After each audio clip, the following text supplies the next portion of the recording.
right, we welcome back from that break. This is TV UCC, and of course, we're still vetting students who have picked nomination forms to contest for the position of SRC president.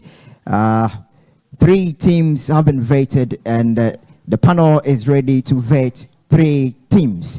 With this, the team to be vetted is ready, and of course, I've seen them in the conference room here. That is the Sakawa conference room. This is where we are transmitting from.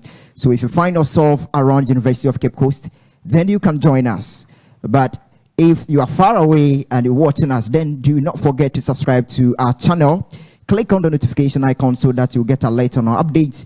And of course, do share our content for the entire world to get to know what we are doing. But do not keep your thought to yourself, because we are also interested in your thought. Share your comments at the chat area, and intermittently I would be reading them. The chair is ready to receive the team, and so I'm handing over to the panel to continue with today's business. The chair.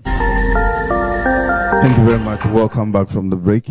We're just about beginning the second session for the 4th day, and if the candidates are ready, they can take their seat up here.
Kindly state your name, index number, and program of study for our records.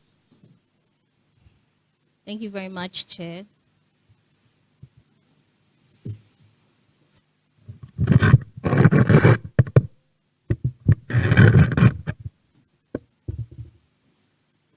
Thank you very much, Chair.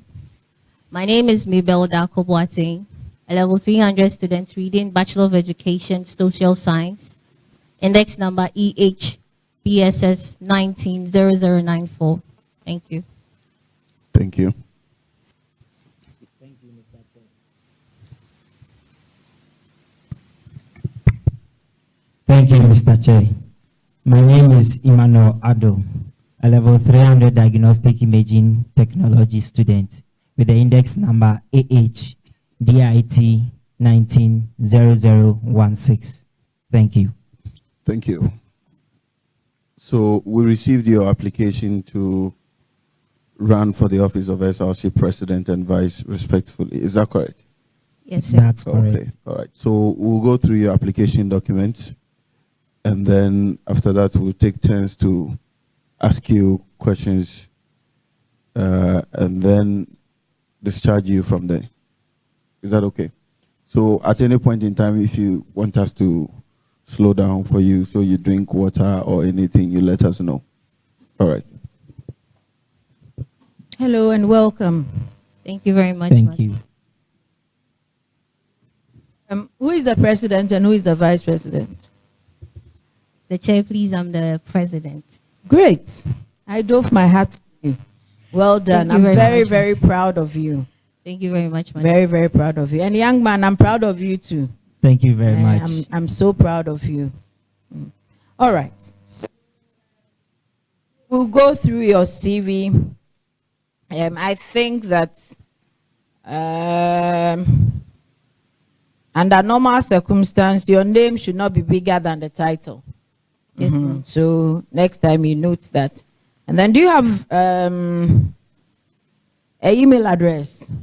Yes, please. Yeah, but it's not here. So you have your personal information. That is fine. It's not here.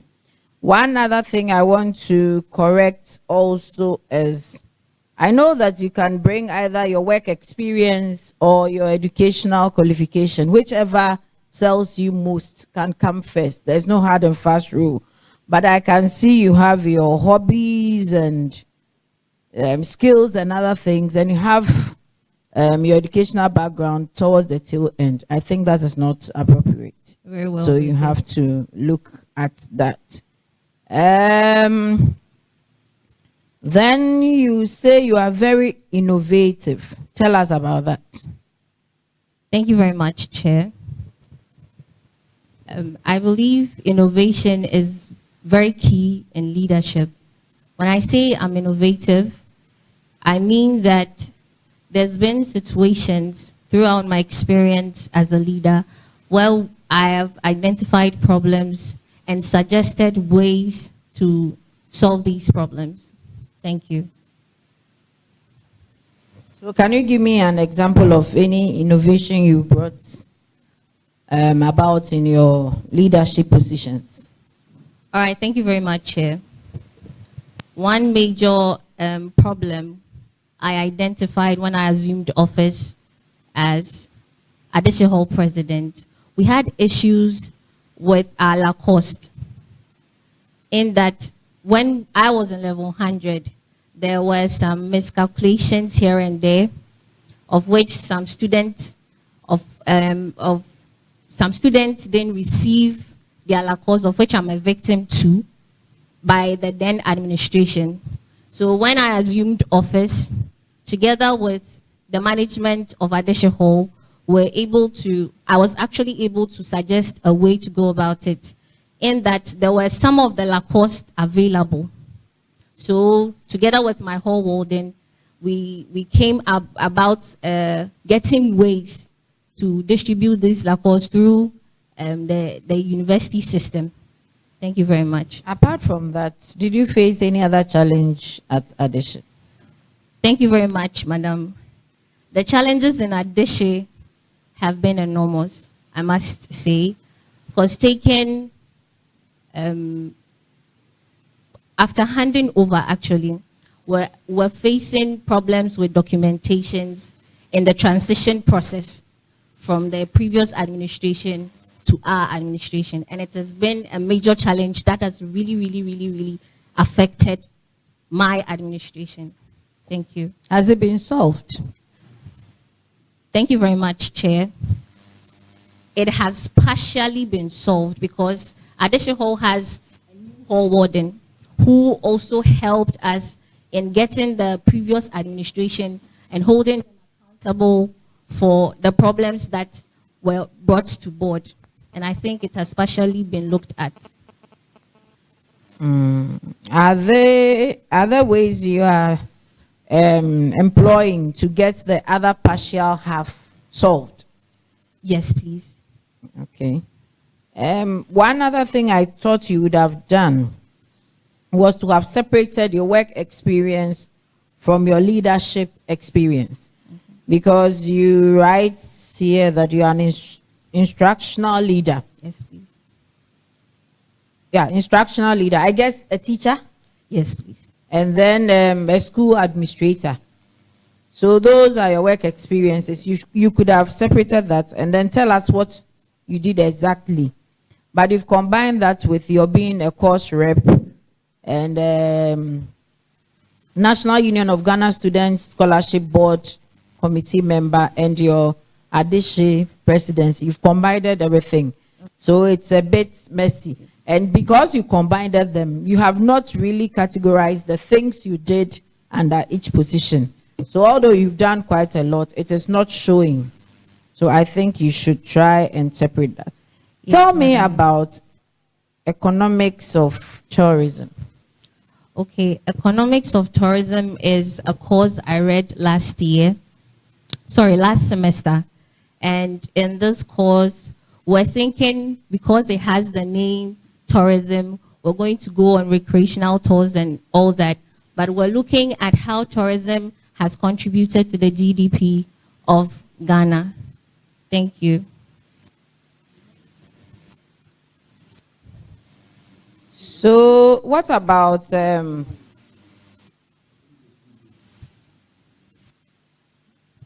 Okay, so you received an award as a female political personality. Yes, please. How were you selected? Tell me about that. All right, thank you very much, Chair. This award was held last year by the SRC, and it was dubbed the Eminence Award. The voting was actually done electronically, and I had competitors though, and through the voting system, I emerged the winner of How the many award. were you in all? In all, we were, I'm quite not sure of the number, but about 4. 4. Yes, please. And then you were adjudged the most disciplined student. How was that also done? Okay, that was done when I was enrolled in my senior high school in first year. The Student Representative Council of my senior high school did some probing into how students actually discipline themselves on campus. It came to a surprise to me because I was in first year, and they gave me the award due to my conduct, my eloquency, and my sharpness in all. Thank you very much. Okay, so you were an administrator in 2018 to 2019, right? Yes, please. At the same time, you were in school. So how did you manage the 2 roles? Thank you very much, Madam. In 2018, we were actually enrolled to the university in August 2019. So for that period, 2018, I completed school in 2017. I had to work myself out before coming to school. That is why the duration is. So you see, if you had added the months, I wouldn't have asked you this question. Okay. Then again, as a school administrator, which qualification were you having at the time? Because was it the JHS or SHS qualification? It's a preschool.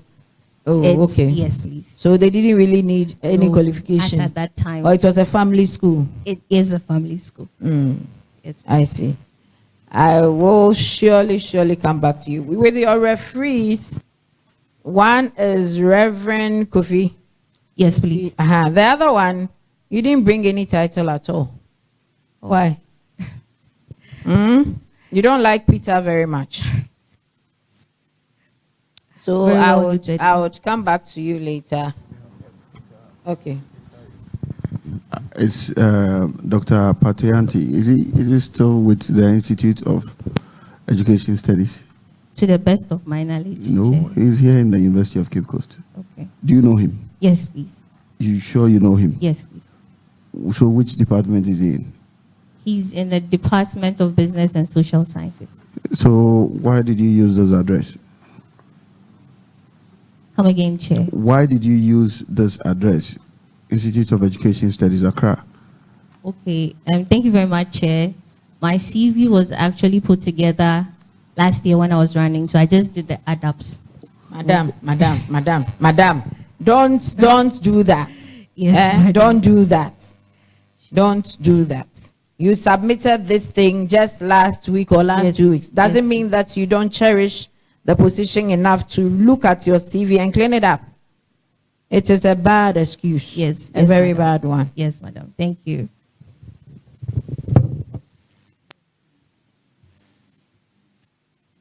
Okay. So I think, like I said, you said something which also intrigued me. You said you can manage heavy workload and for long hours with little or no supervision. Heavy workload. What do you mean by that? Thank you very much, Chair. What I mean by heavy workload, with my experience in Adishe as the president, coming from a background where we believe in ourselves, from the transition that I earlier mentioned, with respect to the previous administration and then my administration, has actually put a lot of work on me as the president, and having a new hall warden who had little experience with Adishe because she was coming from Valco, actually put a lot of responsibility on myself and then my executives. To add up to that, we had a new hall manager too as well. So there was a big of a challenge. Were you the one who was running the day-to-day affair of the hall? Come again, please. Were you the one who was running the day-to-day business of the hall? No, please. I So- can't do that on my own. We have a senior hall tutor. You have tutors. Yes. So, as if you were the manageress. No. Okay, so let's just be modest in the things we put there. Sure. Mm? Yes, And madam. like I keep saying, separate interest from hobbies. Interests are things you learn from. You try and do it, and over time you learn from it. And hobbies are things that you get involved in. You do it, you enjoy doing it, and you do it at your leisure times. So when you put them together, it becomes very confusing.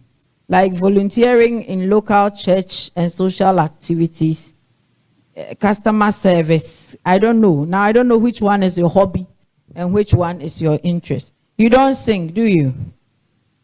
I'm not so good at it. But you draw and you cook. Okay, let's go Yeah. to the gentleman. I'll come back to you later. So, Thank you, Emmanuel, Madam, again, your name is too big. my name is Emmanuel Ado. Yeah, on your CV, Oh, it's okay. very big. And the CV rather is very small. So you want to note that the heading cannot be smaller than the content. All right. You have a personal detail that really tells us about you. So in that regard, that is fine. But can you tell me about the course you read? You are currently reading your course. Can you tell me about it? Okay, thank you. So you mention your course and tell me about your course. Yeah, I'm reading Bachelor of Science, Diagnostic Imaging Technology. And the field is about medical imaging. And that is, we take images of the internal parts of the body. That is when you go to the hospitals, those that take x-rays, CT scans, MRIs, and then ultrasound images. Yes, please. Thank you. Why did you choose that course? Okay, thank you very much. I chose that course because I like I was a science student back in SHS, and I love caring for people a lot. After school, my sister got sick, and as the last born of my family, I was the one taking care of her. And then she had 2 children and then 1 on the way. So I had to take care of all of them. And I knew that I had that passion and then that care for people. And I decided to choose that one because in that field, they are given the authority, or they are in line with caring for people and then seeking their health. So you seeking the went in well-being for of the them. course because of your sister. No, please, but it was part of my decision to go in for the course. I see. You said, or in your CV, I can see that you liaised with superannuation hall management to set up a media room. Did you do it single-handedly? I mean, on the side of students? Please come again. As part of your achievements, Yes, please. you have written that you liaised with superannuation hall management Yes, please. to set up a media room.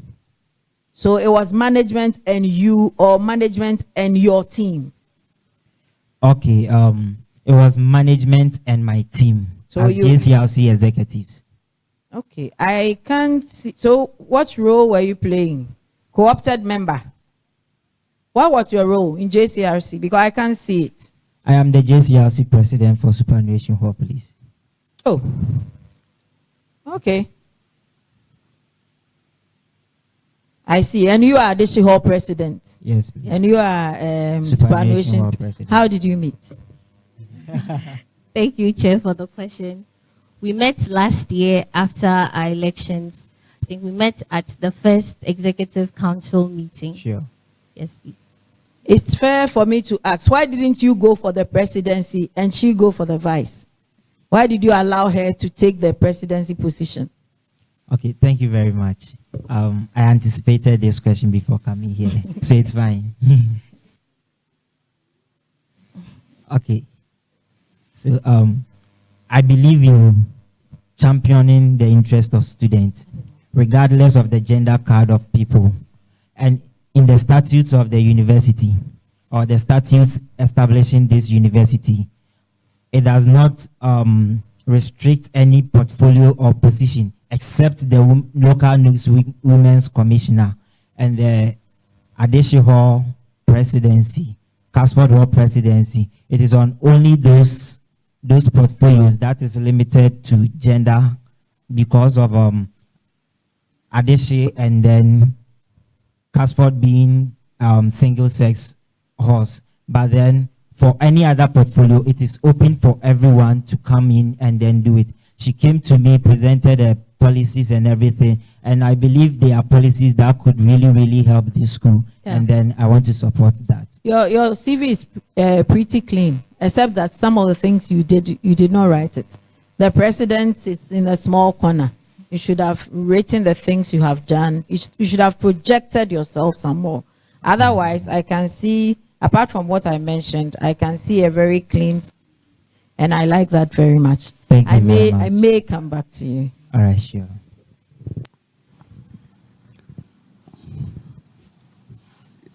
Emmanuel. Doc. Yes, on your CV, I see Oxford Preparatory School. Yes, please. Is it in the USA or in Afghanistan? No, that is in the Western region, Mansour Menfi. So you need to state that. And then your achievements, you didn't indicate where you achieved all those things. So you drafted a constitution for superannuation hall. Is that correct? Yes, it's correct. When was that? Last semester, sorry. So you need to indicate the date. Okay. So All right, Jay. include the date for all of that. And then your referee, Samuel Che, do you know his title? He's a doctor. No. Even when he became your head of department, he was a professor. I'm not sure he'll be happy seeing this. And he's no longer your head of department. Yeah. Is it that you know that? I heard of it recently after we filed nominations. It hasn't been. Since you came to school, you didn't know that they had changed your head of department. Okay, for the student populace, we have not been told. Have you been to your department? Yes, Doc. And you saw your administrator? When was the last time you saw Professor Che in the department?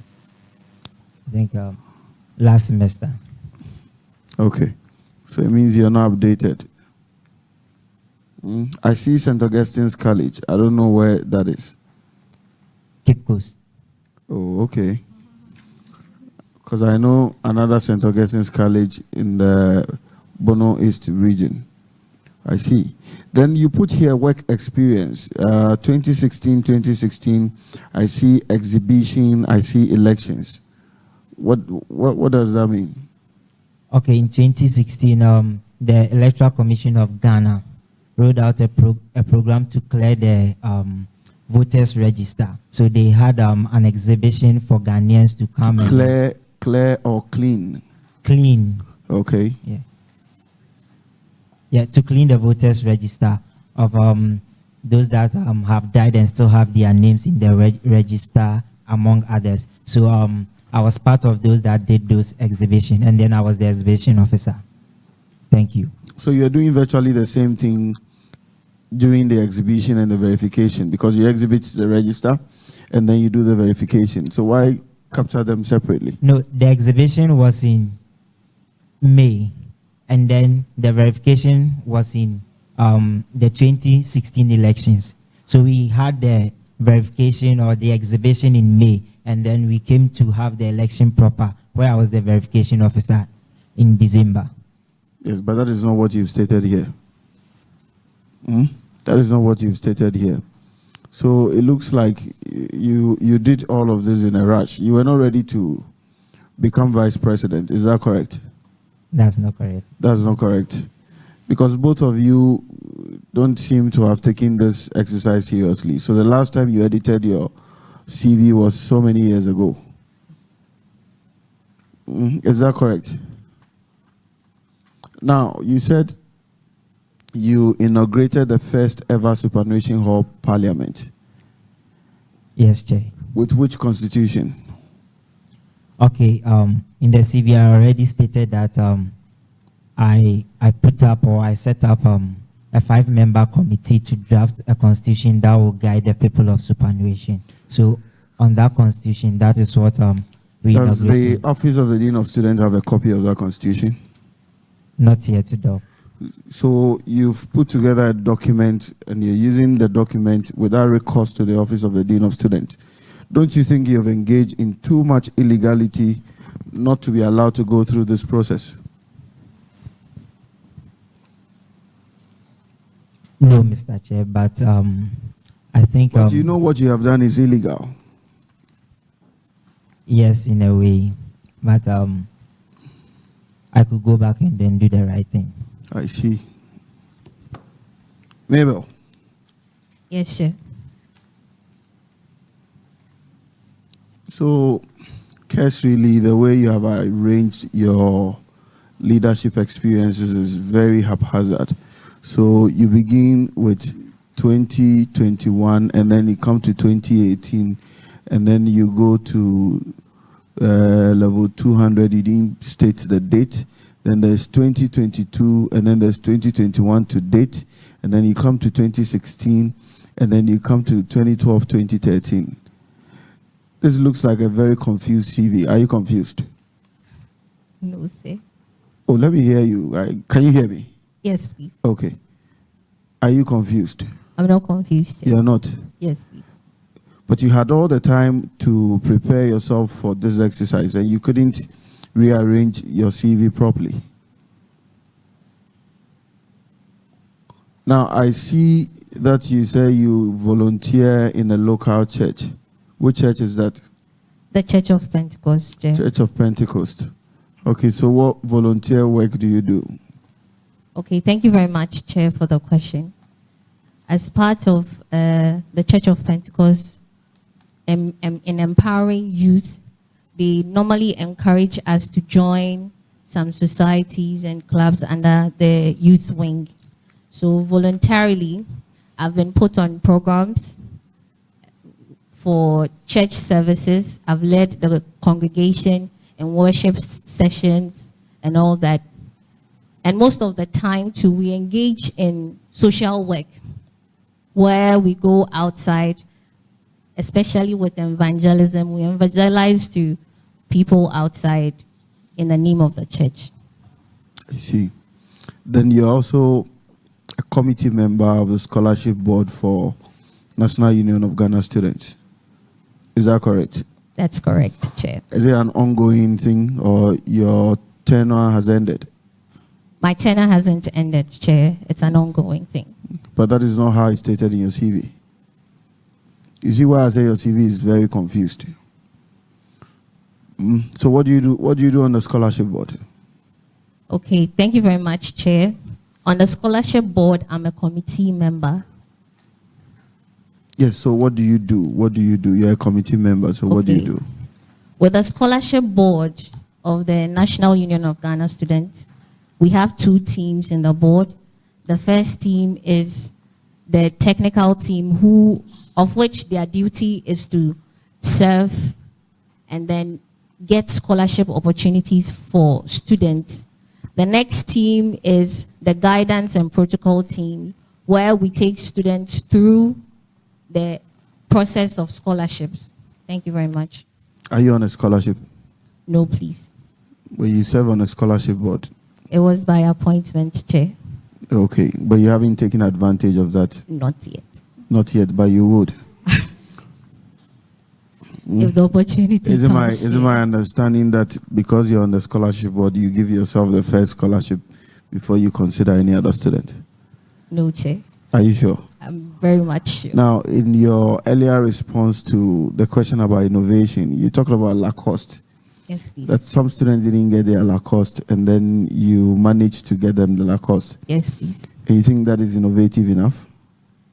Chair. Of all the problems you have at Adichie, of all the things that students in Adichie Hall are concerned about, providing Lacoste to people who did not have, Okay, to you means innovation.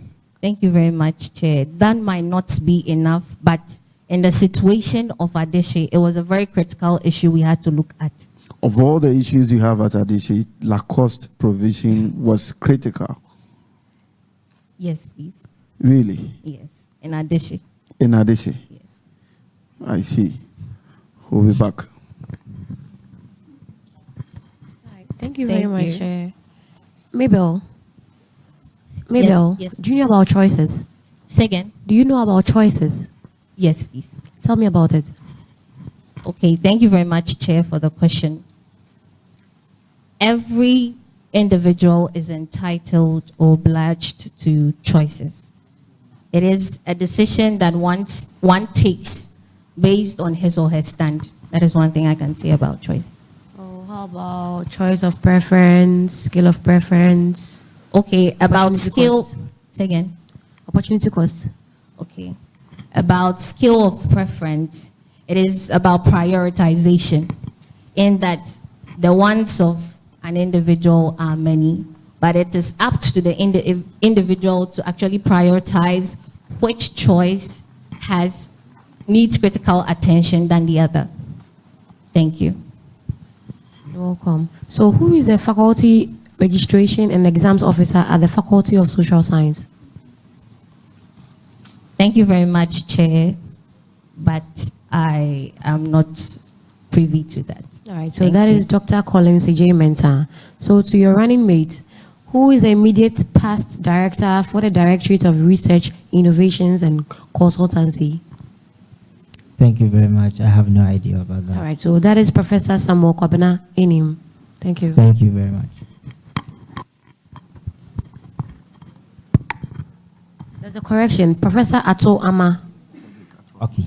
Professor Frederick Ato Ama. Well taken. Mabel and Emmanuel. Mabel did map reading and interpretation last 2 semesters. Yes, please. All right, then please help us with this. Again, taking Sam Jonah as the center. Use the directions. Taking Sam Jonah as the center. SRC is north. Is it SRC whole? SRC, that is the direction. Let me say SRC whole, if you put it that in that sense. It's north. Amamoma is south. Use the other directions for the other. Use the other towns that you know for the other directions. Please, can you come again with a preamble? Saying that Sam Jonah is the center. Okay. SRC is north, Amamoma is south. Use the other towns for the other directions. Or the other locations that we know for the other directions. Thank you very much for the question. So using Sam Jonah as the center, SRC Hall as the north, Amamoma as the south, Ayensu will be on the southwest. Using cardinal points. Cardinal points. Using cardinal Cardinal directions. Please hold on. Now, those are the back. Probably I forgot. I have one rule in this room. If I see you whispering answers or making gestures, your candidate will be disqualified. And I'll make sure you're also punished for that. So please, if you are here to support your candidate, do that quietly. Thank you. You may proceed. Using cardinal directions. Using cardinal directions, to the best of my knowledge, I know the cardinal directions are north, south, east, and west. So using cardinal directions. Ayensu will be on the southwest. You said cardinal directions are north, South. east, south, west. Those are the major cardinal points. Yeah. So how did southwest become part of the cardinal points? No problem, no problem, no problem. So you did Chinese, but I won't go to Chinese. Which fund? Sorry.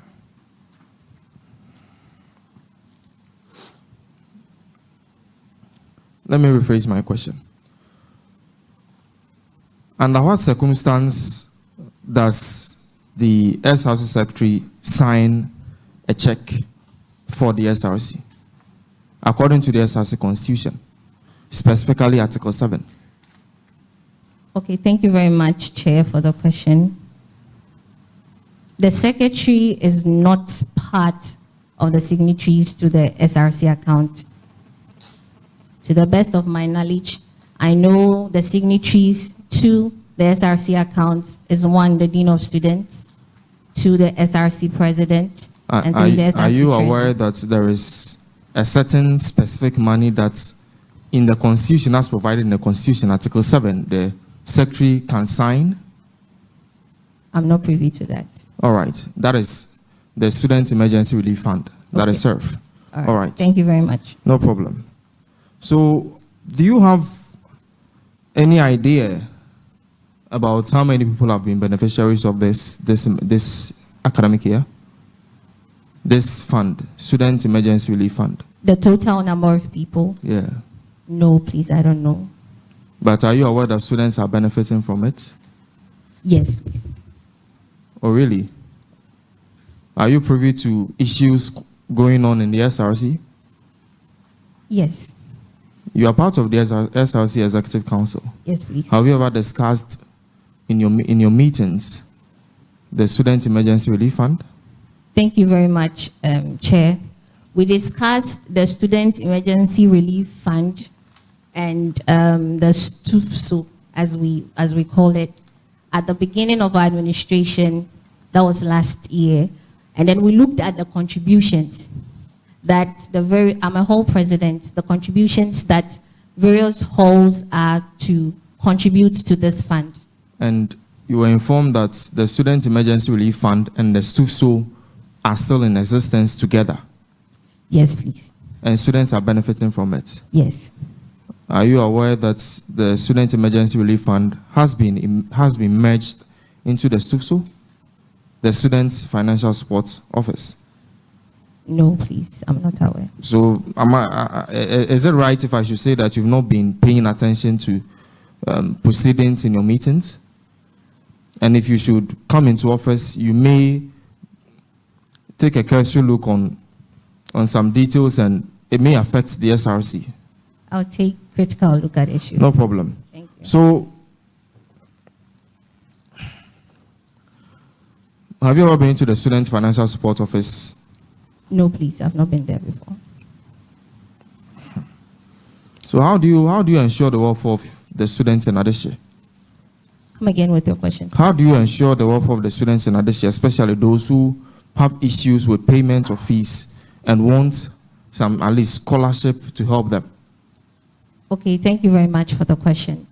With students who are not able to cater for themselves with regards to school fees paying and all that, most of them channel their grievances to me in person or any of my executives. So we, as part of the means of communication in the whole, we channel it to the whole administration.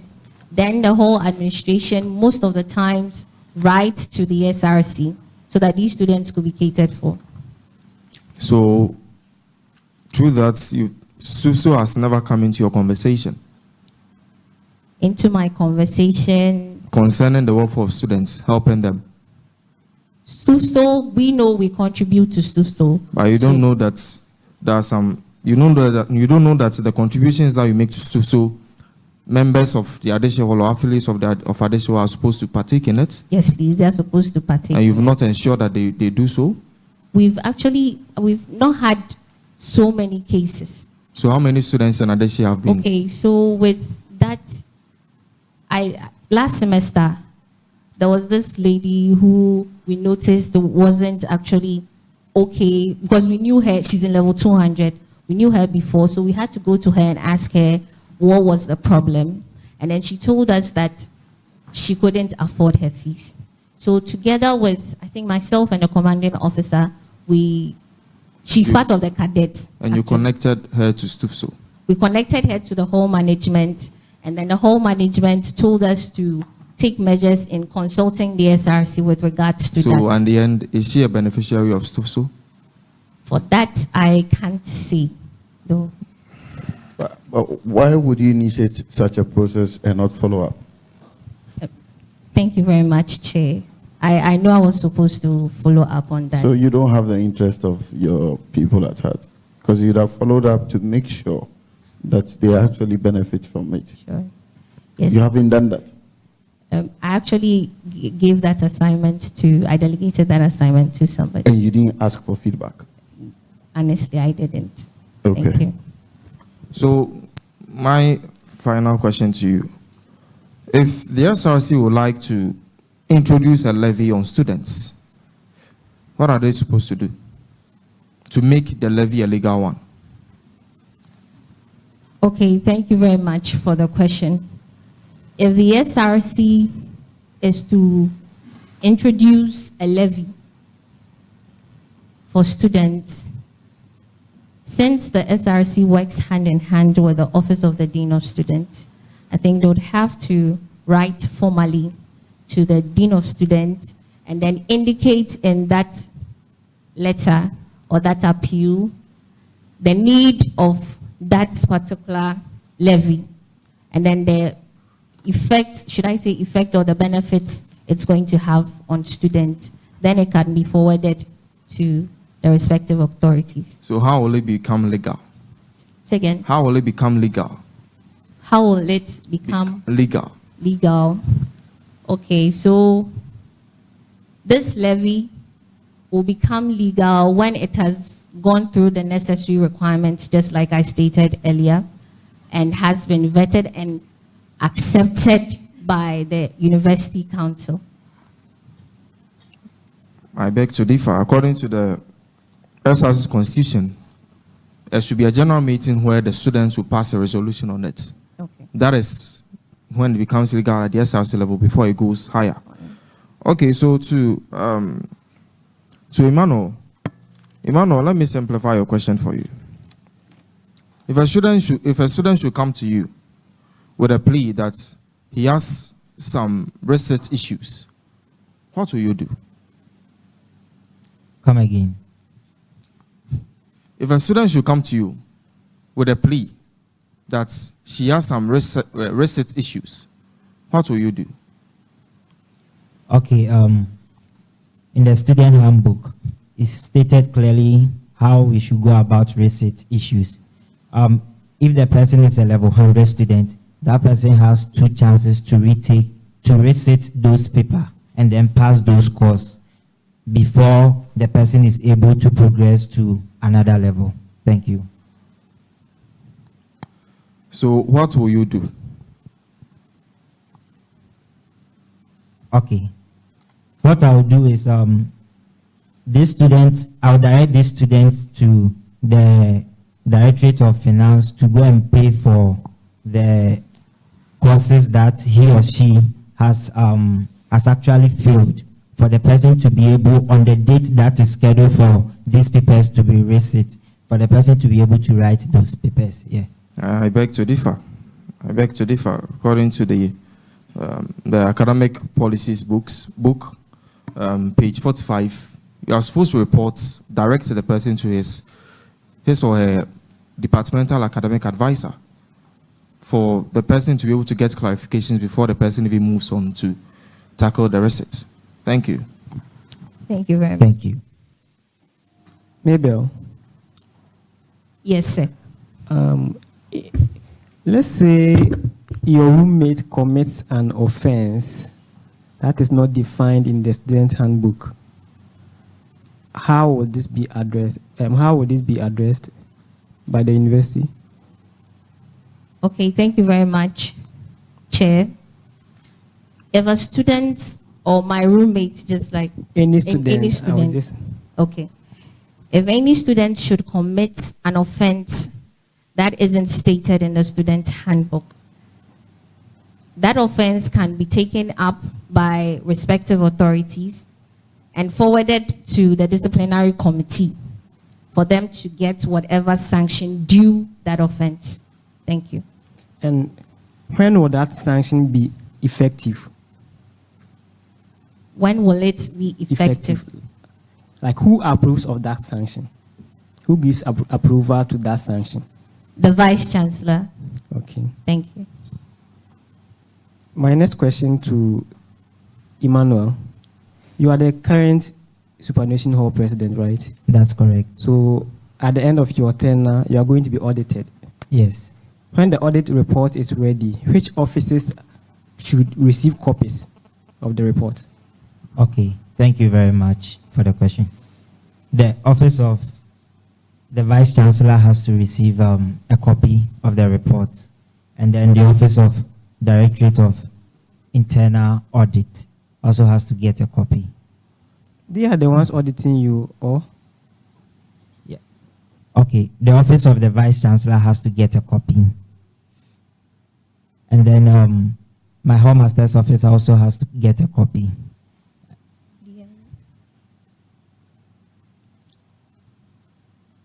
Okay, so the Vice Chancellor is right, and then the office of the Dean of Students, so you a copy to the Dean of Students, and then the Hall Council.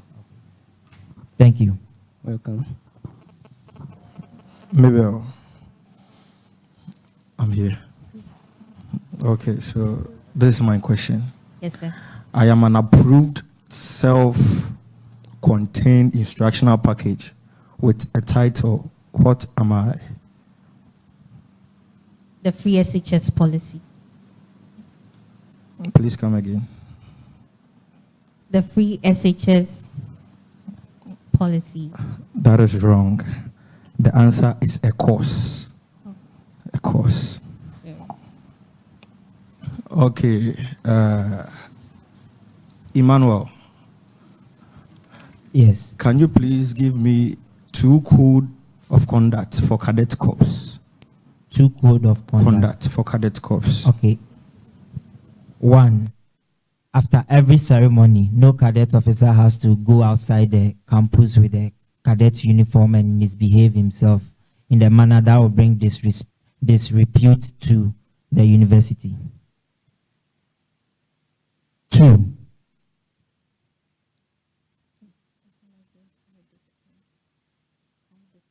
I'm listening. All cadet officers are to be of high moral standards and behave themselves very well in the school. What do you mean by high moral standards? Okay, they should not give themselves to social vices like drinking, theft, and all that. All right. Drinking water is a social vice. Drinking of alcohol. But who says drinking alcohol is bad? Excessive. When it's done in excessive. Yes, so qualify it properly. But you can't just say drinking. Thank you, Chair. All right. Mabel, Yes, madam. briefly explain to the House the requirements that one has to meet before graduation, before the person can graduate. I didn't get you. I'm saying that briefly explain to the House the requirements that one has to meet before graduating. Okay. Thank you very much, Chair, for the question. The requirements that one has to meet before graduation is the person must clear his or herself and the person must clear his or herself with regards to any issue, being it finances, looking at the fact that the person doesn't owe the university. The person also, or the student,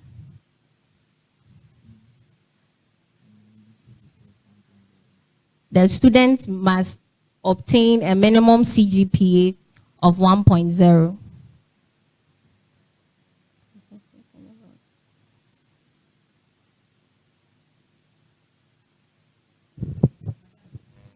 Yes, please. Somebody asks this thing and you don't understand or you don't get it clear. Let them repeat it. Okay. So that Okay, you thank understand what they mean. Yes, please. Hmm? Yes, please. The question again. Briefly tell the House the requirements that one has to meet before graduating. Before graduating. Yes.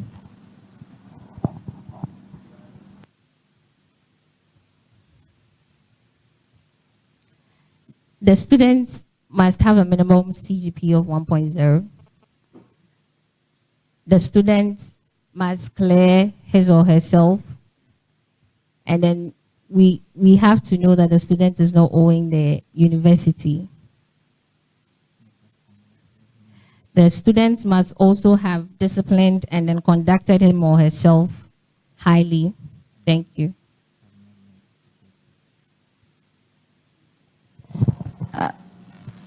This question goes to the Vice. Okay.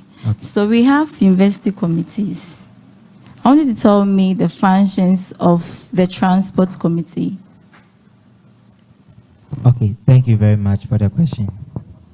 The transport committee is a committee that sits on all matters relating to transport in the university. One of their functions is to approve of letters coming to the office seeking the transportation of the university. Let me correct you with one. They review periodically the functions of the transport section. So you had the other one right. All right. Thank you.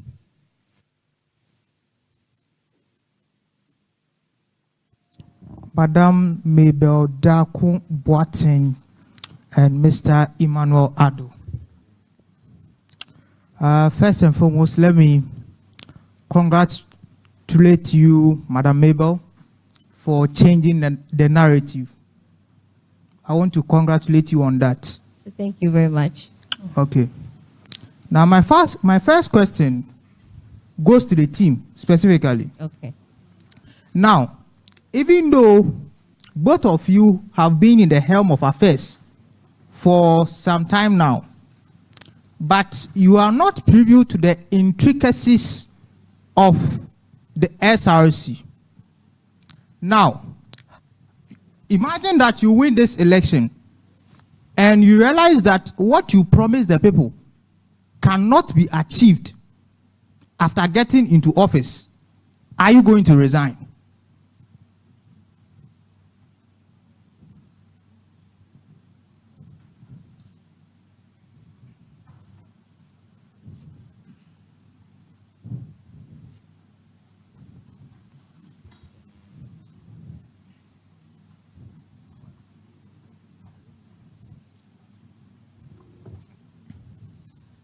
All right. Thank you very much, Chair, for the question. As a team, we believe that not being able to achieve the promises that we gave the student body isn't enough ground to resign. Why? Because we believe that policies, we could have policies that are short-term, others that are long-term, and then looking at the structure of which these policies are to go through and the processes they are to go through takes time. Then I'm sorry, I can't vouch for your genuineness as a leader. Because you are telling me that, in fact, it will be taken as if you lied to the people. Okay. In that context. Because you told them that you are coming to do this, you came into office, you realized that no, the budgetary allocations and a whole lot cannot cater for the things you told them. Sure. So genuinely, are you going to resign in that regard? In that regard, I wouldn't resign because I believe that our policy should be in line with the SRC strategic plan. Yes, please. Are your policies in line with the strategic plan of the SRC? Currently, I got to know that the strategic plan is not in effect and has expired. You have been an executive council member of the SRC since you took over as additional hall president, and you didn't know that. Come again, Mr. When you Chair. became additional hall president, you didn't know that the SRC didn't have a strategic plan. The chair, I got to know that not long ago. How long? I think last semester. Last semester. Yes, please. So before you became Adeshe Hall president, did the SRC have a strategic plan? Before I became Adeshe Hall president, Yes. the SRC didn't have a strategic plan. It didn't have a strategic plan, but you got to know only last semester. Yes, please. I see. That's interesting. Now, to my next question, I want to inquire from you. Is it appropriate for students to be speaking with ministries, departments, and agencies? And if it's not, what is the outline or what is the directive that the school has given that students should follow in complaining or expressing their grievances?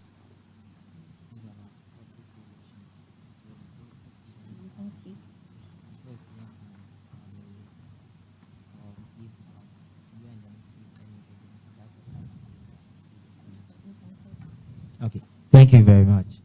Yes, so before a student can actually go to any ministry to speak with them. Is it appropriate for a student to do that, yes or no? Okay, one, it is not appropriate because the student has to first seek permission from the office of the dean of student before the person can actually go on and then discuss any matters with any other body. Students are not allowed to speak with ministries, departments, and agencies.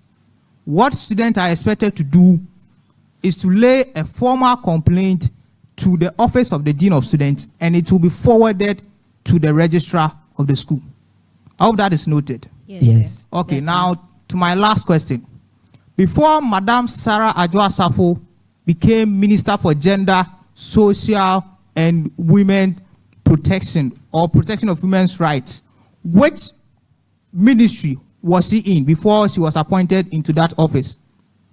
Before she was appointed to the gender ministry?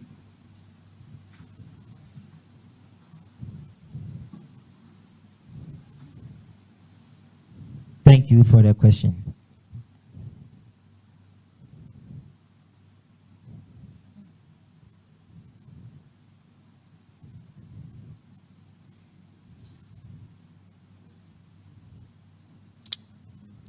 Yeah. Please, you have no idea. Now, before Madam Sarah Adjoa-Safo became gender minister, she was this country's procurement minister. I hope that is well noted. That's well noted, sir. Thank you. The New Deal. So just around the Sandwich Lecture Theatre, the alias Shatawale, there's a stretch that students have created that leads directly to Ayensu. Do you know the condition, the environmental condition of that particular route? Thank you, Chair.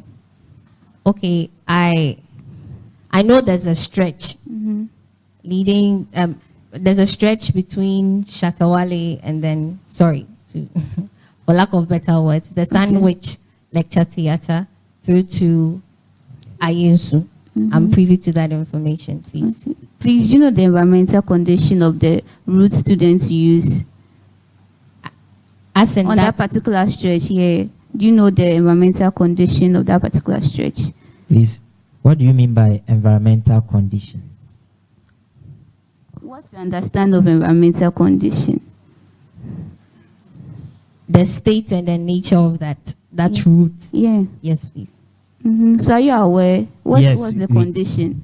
Yes, we are aware. So what's the condition like over there? The condition is in a bad state because whenever there are rains, the place gets flooded, and then students have to pick blocks and then put in the waterlogged areas before they can actually hop on these blocks and then get to the lecture theaters. So what do you think you can do if given the nod to curb this particular situation? All right, thank you for the question. This is a path that students have created, and we believe that as part of security, we could actually look at this as the SRC by, just like my running mate said, most students put blocks, slabs there because of rains and all that. So we believe that we could actually find means into connecting that route from the Sandwich Lecture Theatre through to Ayensu. Which routes? I mean, how?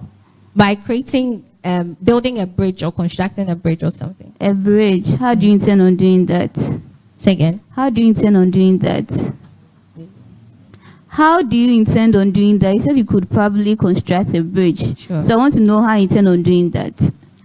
Yes, so from the Office of the Dean of Students, student welfare are a priority for the school. Therefore, also it's a policy in these schools establishing statutes that students after 1 year of their stay in the halls are moved to the diaspora, and Ayensu forms part of the diaspora. Therefore, the school should be concerned about their welfare, and that is a part of it. And therefore, we are going to push management because we believe students, the SRC and their management are partners in development. Therefore, we will push to the management that it is high time we get a bridge or we construct something for students to use and then save them all the stress they go through whenever the rains comes in. Thank you. Mabel and Emmanuel, you are all part of the Executive Council. Are you aware that that route is not an approved route? Yes, we are aware it's not an approved route. So why are you creating a bridge on an unapproved route? Are you ready to take care of any consequence that results as a result of you putting such a structure? Thank you very much. Yes, it's not an approved route, but then it is not because of the laws that human beings are there, but then because of human beings that the laws are there. It could be changed no matter what. We could actually come into dialogue and negotiations with the management. I think your position affirms what the chairman said, that it seems you are so much into illegalities. Because the constitution that you provided for superannuation, as it stands now, hasn't gone through the legal process. You've started even implementing it. Now you want to breach a university provision by wanting to change the constitution by your own power, create an unapproved route for students. Why? That is why I came clear by saying that we would go into negotiation and dialogue with management. If it is approved, that is when we can actually go ahead and then construct it. Are you aware that there is an intention to create another route for students to use? And another route. That is, instead of the bridge, there is an intention to create route for students to use around that section. If I understand you clearly, you're referring to another route being created by students. Instead of, no, a more legal route. Yes. There can be the So creation why of- are you people talking about a bridge? It is my impression that you are coming to do your own thing without recourse to any rules in the school. We wouldn't do our own thing. We'll do it in line All with the right, rules and all right. regulations. Okay, so Kweku Pumpong fails to meet the criteria for promotion. However, was put on probation. Can you tell us 3 rules he's supposed to comply with as a student on probation? Please, did you get the question? Please come again. All I want you to do is to clearly state 3 rules that a student on probation is supposed to comply with. Yeah.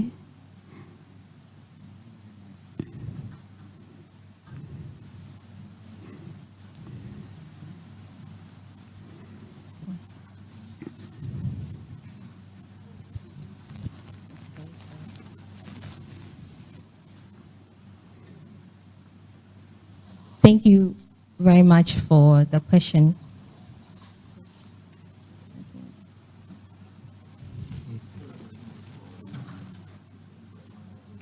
Both of them.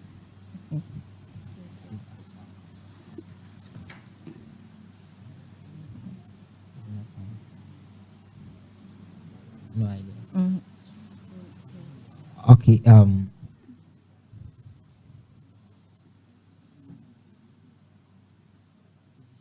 Should we progress? Yes, please. Let's progress. Okay. That will be all. Thank you.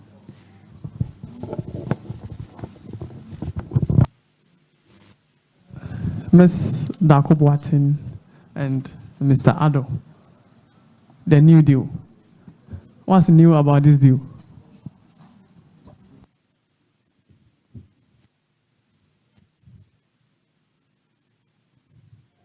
I'm asking, what is new about this deal? Okay, thank you very much for the question. What is new about this deal? Just like our honorable panelist said, it is something that hasn't happened, of which we are looking forward to by changing the narrative. So is it my understanding that you want to run for office because you are changing the narrative? Not necessarily running for the office to change the narrative. Then what is it? Because that's what he said, and I'm just quoting verbatim. Sure.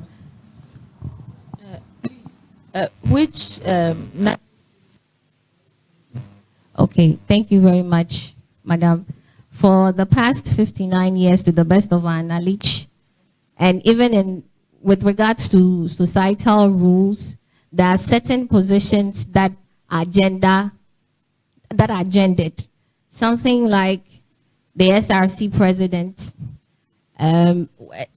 bringing it to the university setting.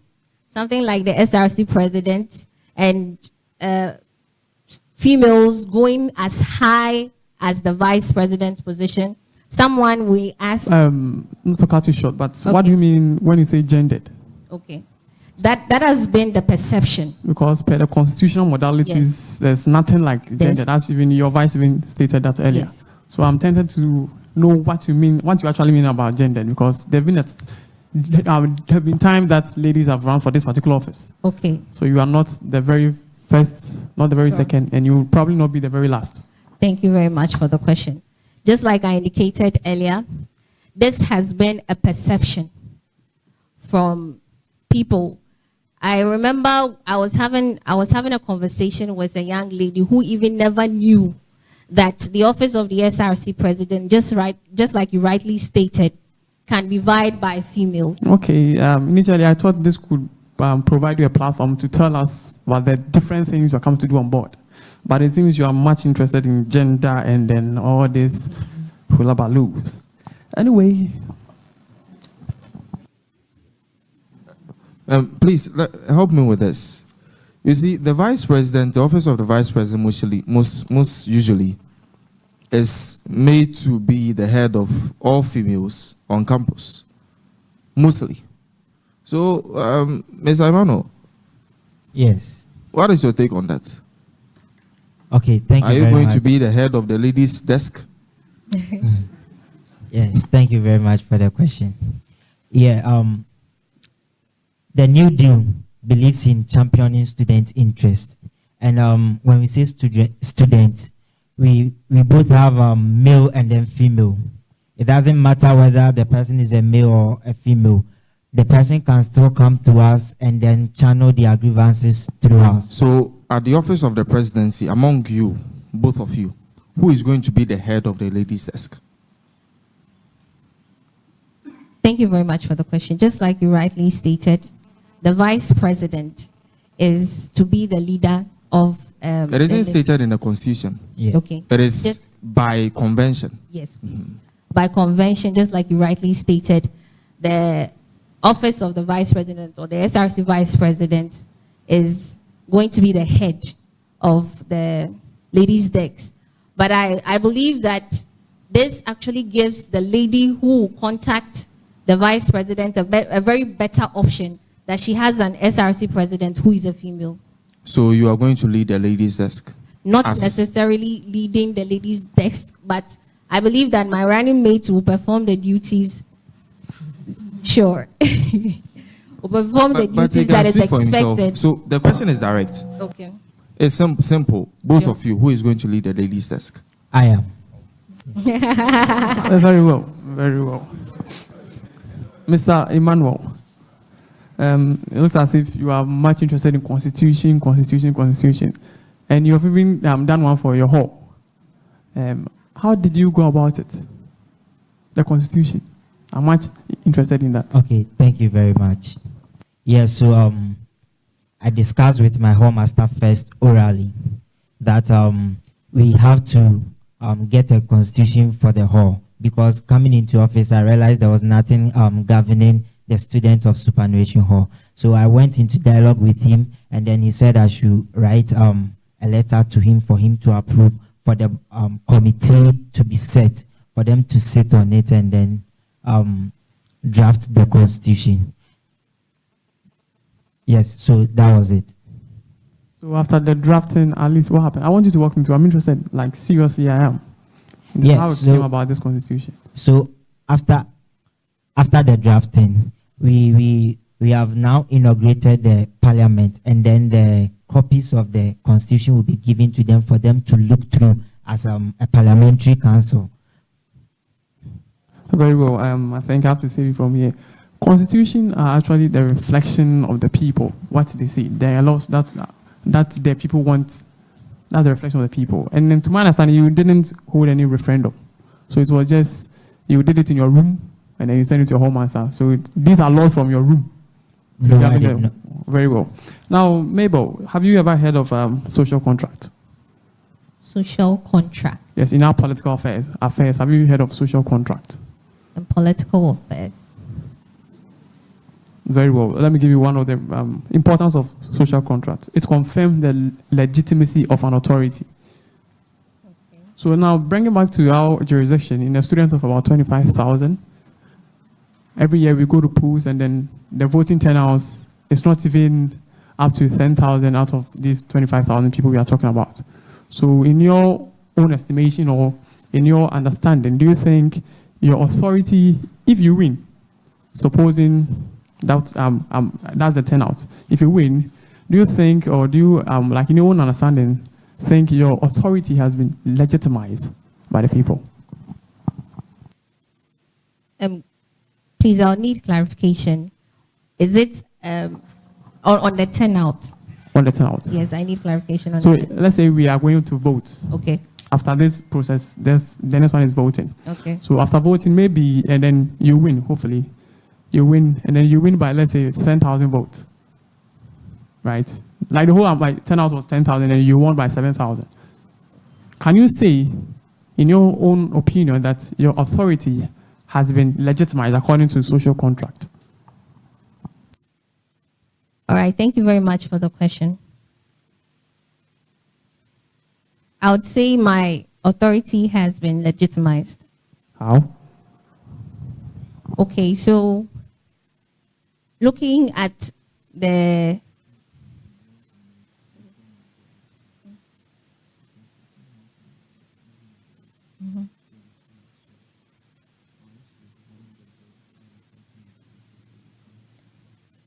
Okay, thank you. I believe that the Constitution runs on a simple majority. Once you've been able to attain that, I think your authority has been legitimized. Very well. Mr. Emmanuel, in the Constitution, I hope you have apprised yourself well enough, because since you're a man of Constitution, you like Constitution, I believe and hope you've apprised yourself very well with the Constitution of the SRC, right? Sure. Very well. In the SRC Constitution, I think Article 7, it talks about budget loans. There's a particular provision that's that should loans be raised for the SRC, those loans should be paid to a specific account. Sorry, what is that particular account? Student Emergency Relief Fund. Very well. Thank you very much. And my very last question to the theme: do you believe in activism?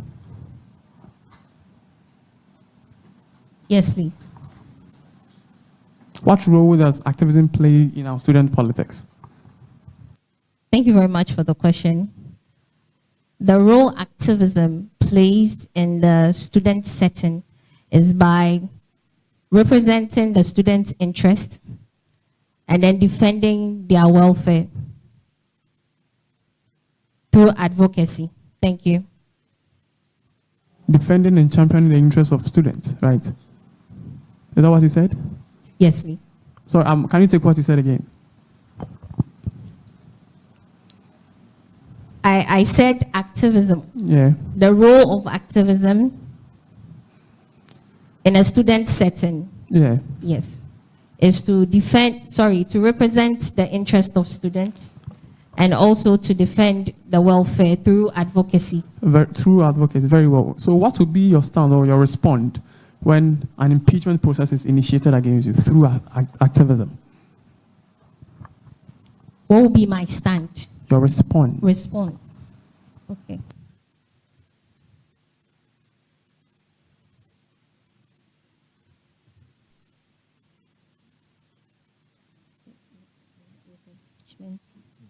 Very well, thank you very much, Team Nudo.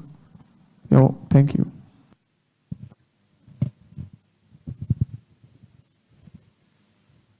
Hi, Team New Deal. Hello, sir. How are you doing there? We are very well. Good, good.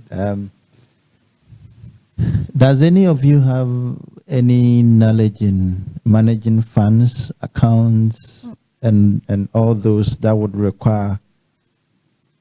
Oh, you are both JCRC president. Sorry. So I presume that your management skills is quite apt there. In this university, as long as the SRC is concerned, you'll be dealing with the Dean of Students quite often. What is the threshold of the Dean of Students as far as procurement of goods, services, and works are concerned? Thank you very much.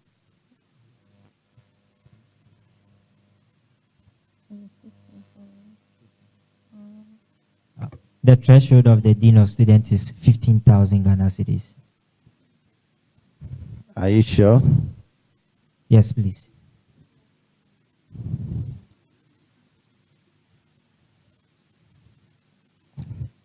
As SRC, assuming that you want to undertake a project extension, so there are so many guest houses around. We have the Sasakawa where we are here, the School of Business guest house. Assuming the SRC want to undertake a construction of a 20-bed guest house to augment the existing one, okay? And the amount involved is about 10 million.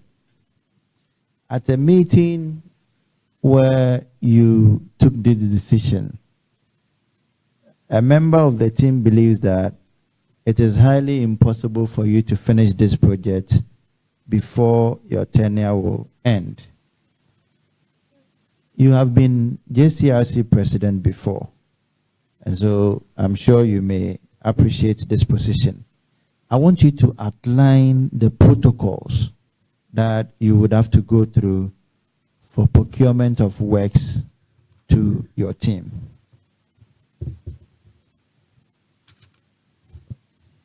Did you get my question? Please take it again. Okay, so you want to construct on behalf of the SRC about 25 rooms guest house, just adjacent the School of Business guest house, to augment the existing ones and to generate income for the SRC. Now, the cost of this project is about 10 million Ghana cedis. At a meeting where this decision came up, some of the members feel that you would not be able to execute this because of the seeming bureaucratic processes of public institutions, which this university may be part. With your experience as JCRC presidents, I would want you to outline the protocols that you would have to go through as far as procurement of this particular works is concerned. Thank you. Thank you very much, Chair. So the protocols that this particular project would have to go through, the SRC would first have to write formally to the Office of the Dean of Students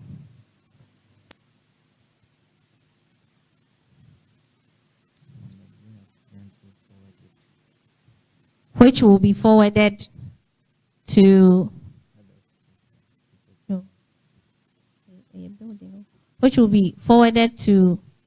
the estate section. Sorry, to the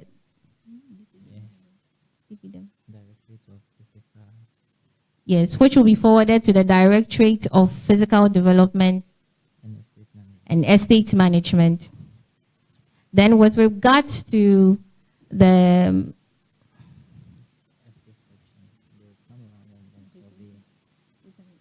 yeah, so when the letter gets to the Directorate of Physical Development and Estate Management, they will come to the site that you want to actually put up the building and then assess the place if it is possible for such building to be put up at that area. When that is done, the directorate will bring you an estimate from their office for the project.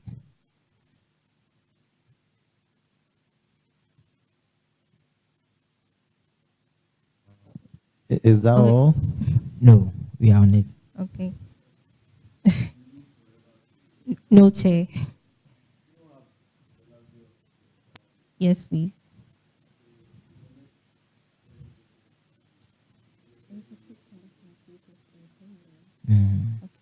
So when the estate section brings the estimates for the project, it would have to, with regards to the price quotations, it will be. So with regards to the price that was mentioned, it will go through entity tender committee, where it will be placed on advertisement for suitable companies to come in, and then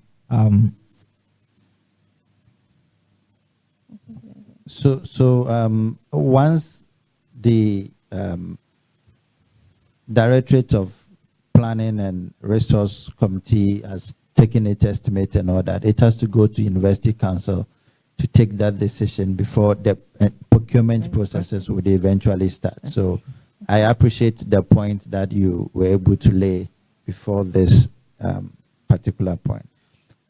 My final question: under what circumstances can the SRC open a new bank account?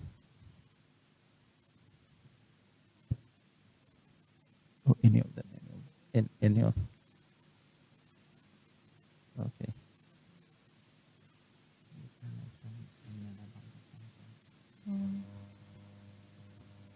Okay, thank you very much for the question.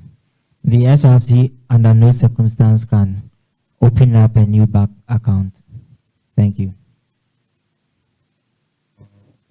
It can only be done at the approval of the Director of Finance. Okay. So take notes. Thank you. All right. Let me start with the vice. You read human relations in Ghanaian industries, right? Yeah, I read that's correct. that same liberal a year before. So kindly, and you would be working with individuals a lot, right? I want you to explain to us how and why individuals are very important to the success of every organization. So how individuals are very important to your tenure, that if you become the SRC Vice President. Okay, thank you very much for the question.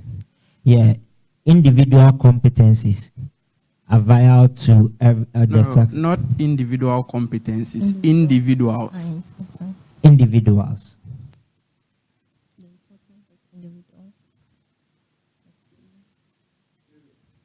Yes, sir. You're coming across as very controlling. You are not allowing your vice to independently answer the questions. You keep doing this. I'm sorry, Chair. Mr. Vice. Mr. Chair. Okay, I won't say it. Let's continue. No organization can be run by just one person. the person always need other people to help in other positions. Just like the organization that we are in, the vice chancellor is the policy maker, but then resides on the registrar for the implementation of all these policies through his office. Yeah, so I believe individuals are very key to the achievement and successes of every organization. Yes, Thank you. I agree with that. But if you pick one single individual, so the concept of individual, taking into consideration what exactly can affect the output of that very individual. I don't get it. All right. So let me move to the very next one. But before then, just for the purposes of public education. So generally in human relations, it's acknowledged that behavior of individuals largely affects their output. And those behaviors are affected by quite a number of things: their feelings, their sentiments, and then their attitudes. And that is the very reason why every time we are tailoring motivation, we want to make it such that it affects all of these things of these people, because this is what will determine the kind of competencies that these individuals put out there. Are we okay? Sure. All right. Which of these people is currently in Ghana? Since I dealt with you, I think I'll go to Mabel. Which of these people is currently in Ghana? So you have one, Dr. Kweku Efriye, and then two, Shelley Ayoko Bochwe. Dr. Kweku Efriye is our Minister for Environment, Science, Tech, and Innovation. And then Shelley Ayoko is the Minister for Foreign Affairs.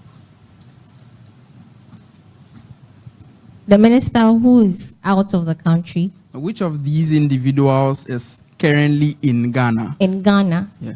Dr. Kweku Efriye. All right. So both of them are not in Ghana at the moment. Oh.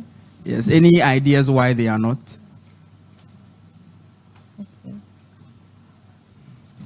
I learned that recently the president himself is actually out of the country. So I think it is... Ideas why the two people are not. We're not asking about the president. Yes. Please. The two people. Any ideas? Yes or no? No. Okay.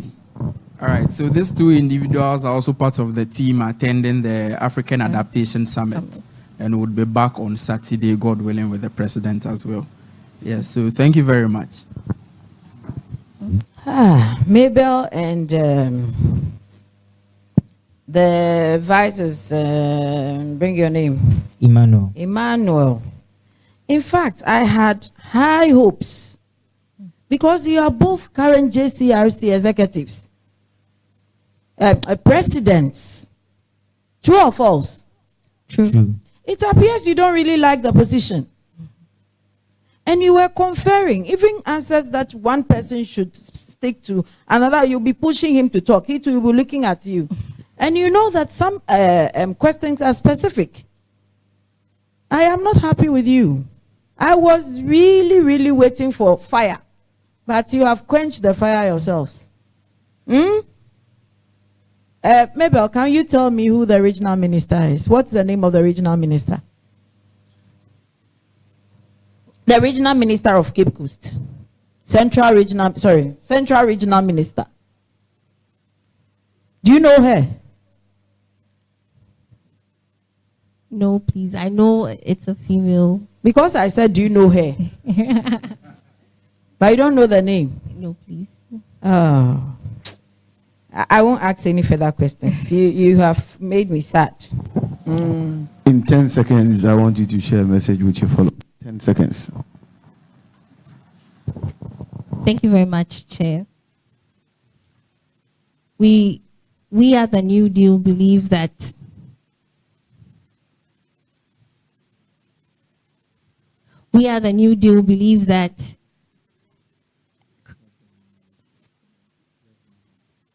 the Chair, with your permission, I would want to take water.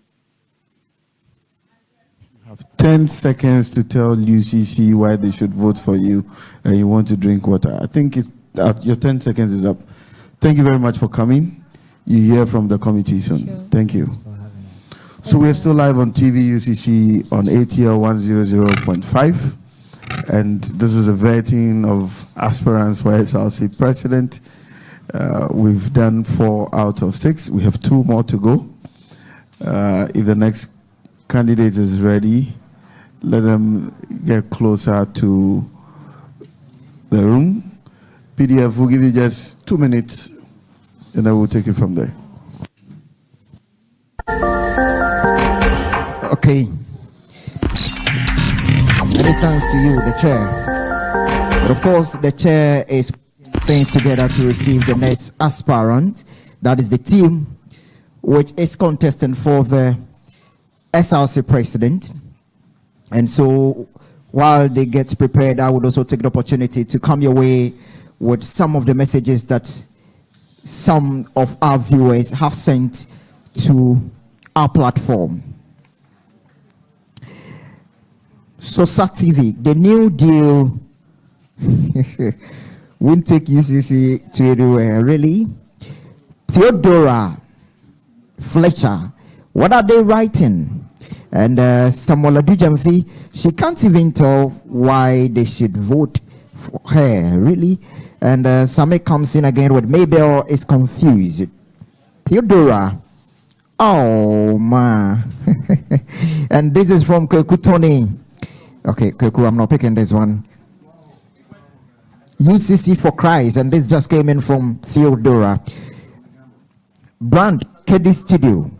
Kaish, my mommy at it again. We are all not happy with them, ma. Really?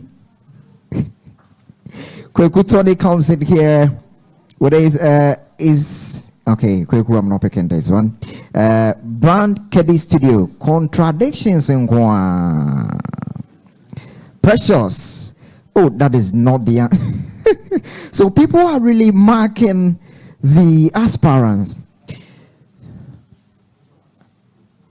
Has any one of you sent a message to our platform? Please raise your hand. I'd wish to plead with the chair, as I have been asking, to give the seat to people who have been sending messages here. Brand Kedi Studio. Madam, you are not the first female to run. And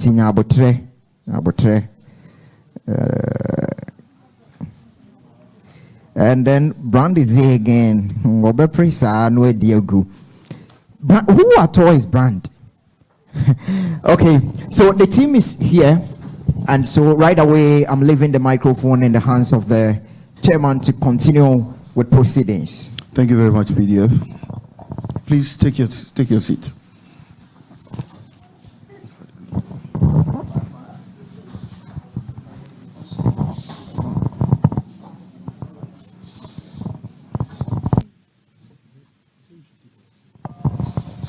You're welcome. Thank you, the chair.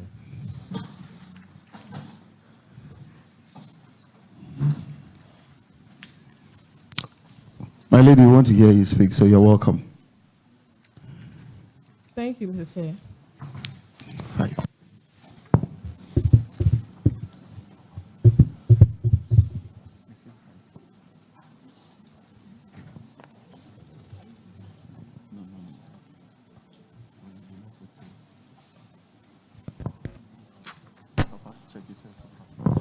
Kindly state your name, registration number, and program for our record firm. Right. Thank you, the chair. My name is Patrick Kusi Edu. I'm reading Bachelor of Education in Social Science, index number EH/BSS/19/0001. Thank you, the chair. I am Nyako Echan-Lavia, a level 300 Bachelor of Science, Clinical Nutrition and Dietetics student. My index number is AH/CND/19/0061. Thank you. All right, thank you very much and welcome once again. So we have received your application. We'll go through your application documents with you, and then we'll take turns to ask you questions in some specific areas. Kindly pay attention to the questions. Some of the questions may be directed to both of you, some to you as individuals. So kindly pay attention. And please, this goes to those who are coming to support the candidates. Here, I don't allow people to whisper or make gestures. If I find out that you're doing the same, I wouldn't hesitate to disqualify the candidate and also institute punitive measures against you. So if you're here to support, kindly support quietly without making gestures and whispering answers. All right. Thank you. So quickly, Lovia, what's your CGPA currently? Thank you, the chair. Currently, I have a CGPA of 2.23, 2.33, and then I have 3 of my results withstanding. Thank you. So CGPA of 2. What is qualifying, or what CGPA do you need to qualify to be vetted? Please, CGPA of 2.5. Thank you. Okay. So we have received, so you have 3 outstanding results. We have received 2 of them. And pending the 3rd one. With the 2 that we have received so far, your CGPA still does not add up to 2.5. Yes, please. And with the 3rd one, what it means is that you need to get a certain high grade in that one to be eligible to qualify for this position. Yes, sir. You know that? Yes, please. So you know your CGPA is actually struggling. So why are you here? Thank you, the chair. Before I filed for this nomination, I went to my department to check the other results. Initially, the one which is inactive, it was with faculty, but actually I do not know the reason it went back to inactive. But I've gone to the lecturer and then I've added it to the current CGP. Thank you. You've gone to the lecturer. Yeah, I went to my examination officer. Which course is that? Some departments of clinical. Which course? I didn't ask which department. Okay, sir. Nutrition communication. Yes, so we have results for nutrition communication. We have results for nutrition and metabolism. Those are the 2 that we have. But we don't have results for clinical practice. And looking at the trend of your results, you're not an A grade student. And that is the difficulty of the committee. Because semester 1, you had quite a number of C's and D's and 1 A. Semester 2, same 1 A. Semester 3, there was no A, but there was an E. Semester 4, it was 1 A. And then semester 5, there's 1 A. So if we take the average grade scores, we're looking at a C. And that C won't make you qualify. Sir, thank you, sir. But please, with the diet therapy, I went to the department and then it was a B. I went to see the examination officer for my department and then it was a B. Your examination officer told you it was a B. My examination officer directed me to the lecturer. So the lecturer told me it was a B, but it will be reflected in the portal.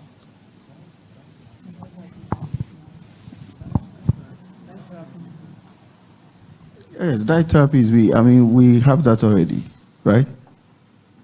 Diet therapy is already here.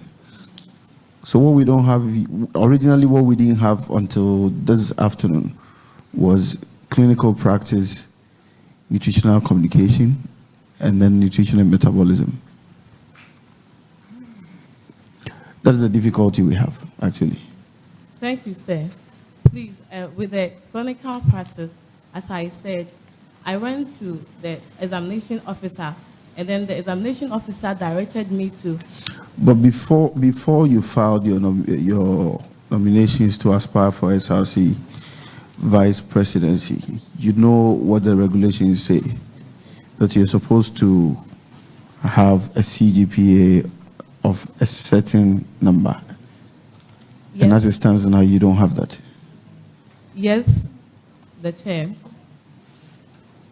With the one which is outstanding, that's the diet therapy. Diet therapy is not outstanding. That one is the nutrition communication. That is also not outstanding. We have that. Okay, thank you. What then. we don't have is the clinical practice one. Okay, the clinical practice one. Sir, please, I went is with faculty, and then I went to the department to sort out with. I went to the department to see my examination officer, and then she directed me to the course lecturer.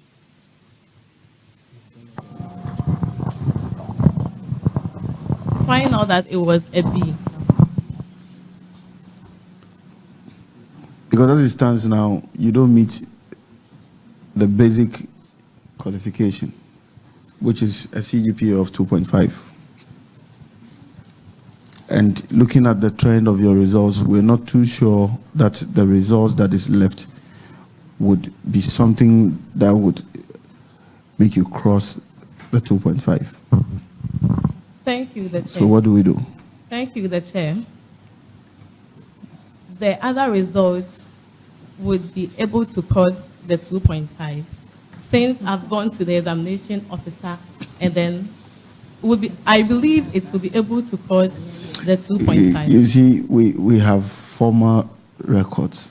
Okay, we have former records. Did you register? Yes, please. You registered all your courses this Yes, last please. semester? Yes, please. Okay.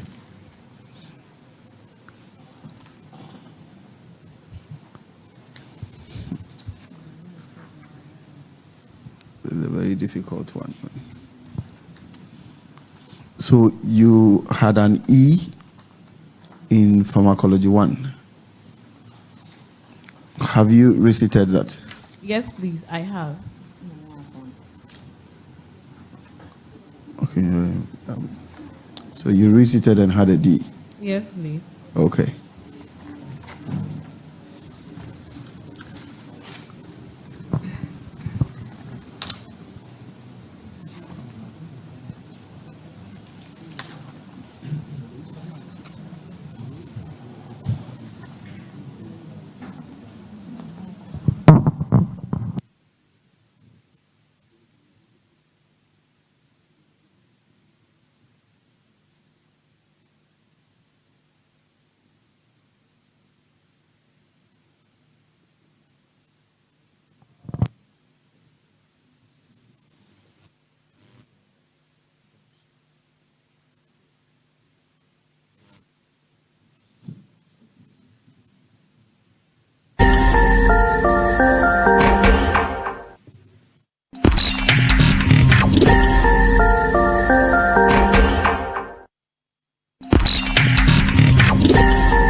Okay, so it's a chorus. Aware papa, be a finya me. China ne mure mu, ewura de bese weni mu. Aware papa, be a finya me. China ne mure mu, ewura de bese weni mu. So give me one line of a gospel music you really like. Okay, so it's a chorus song. Mm. Aware papa, be a finya me. China ne mire munu, ewura de bese weni munyam. Aware papa, be a finya me. China ne mire munu, ewura de bese weni munyam. Okay, thank you.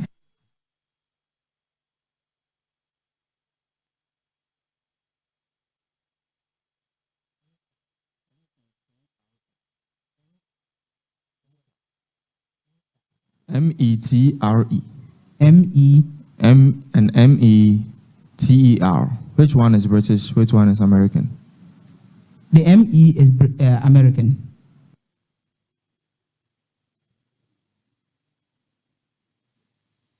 Climb the mountain, cross the ocean, sail the rivers until it open. Make good friends, listen hard, let it out, dance on. Thank you.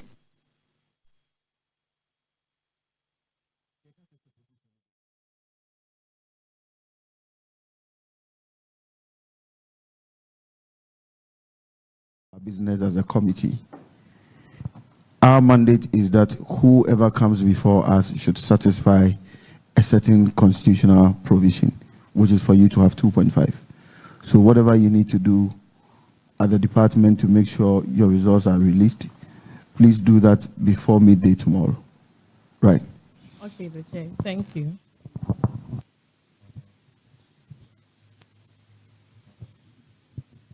Hello. The chair. And so it's Flavia and Patrick. Yes, please. Okay, you are welcome. Thank you very much, the chair.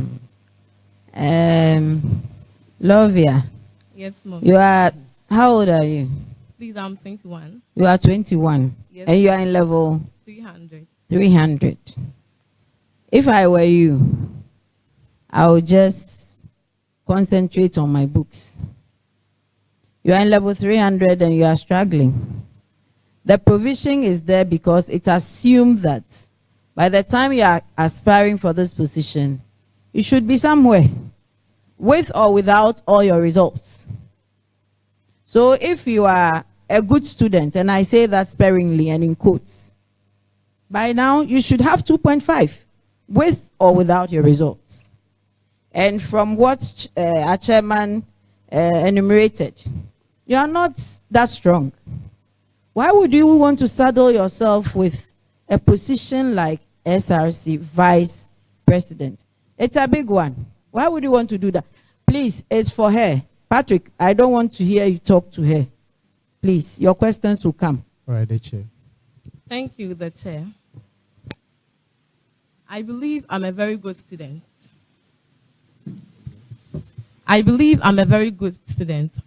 But due to certain problems in my stay on campus, that's during level 100 to level 200 first semester, I had medical issues, and then with that, I was admitted at the hospital most often, and at times I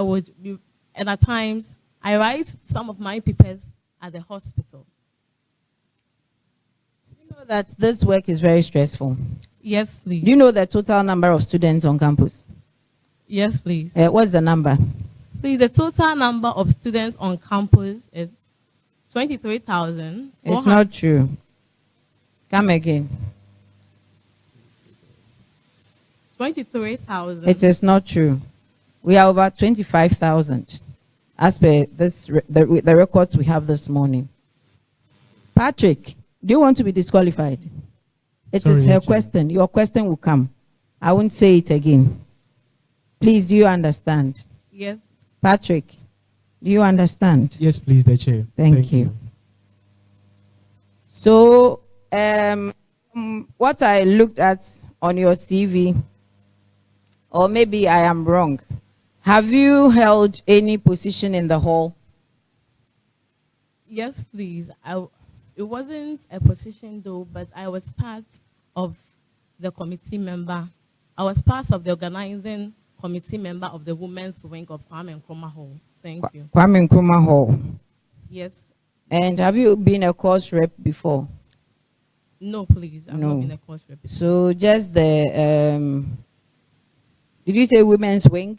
Yes, please. I think that is an easy job. This one is a very difficult one. So, if you were my daughter, I would have just asked you to go home and rest and try and finish your semester in peace. But since you are not my daughter, I'm here to interview you. So I will go on with my job. But when you go home, think about what I've told you. It's a huge responsibility. And because you have told us that you usually get sick, and write your exams even in the hospital, you have to be careful. It's going to be stressful. I can promise you that.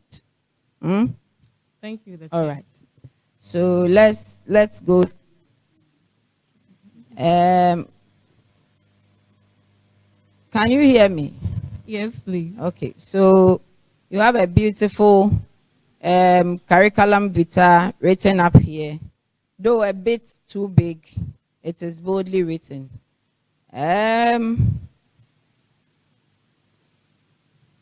I can see you are a Christian. Where do you fellowship? Thank you, the chair. I fellowship with the Deeper Christian Life Ministry. Deeper Christian Life Ministry. Yes, please. It's not Deeper Life Christian Ministry. No, please. It's Deeper Christian Life Ministry. Oh, okay. I never knew. What role did you play there? Thank you, the chair. When I was in the senior high school, I was the Deeper Life Student Outreach Organizer and Music Director. Thank you. What about in UCC? When you came to UCC, you are in your 3rd year. What role do you play? Or you don't attend that church anymore? You don't fellowship with them anymore? Please, I do. So what role do you play there? Unfortunately, I do not play any role there. Why?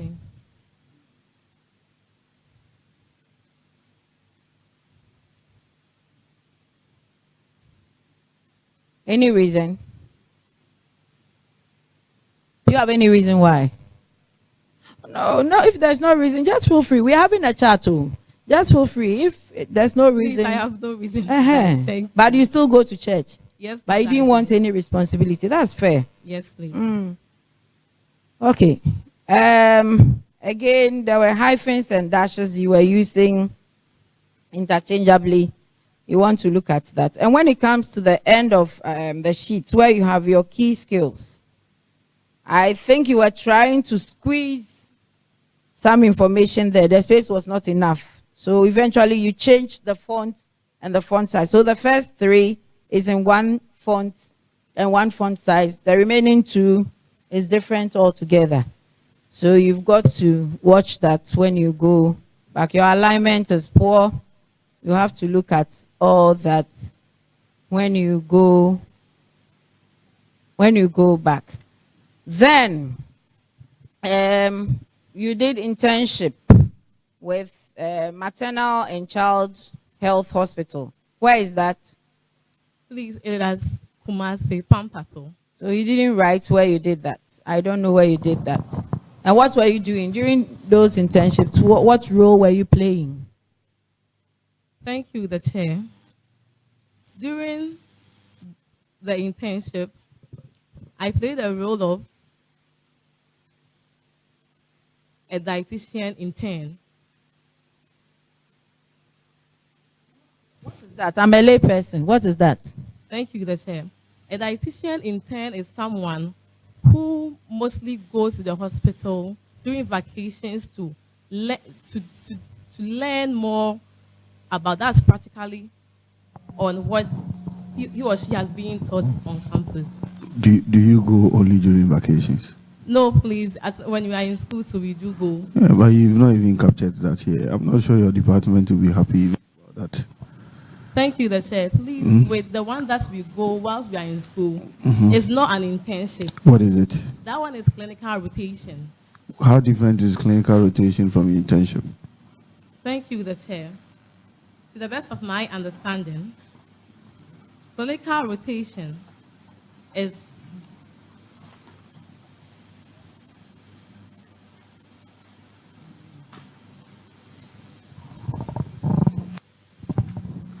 clinical rotation is when is the rotation that we go when we are in school, whilst the internships, they are the ones that we go when we are in the house just to. So you go to the hospital, you do the same thing, but because you do one on campus, it has a different name, and the one you do at home also has a different name. Do you know the meaning of internship? Yes, please. Love ya. The chair. It's the same thing, no? So if you decide to call it in, when you go to the hospital at home, don't you still do the rotation? Is it not the same rotation you do?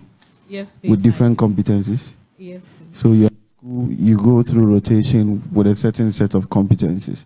Then when you go home, you go through the same rotation or a similar rotation with different set of competencies. So if you want to call it internship, it's internship. It's not different. And you that out as if it wasn't part of the experiences that you've had working. So at Tafu Government Hospital, during your internship, what were you doing specifically? Thank you, the chair. During my internship day at Tafu Hospital, I also played the role as an intern dietitian, whereby assisting the dietitian in managing of our clients' diets and also educating them more on their diet. Thank you. You educate which people, which group of people? Thank you, the chair. We educate people like hypertensive patients, diabetic patients, and any other chronic patients. Thank you. So you educate people. Do you do meal planning for such people? Yes, please. We also do meal planning for them. So why did you leave that out? Have you ever planned a meal for somebody? Yes, please, I have. So if someone has malaria and is above 70 years old, what sort of diet would you plan for the person? Thank you, the chair. I think malaria is. Thank you, the chair. Malaria is not it's not a diet-related disease. I disagree with you. The parasite interferes with iron stores in the body. So there's depletion of iron. That is why there's anemia during malaria. So if a patient has malaria and is anemic, you can't tell me that you can't plan a diet for someone with malaria. And more importantly, because the person is 70 years. He's old. Thank you, the chair. Are you paying attention? Yes, please. This is in your domain. Oh. You've been doing this. Maternal and child, TAFO, UCC, RCH. You go to all these places. And I know. Yes. You know I know. Yes, I do. So don't tell me that you cannot plan a diet for a 70-year-old who has malaria. In a way, I'll come back. Thank you, the chair. Okay, so yeah. The chair was trying to tell you that you should state the roles you played whilst you were there, because it's not showing here. Then, with regards to leadership roles or leadership positions and committees, you stated that you were the vice president for Opokuwari Boys and St. Louis Girls. You were together? Yes, please. Oh, okay. We have an association here on campus. Oh, okay. Then, what were you doing as the vice president? What were you doing? Thank you, the chair. As the vice president for Opokuwari Old Boys and St. Louis Old Girls Association, I assist my president. You assisted? Madam, please, can you come again? I said you assisted. I'm still the vice president. You are still the vice president? Yes, oh, ma'am. okay. Sorry. Thank you, madam. I assist my president in decision making. And also, I take in charge in the absence of my president. Thank you. You take charge? Yes, please. So, can you tell me any new thing you did there? Any initiative you brought up whilst you were, or whilst you are? When did you take position? When were you nominated or voted for? Which month? It was January. So from January till date, can you tell me any special thing you have done for the association? Thank you, the chair. I've been, with the help of my president, we've been able to bring back Accra Slopsa on UCC campus. You are what? With the help of my president, we've been able to revive Accra Slopsa on UCC campus. I was going to ask you where they went to before you brought them back. Sister, I love you. Relax. Okay, thank you. You enjoy listening to economic issues as a hobby. That's your hobby. You said you like reading books. You like listening to economic issues. Or it's an error. Economic, watching movies. You like playing football. Yes. Do you play football? Yes, I do most of the time. Okay. So tell us.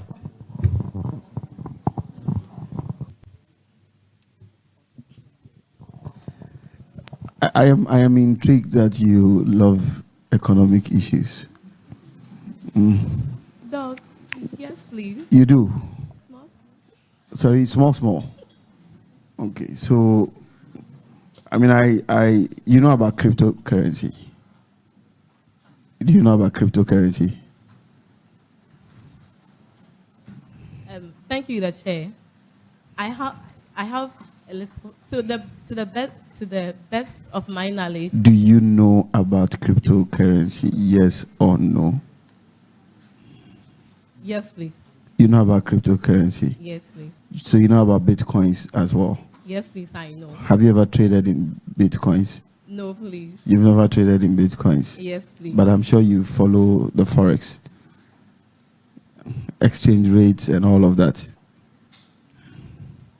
It's been long since I followed. But someone who has a hobby listening to economic issues, you should be following all these things. So I was going to ask you, what is the exchange rate between the CD, the dollar, the pound, and then the euro? And again, ask you, what is the current inflation rate? Thank you, the chair. With the current inflation rate, is about 31. Is it about, the government statistician put a figure there. It was emphatic. Okay. Because when I saw this, I was happy. So I was going to ask you month-on-month inflation and then year-on-year inflation, because these are economic issues. So I was going to ask you, for instance, how much money is the government looking for, in terms of bailout from the IMF? Do you know that? Thank you, the chair. I've heard of IMF, but with the money that... But someone who has hobbies, you have a hobby listening to economic issues. Anyway. Thank you. So you should know what you put on your CV, because clearly you don't like listening to economic issues. I don't know why you put it there. You have to. In fact, now I'm even doubting whether you can play football. Please, I can. So which team do you play in a team? On a team? Do you have any team you play with? No, please. I don't. So you take football and then you play yourself? Okay. No, please, madam. When I'm in the house, I do play with my younger brothers.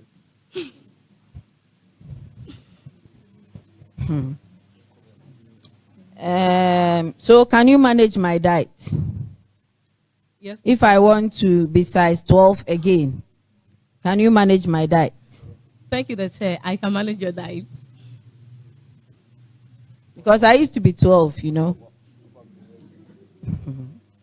And I heard you say, oh, the chairman is intimidating me. He says I cannot be 12 forever and ever. That is not fair. Can you were saying you can sing? Yes, please, I can. Which songs do you sing? I do sing gospels. Thank you. Yes. Please. For me, if you say you can sing, you will sing. Oh. That's not a problem. If you say you can sing, you will sing. So you want to give us one line before Before then, be thinking of what you sing. Before then, I think 2 references are okay, because the third one, I realized you are just squeezing it, and it's not a good habit. In your CV, and there's nothing bars you from moving on to another page. Don't clamp everything at one place. There was a question I wanted to ask you about your course, but maybe I'll come back later. So you give me that the musical interlude, and then we'll continue. Thank you, the chair. I was saying higher grounds. I'm pressing on the upward way. New heights I'm gaining every day. Still praying as I onward bound. Lord, plant my feet on higher ground. Thank you very, very, very much. Thank you, madam. Patrick. The chair.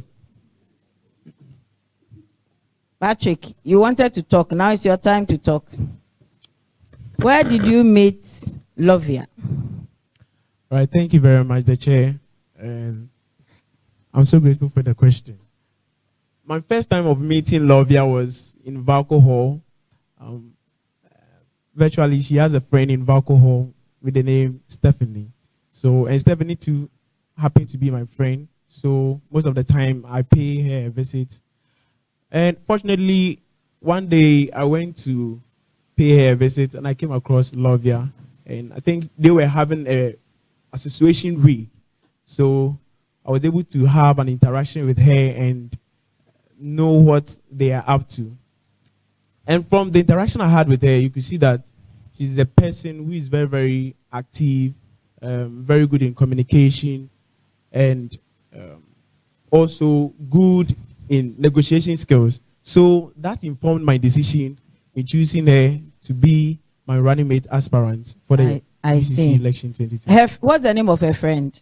Stephanie. But she was your friend earlier. Yes, please. So madam. why didn't you choose her as your running mate?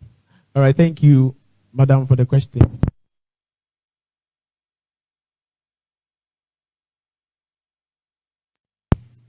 Do you fellowship with Lovia? Thank you. No, please.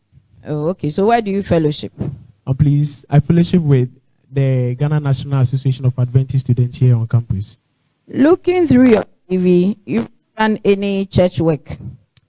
Why? Thank you very much, madam, for the question. Please, I've really done a church work. Is it on your CV? Yes, please, madam. Thank you. What did you do? Because, or is that the GNAAS? Yes, please, madam. What's that acronym? Can you tell me what it is? All right, madam. Thank you very much for the question. Hey, Patrick, that is not true. It is Ghana because that's one you were doing library project. Thank you very much. So the church was doing a library project? Yes, please, the chair. So you tell me what GNAAS mean. The GNAAS means the Ghana National Association of Adventist Students. Yes, please, madam. Oh, okay. Yes. So this was 2017 to 2019. Where? Madam, please, my former senior high school. So when you came to UCC, you haven't been at church. True or false? Madam, please, I do go. I was the former action unit coordinator, but that's not featured in my CV there. Okay. So you started very well. CV big, as I think you copied Lovia's own, or she copied your own. You have the same template. But then you decided to reduce your fonts. So there are about 2-3 different font sizes. And that is not good enough. There are some that are very small and difficult to read. So you want to watch the sizes. You have taken care of your personal information. And then you have working experience there. And the information is on the other page. That is also not good enough. You should have the heading with the information. You could have just moved it to The next page. I remember yesterday I corrected those who are writing 2000 to current. It's to date or to present.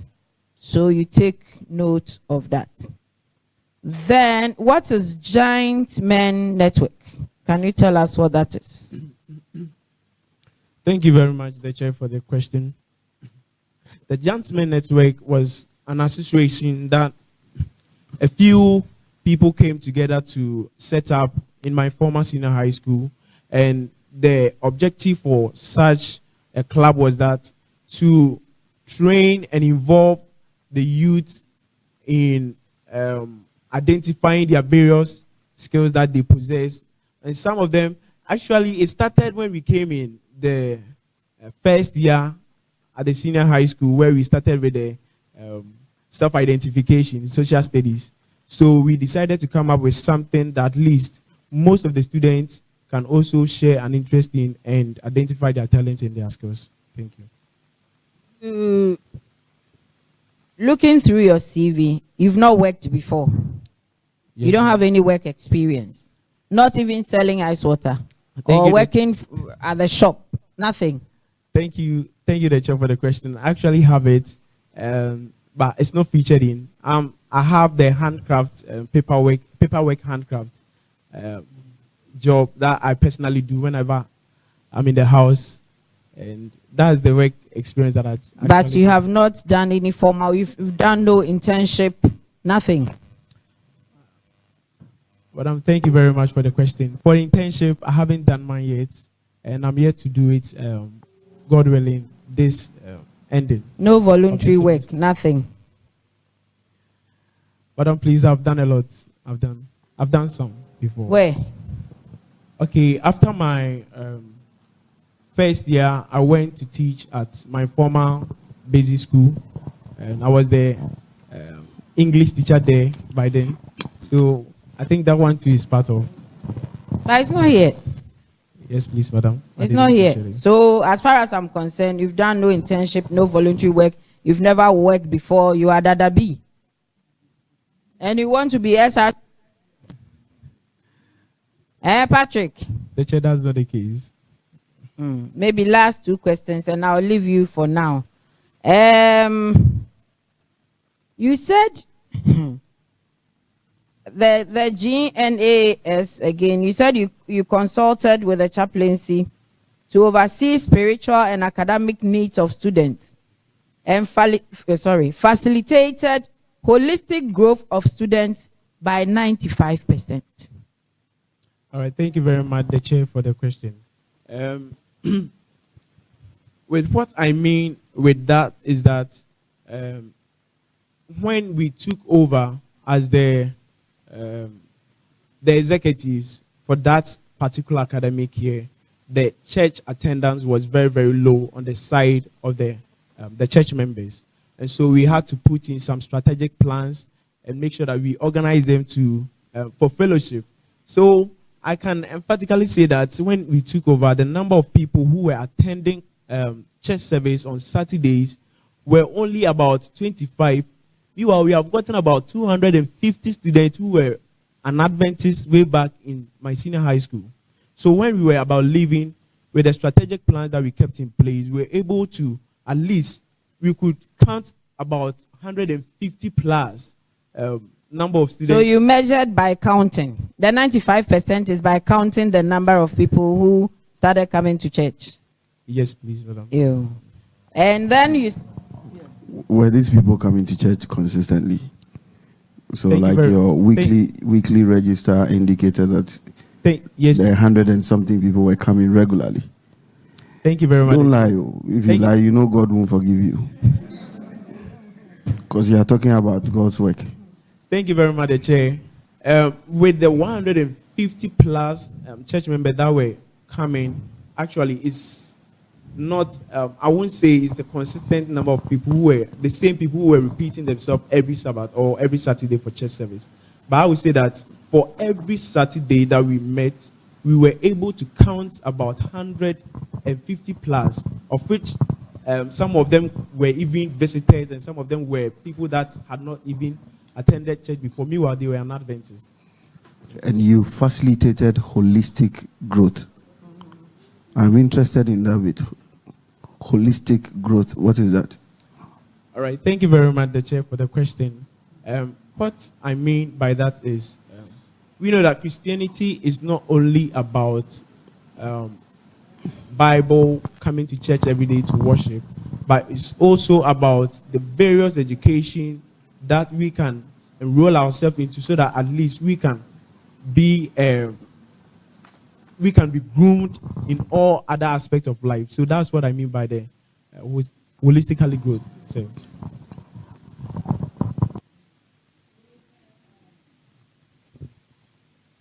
You restocked the library with over 500 new books. Where did you get the money to do that?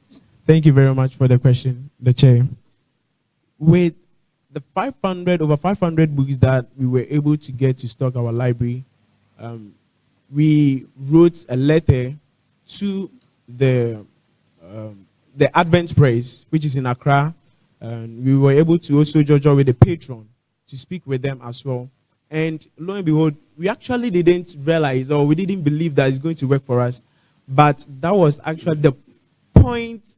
I believe that with any duty that someone can take upon himself, he is capable of doing that. We realized that in the next 2 weeks, we were able to, the Advent Press gave us the notice that there is a package for us. Got it from the Advent Press. Yes, please, okay. Madam, how did you increase channel of communication between students and the hall management as a member of publicity committee? All right, thank you very much, the chair. And in my level 200, I serve as the publicity committee member, as you have already said. And that was a moment that I had the privilege to interact with most of the students here on campus, in Vaco Hall. So I mostly joined the reps for publicity campaign, telling them about meetings here and there. So we were able to manage that and increase the number of participants in every meeting that we were able to. You said you increased the channel of communication between students and hall management. How did you do that? All right. Thank you very much, Chair, for the clarification. We increasing the number of channels for communication. Initially, we were having, we used to organize meeting with the use of the megaphones at the various floors. But at this moment, I availed myself to go the extra mile by using the WhatsApp tool as a means of communication. And hence, that was the biggest platform that we were also able to leverage on to. But that was you or your committee and the students, not the committee or not the students and hall management. It was between your committee, publicity committee, and the students, isn't it? Thank you very much, the chair. There were most of the time that we had messages from the management, and hence we had to carry on your WhatsApp platform. No, please, to the committee. So the management will bring the message to the committee. Then we anyway, have to I will surely come back to you. But note that you have referees. It's references. It's referees, and I'm correcting it again. It's not references. And then, if you want to punctuate everything, you brought full stop. Everything, the name of the referee, full stop. Their rank, full stop. No, you don't do that. It's comma, comma, comma. If you really want to punctuate, it's the last one that you put a full stop. They're both of you. So you want to look at that. I'll end here and come back later. Thank you. Patrick, so I've seen here on your CV that you have written interpersonal skills, communication skills, technical skills. If you say technical skills, what do you mean? Okay, thank you very much, the chair, for the question. I think as part of the skill that I gained, I've gained so far. I mean, technical skills is some of the software skills that I've already gained since I enrolled myself in this institution. So, such as the Microsoft Word and the PowerPoint as well. So you don't know how to use Microsoft Excel? The chair, I have a little fair idea about knowledge about that, and not. I see. Okay, we'll come back and then we'll talk about your skills. Okay. Thank you very much, the chair. All right, thank you. Lovia, there was a 7-member committee that was inaugurated in May 2022 under the office of the Ghana Statistical Service. What is the name of the chairperson for that position?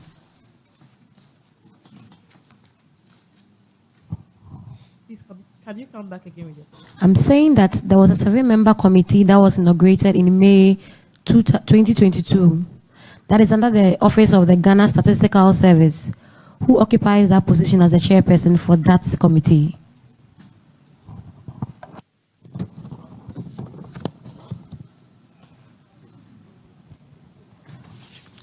I have no idea.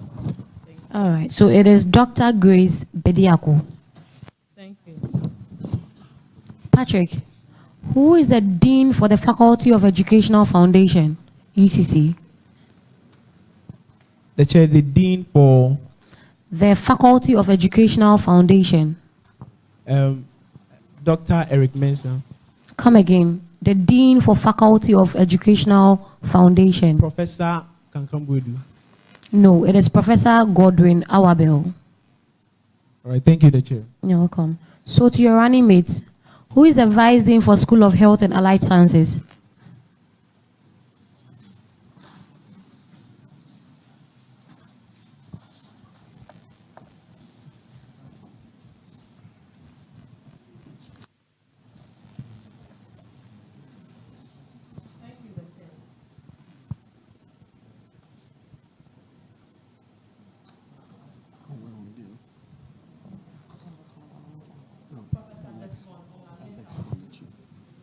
Come again. It is Professor Alex Denchi. Iliche, sorry. You don't know your vice dean.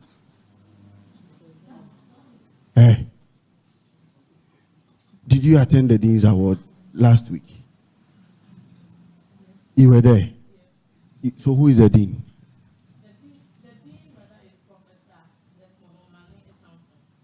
Love ya. No. Because I saw you at that program and the vice dean was there and he was introduced. All right, thank you. Patrick and Lovia. And Patrick, the chair. Yesterday, that is 2 days ago, your treasurer wasn't able to know cryptocurrency. And today, your running mate also has very little idea about cryptocurrency. I believe you have some idea about cryptocurrencies. The chair, yes, please. So can you name 4 cryptocurrencies that you know? Okay. The chair, I will start by the Bitcoin, Ethereum, that's the Ether, and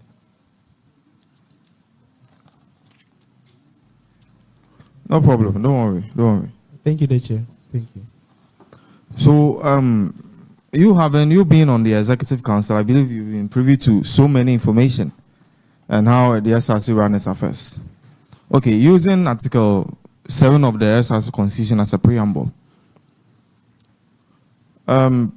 If the SRC is to organize a program,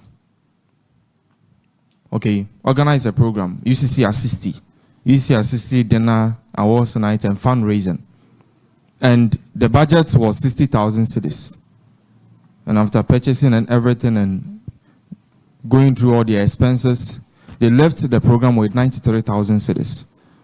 What are they supposed to do? The chair, please, can you come again with your question? I'm saying that using Article 7 of the SRC Constitution as a preamble, if the SRC is to organize a program, and that is UCC assist dinner, awards, and fundraising. And after the program, their budget was 60,000 cedis.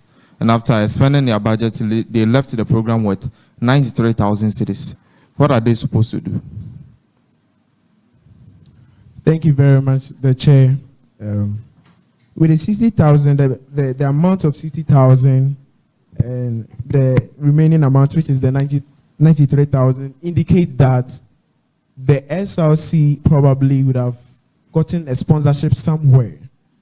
And so, with the remaining amounts of money, should be left into the account of the SRC.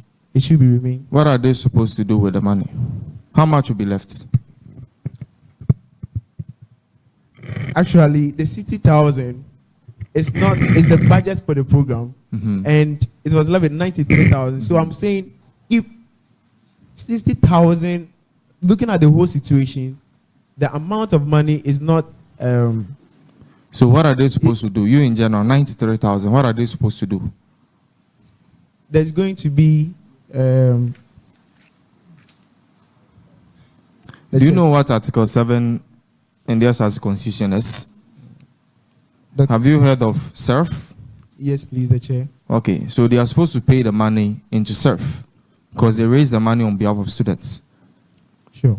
But have you ever had any knowledge on the Executive Council of the SRC receiving any donations on behalf of students?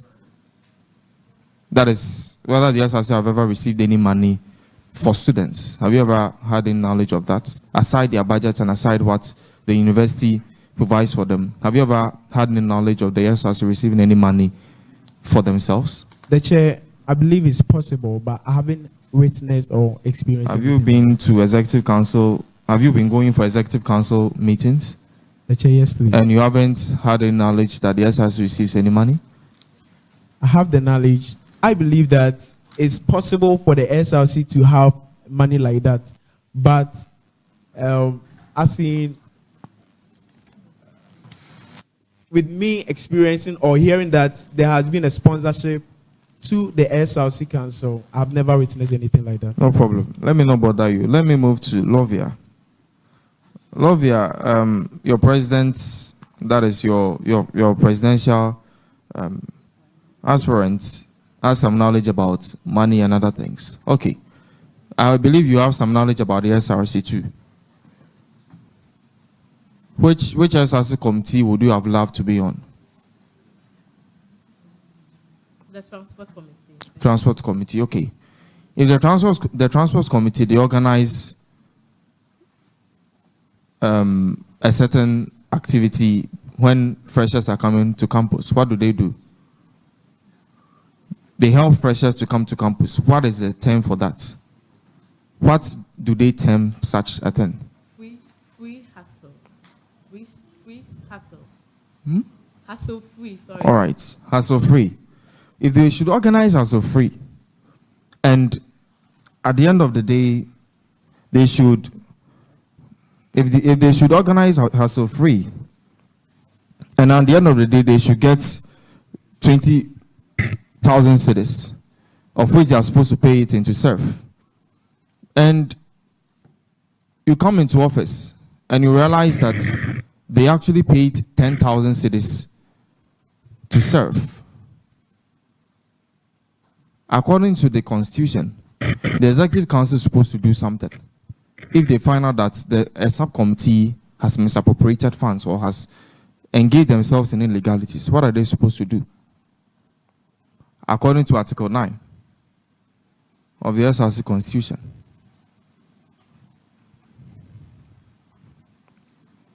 What can they do as a penalizing endeavor? I don't know whether you get my question. I'm saying that if they should get 20,000 cedis as profits from running the program, and they end up paying 10,000 cedis to the SRC account instead of the 20,000 cedis. Under Article 9, the SRC Executive Council is supposed to initiate something or is supposed to do something to penalize them. What are they supposed to do? Thank you, Mr. I think the SRC Executive Council.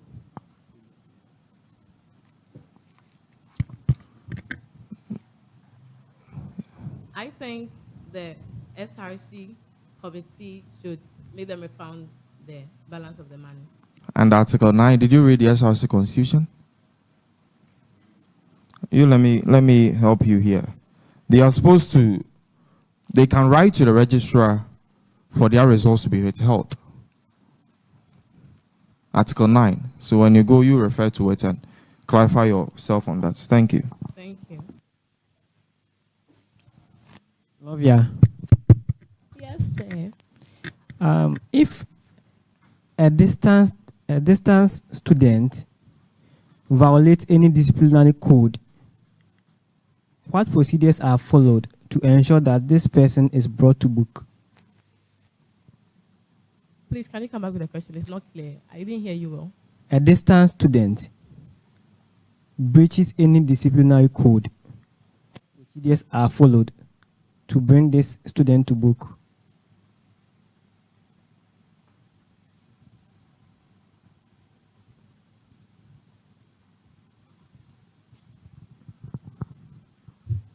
Thank you, the Chair. The issue should be forwarded to the disciplinary committee of code. Who set up that disciplinary committee?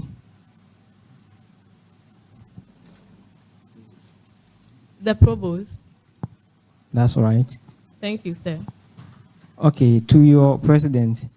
Let's say after this vetting, you qualify to stand for the election and you lost or you lose. How will you appeal the verdict of the election? I mean, you in your imagination, or you think you were supposed to win the election, but then the outcome says otherwise, so you want to appeal. The chair, please kindly come back. Okay, to the so question. I mean, what procedures are followed to resolve electoral disputes? Okay, thank you very much, the chair. And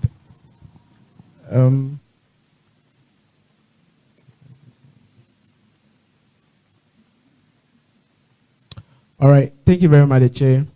So the first step I will take is I will formally or officially write to the election commissioner for the SRC elections.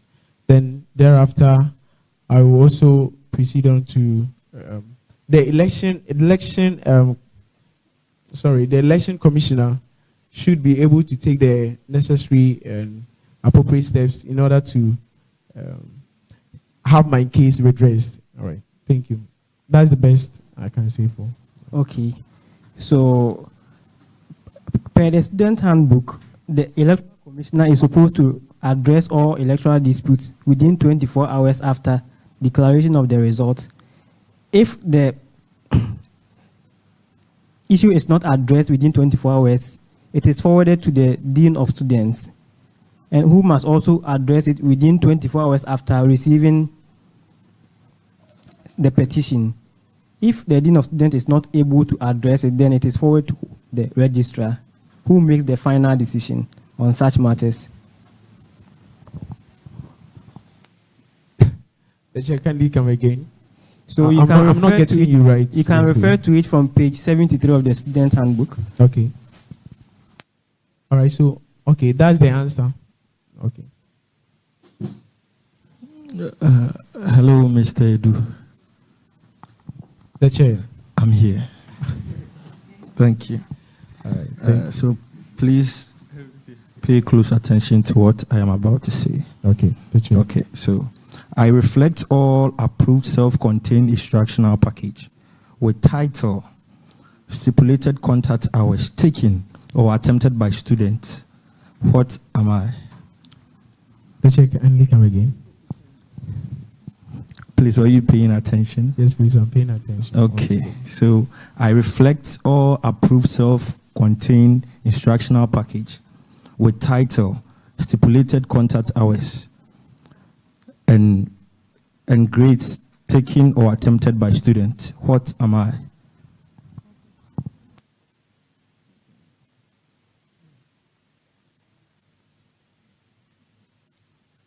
The chair, credit our course. Sorry, it is the transcript. Thank you, the chair. Okay. Lovia, Yes, sir. please, what is the appropriate thing to do when you return to the university after you were sick? What is the appropriate thing to do when you come back to campus? Thank you, the chair. The appropriate thing for me to do is to report to my hall tutor.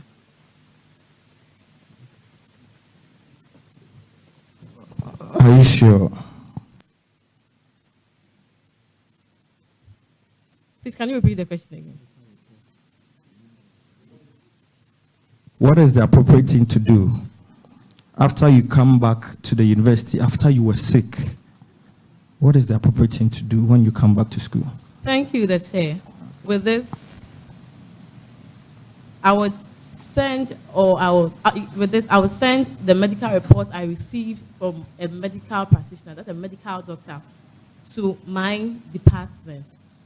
This is if there should be a case I miss any quiz or any examination. Thank you. It's like you're not getting what I'm saying. So you didn't come back ill. You came back well. What is the appropriate thing to do? Or you have no idea? If you don't know, just say it. There's nothing wrong with that. Then we can move on. Please, let's. Okay, so the right thing to do is you see a medical officer within 24 hours on campus. Okay?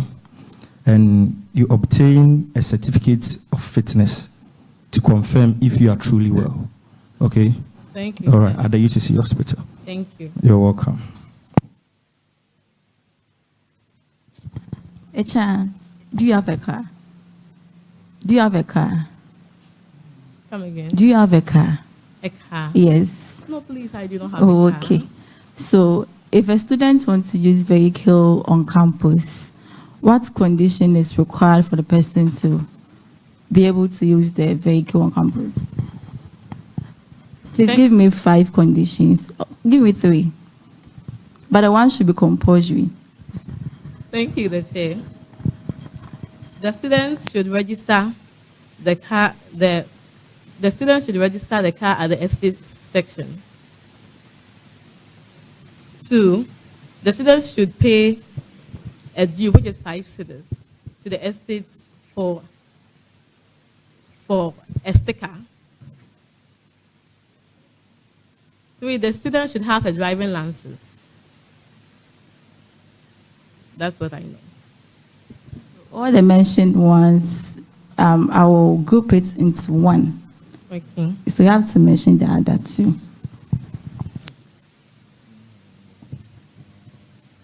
Patrick, what at all are you writing? The chair. You've not been asking any question. You are writing. What are you writing?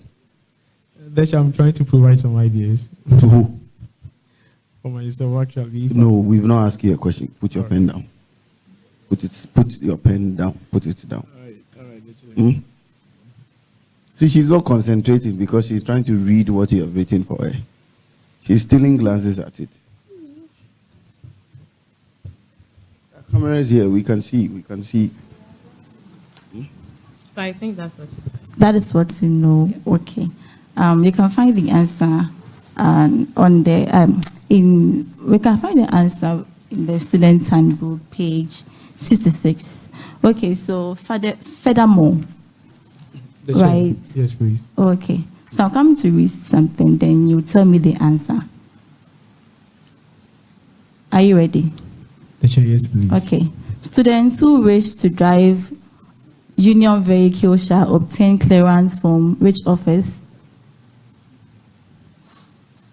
The office of the Directorate of Transportation or Transport. There are 2 offices, not just the transport. Sorry, office. we don't have a Directorate of Transport Services. The transport section. Thank you. The transport Section. Okay, so you had one right. Yes, please. It's registrar and transport officer. Okay. All right, thank you. Team furthermore. The chair. Having perused through your CV, I realize that you are currently serving in your capacity as the Vaco Hall JCRC president. Is that correct? Yes, please, the chair. Do you know that there is a constitutional provision and you qualify to have seek re-election of that office? Are you aware about that? Yes, please, the chair. So why then do you want to go for SRC president? All right, thank you very much, the chair, for the question.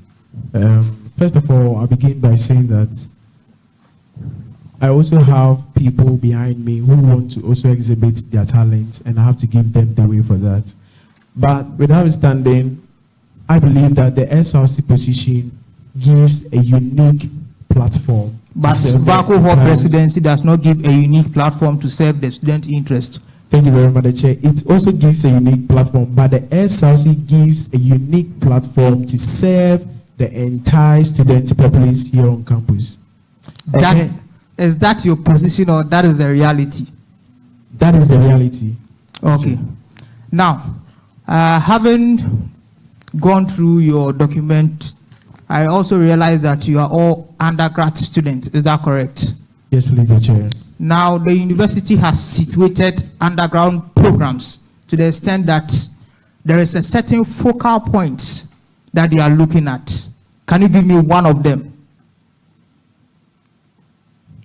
The chair, can you again with your question?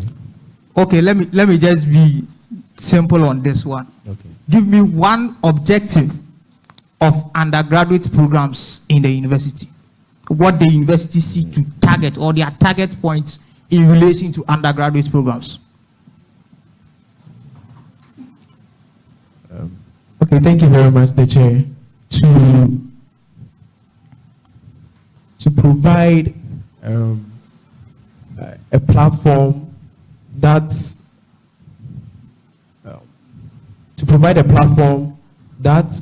equips the ordinary students of the University of Cape Coast to be an innovative and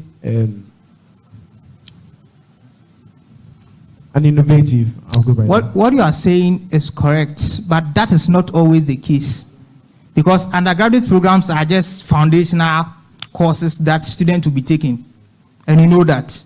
Yes, please, the chair. So it cannot always be the case that someone can just bring about a new idea just after completing an undergraduate program.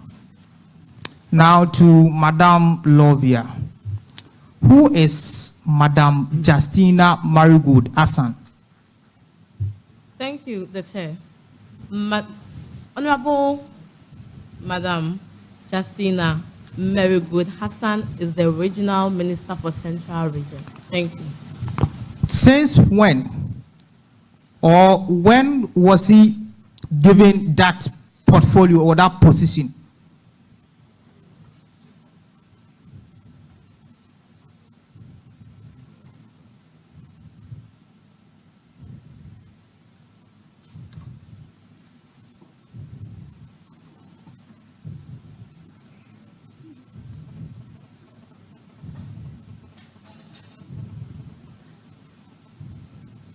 Mr. Patrick, do you have any idea about that? The chair, I would say this year. Not this year. Okay. We are in 2022, if I should remind you. Sorry, the chair. So I would say 2020.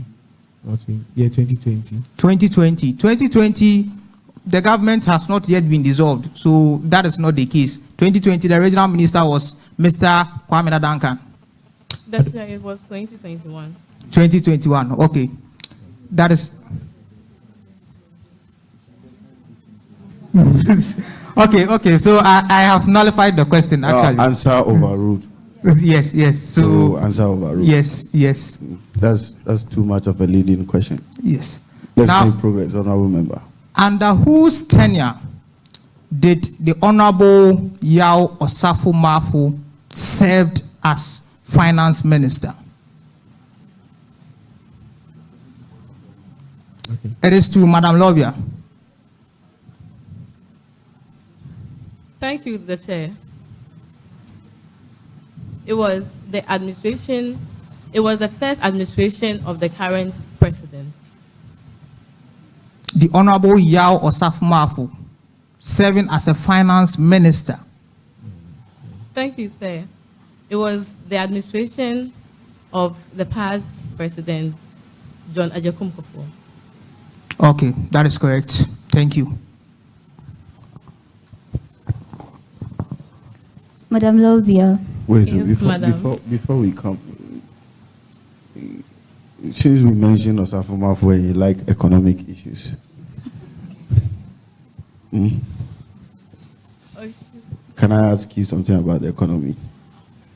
I shouldn't.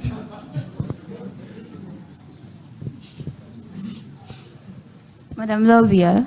Yes, madam. Please, what's your view on the course critical thinking and practical reasoning?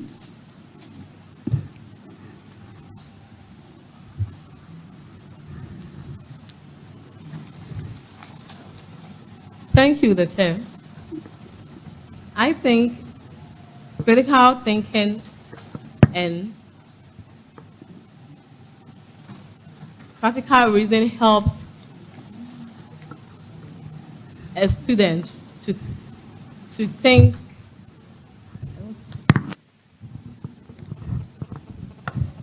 to be a good thinker. Are you trying to tell me that I can't be a good thinker without reading the course critical thinking and practical reasoning? Thank you, the chair.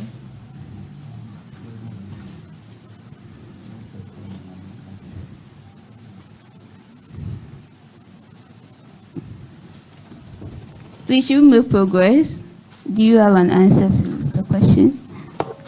Thank you, the chair. I think critical thinking helps us to analyze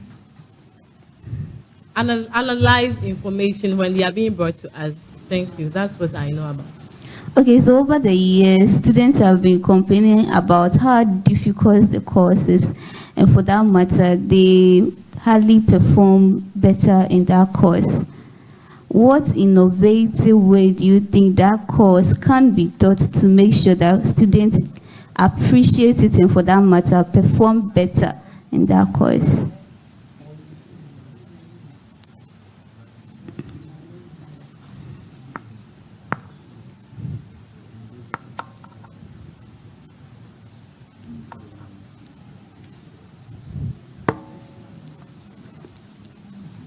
Thank you, the chair.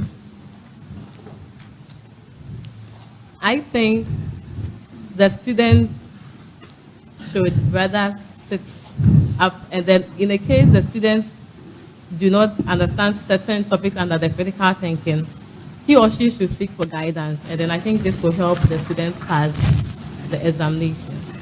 I was trying to say that students haven't been sitting down to study. That's why they've been failing the course.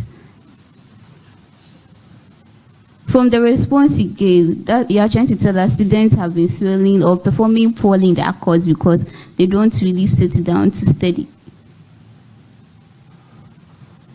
Patrick, would you like to help it? Thank you very much, the chair. I believe that the critical thinking and practical reasoning course shouldn't only be a semester course. I believe that we can expand because in level 200 we have a course like entrepreneurship, and such a course is being read, communication skills in level 100, and such a course is being read twice in an academic year. So I believe that we can bring the components of such a course, then we read it for that, for a specific academic year, so that at least we can have a full grip of the scope of that course. Thank you. Really? Okay, so I have a scenario over here. Kindly listen to it and give me the necessary response. Okay. So when Afi was in level 300, her sister, Amma, who already has the degree in sociology, was admitted into the university to study a Bachelor of Laws. Surprisingly, both Afi and her sister, Amma, ended up graduating the same year.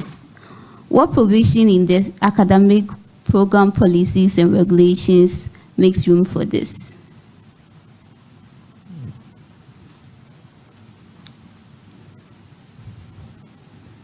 The chair, I will plead if you can come again with that question. When Afi was in level 300, her sister Amma, who already has a degree in sociology, was admitted into the university to study a Bachelor of Laws. Now, Amma and her sister Afi ended up graduating the same year. What provision in the what provision in the academic program policies makes room for this? All right. The chair, thank you very much for the question. I'm trying my best anyway. I believe that Amma undertook a postgraduate program. Okay. Hence, that ended her probably ending up graduating with Afi or something like that. Yes, please. Is law a postgraduate program? An undergrad, doctor. So how can you say Amma undertook a postgraduate program? Okay, doctor. Sorry, the chair. There is a provision that mostly students who have graduated already and would like to also come for the chair. I will rest. I'll end it here. Relax. Yes, there's a provision, but there's a name for it. And I'm sure that's all my colleague is asking you to provide.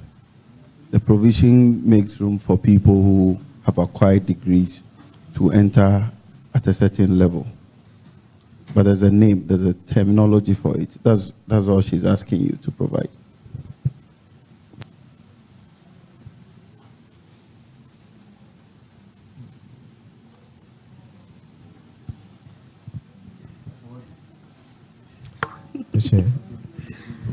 Okay, so it's known as the advanced credit.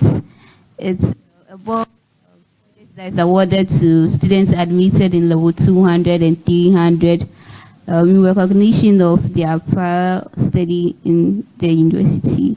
Thank you. Right. Thank you. Thank you, teacher.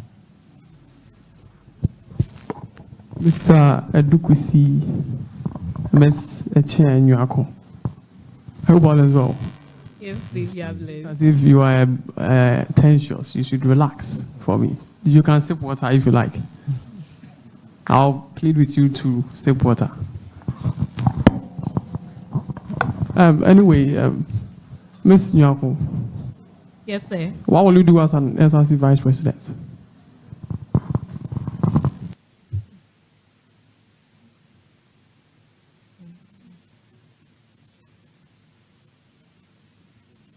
Thank you, the chair.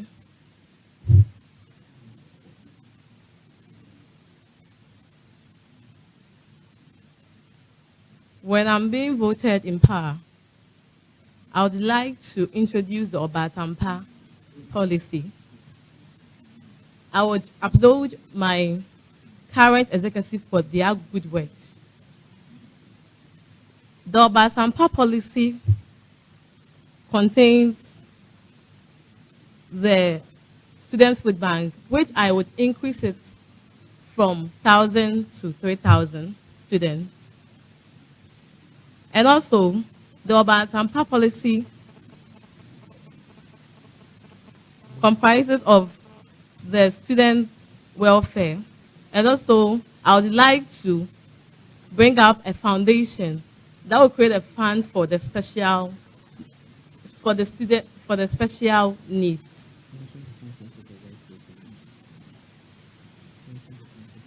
Obatampa policy, and then you wanted to do what?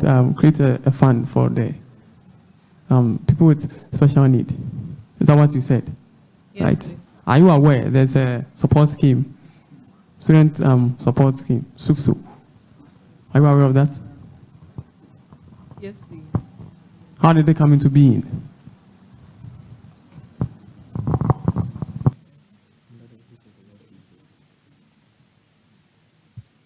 From the office of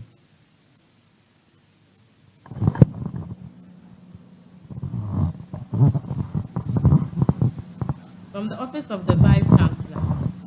Are you sure? Anyway, Mr. Patrick, The chair. How do you understand representation? Representation. Because that is the jurisdiction you are going to operate. If you get a nod, you are going to be a representational leader. So what do you understand by representation? All right. Thank you very much, the chair, for the question. I believe that a representation is being in someone's stead, either to fulfill a duty or to perform the role of an advocacy. Thank you. So will you say that when you get a nod to be a president, you are also a trustee on the part of students? Will you say that? Yes, please, the chair. Good. So then do you find it imperative that every decision you make, you will involve students? You will take the feedback or the chances or the stance of students in your decision making. Do you agree with that? Or will you see it to be necessary? The chair, yes, please, because I believe in bottom up. So then how will you go about it in reference to your constitution? All right, thank you very much, the chair.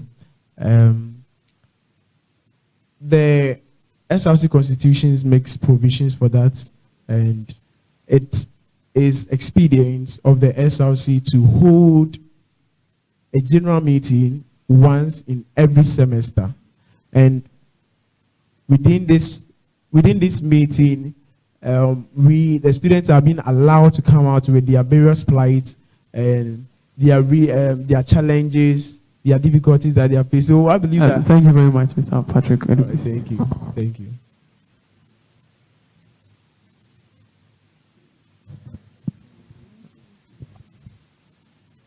Hi, good evening.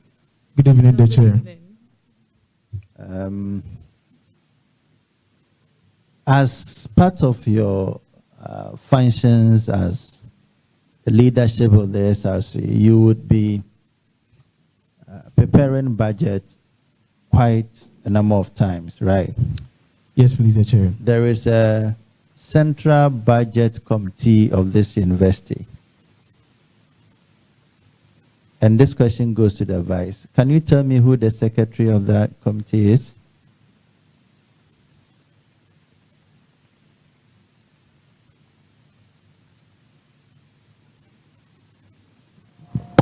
Please, can you come again with this? The secretary to the Central Budget Committee of the university.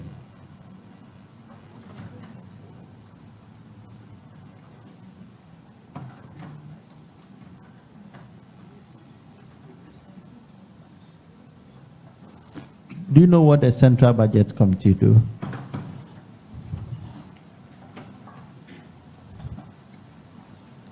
Thank you, let's say. To the best of my knowledge,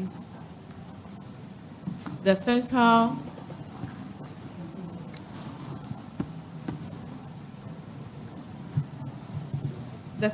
budget committee makes budgets for the school. Yeah, of course, you can get that from the name, but just tell me the secretary, who that secretary is, which office chairs the secretary? Office of the... No. There is a unit within the finance directorate, okay, called the budget unit. The head of that unit chairs that committee. The president candidate, Patrick. Yes, please. Do you know the composition of that committee? Yes, please, sir. Can you take me through? Okay, the chair.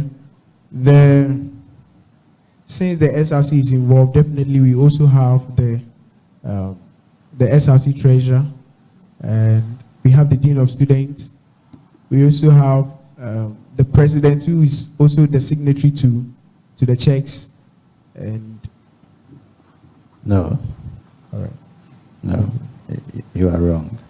So we will have the vice chancellor, the pro VC, the provost, dean, administrative directors, and the likes. Okay, so the central budget committee is the top-notch one. All right, so it is not within So once the budget has been prepared and all that, there is a review committee that reviews the budget of the Central Budget Committee. Can you tell me the composition?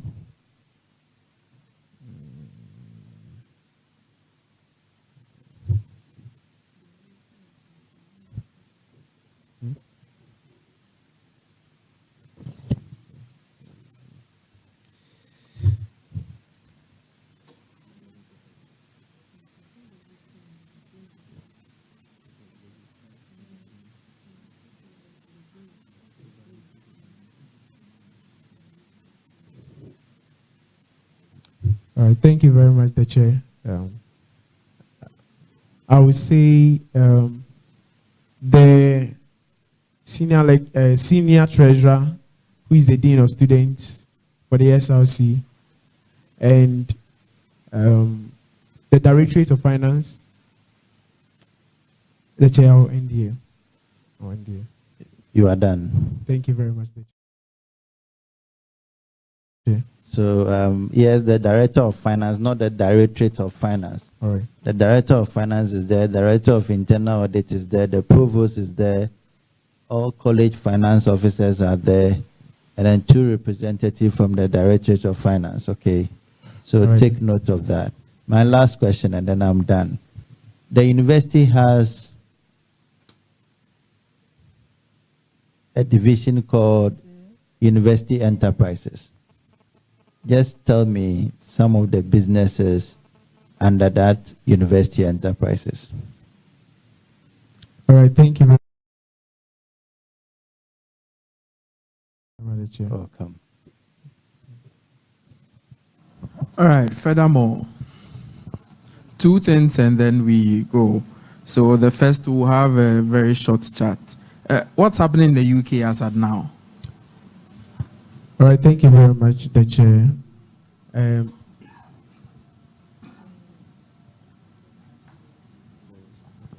All right, thank you very much, the chair, for the question. And in UK right now, in relation to the monarch, let's do it quickly. All right, thank you. I believe that the Queen, that's Queen Elizabeth, has had some health-related issues, and I think doctors have been trying their best to support her, but she is saying that they should go on their knees and pray for her. So I think that's the only thing I know about. All right, so in about an hour and a half ago, the Queen passed away.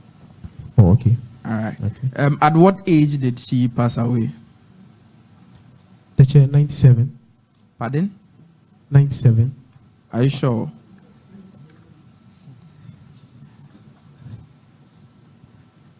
Or you've added 1 extra year. She's 96. 96. Yes. And then how long has she reigned? So how many decades? Let's take that. Okay. The chair, I would say for 9 decades. She's really for 9. She was okay.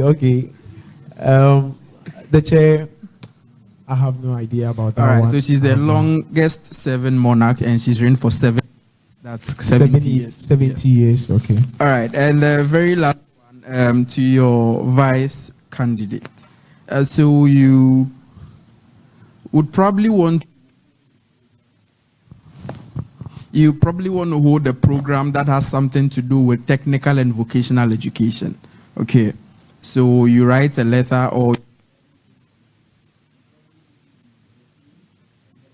discussion, and then you mention to him, oh, I want to invite the Director General for the Commission for Technical and Vocational Education. Then he asks, what is his name? How do you respond?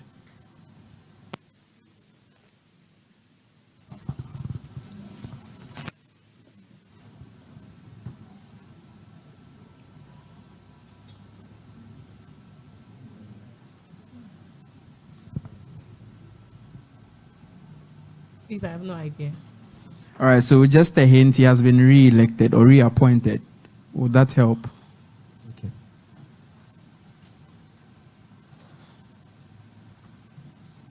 The chair, I think she didn't get the question well. So. All right. So all I'm asking for is the name for the Director General of the Commission for Technical and Vocational Education. Okay. And I gave a hint also that he was reappointed just recently. Please, I have no idea about it. All right. So that's Dr. Fredche Asamoah. Thank you, sir. Patrick. The chair. Lovia. The chair. Did you prepare? We prepared the chair. Lovia, have you sung already? I have. Oh, okay. I see. I think that you guys could have done better because you are friends and you have been meeting and rehearsing. Yes. Could have done better because you had a lot of time. You listened to a lot of interviews. You are the last but one team. Anyway, we have good news for you, but I'll let the chairman say it. Oh, the good news is that we've been able to verify the last results from Thank the you, system. So your CGPA qualifies you to be vetted. Thank you very much, the chair. Thank you very much. All right, so I'll give you 10 seconds. Tell your fans anything you want to tell them in 10 seconds. All right, the chair, thank you.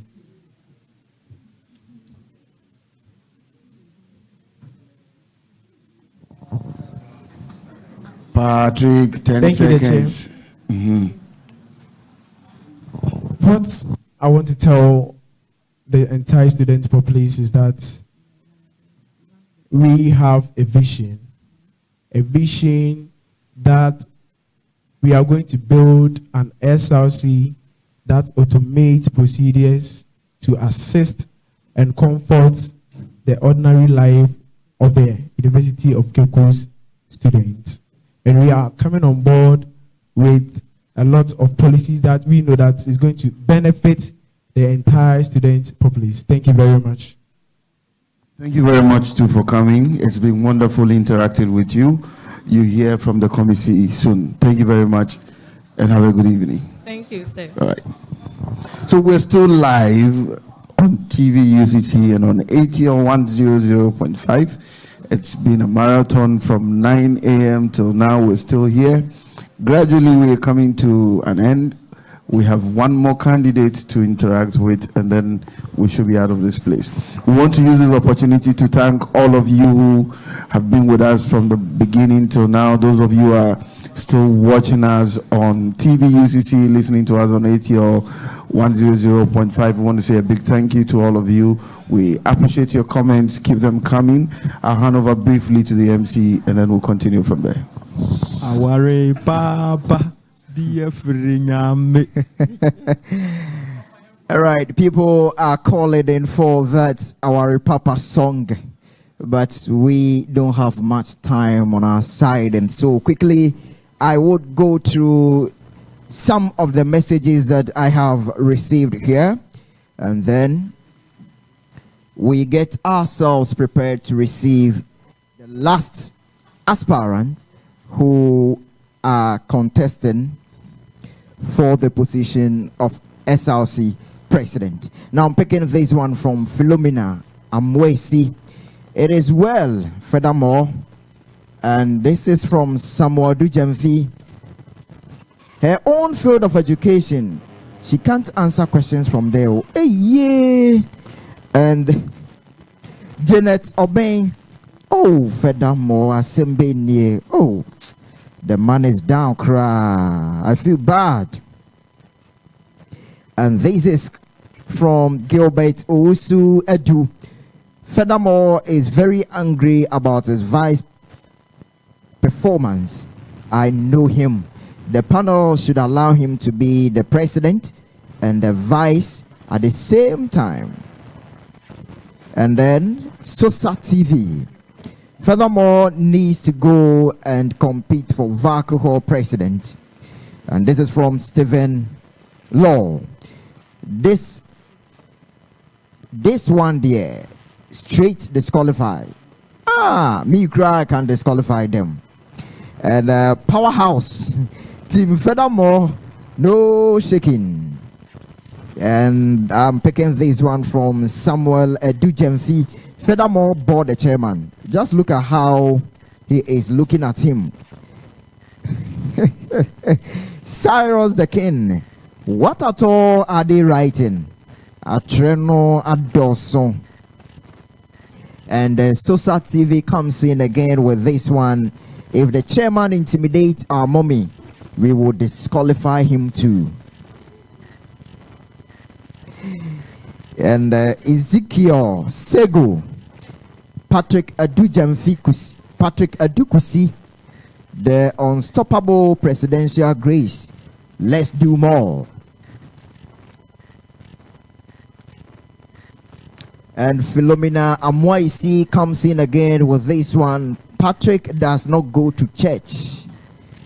And Ernest, I think you reacted to that. Jesus is calling. Helena Ami, furthermore, regardless.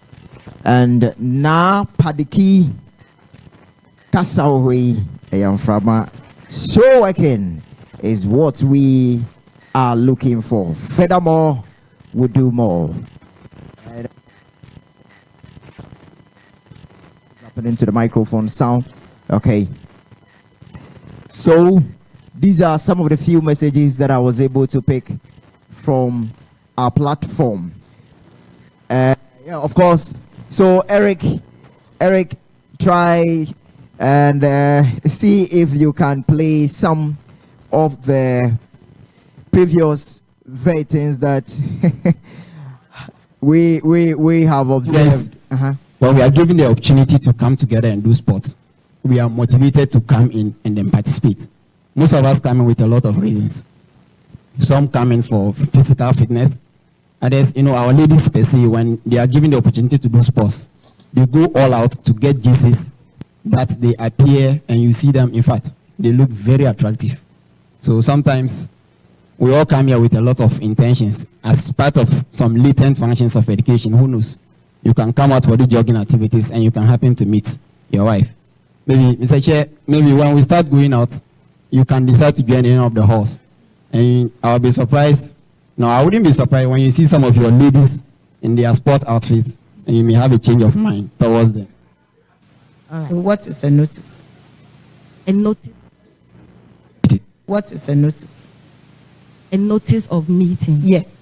Okay, so a notice of meeting is basically a statement, a written statement to be given to members of a meeting. Okay, so Meter. Meter. M-E-T-R-E. M-E-T-E-R. Which one is British? Which one is American? The M-E is American.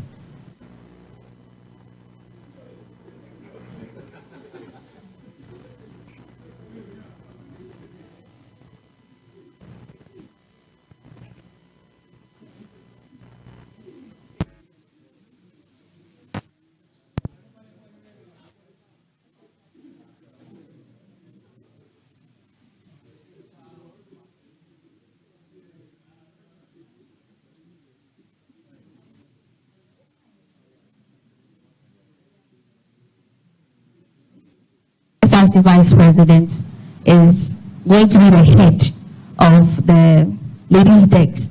But I believe that this actually gives the lady who will contact the Vice President a very better option, that she has an SRC President who is a female. So you are going to lead the ladies' desk? Not necessarily leading the ladies' desk, but I believe that my running mate will perform the duties. Sure. Thank you very much. Prince and Peace. What a wonderful name. You are welcome. So kindly take your seat upstairs.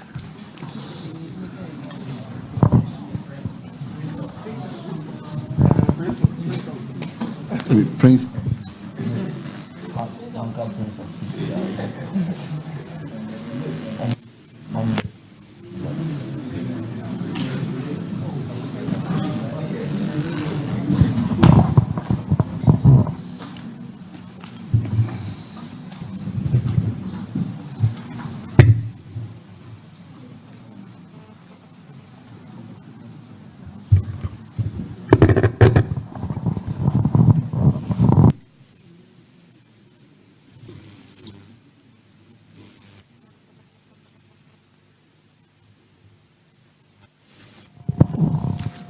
You're welcome.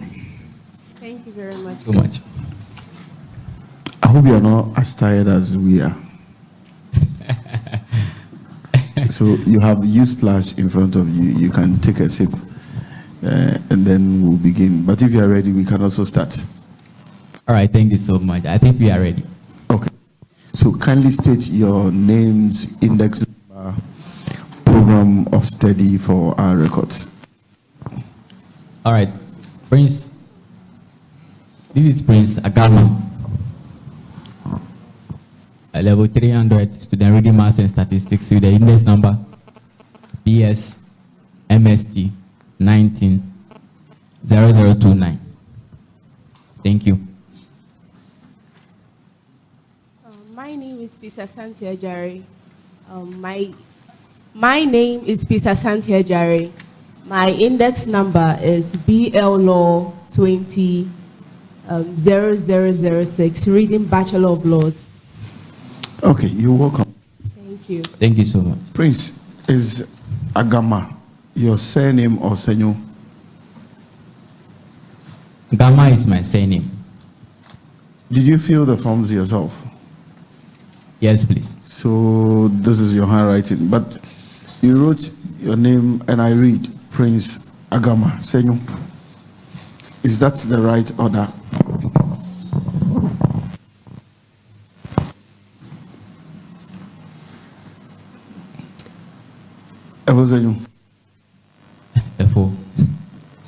You've written Prince Agama Senyo. Is that the right order of your name?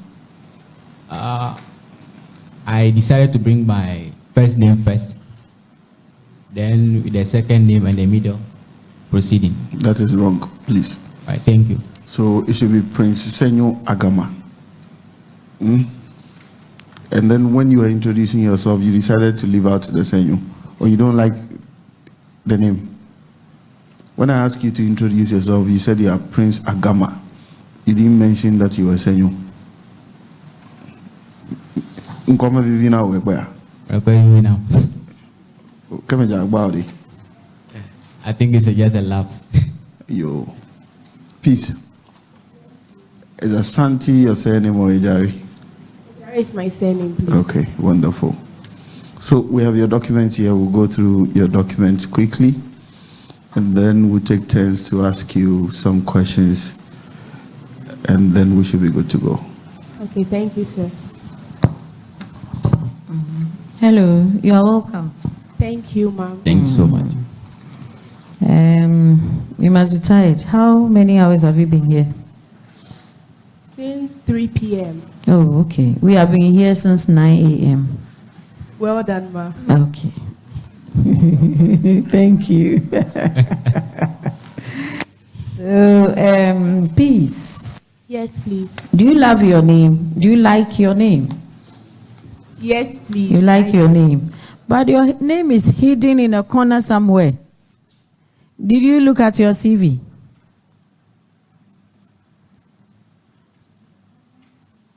Or somebody submitted on your behalf? Yes, please. That is very bad.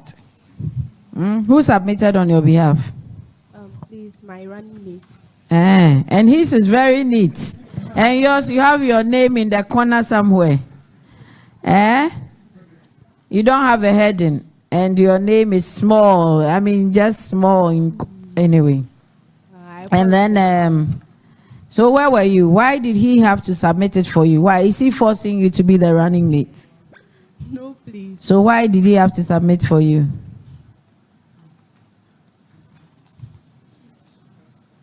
You are a lazy girl. No, please. So why? Tell me. Why did he have to submit it for you? You were sleeping. No.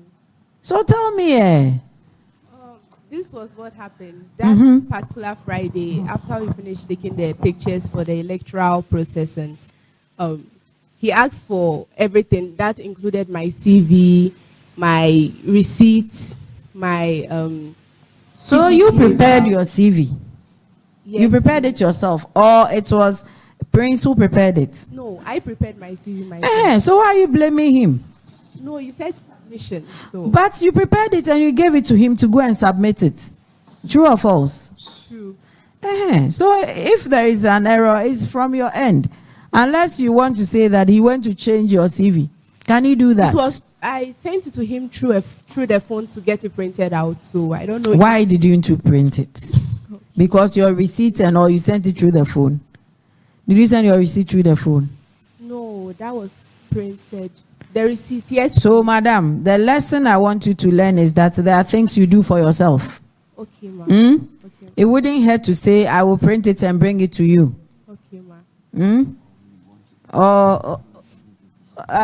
Yes, you are doing it together. So you could have even said, oh, let's go and submit it together. Wait for me, or come and pick me, or I'm bringing a Uber to come and pick you or something. You don't just leave it. Okay, madam. Because this one, it doesn't speak well of you. Okay. Some of the things are bold, others are light, the font sizes are different. It's messy. It's messy. And the way you are looking beautiful. This one, no. It's not looking good. You are pretty, but this one is terrible. Okay, so next time you try and do those things. Okay, you said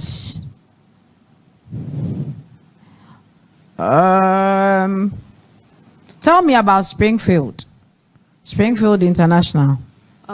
It's an international school in Nigeria, City. Are you a Nigerian? No, please. Even the Nigeria, you wrote NIG, full stop. So I thought it was part of the school's name. I didn't know it was Nigeria. So tell us about Nigeria. Why? You lived there for some time? 11 years. Your parents were there? My parents are still there. Are they Nigerians? Yes. They are Ghanaians? Yes, please. I see. And the CV, I don't want to spoil your evening, but it's bad. Till date, till is small letters. Date is capital letters. And it runs through. And I've said it's to date. It's not till date. And then your work experience, you were an assistant teacher at Creative Kids. Yes, True. True. And then you mix that up with other positions you've held. Like assistant girls prefect. That is not a work experience. Oh, okay. Rosa, general secretary. Those things are positions you've held. Okay. But you mixed it all up.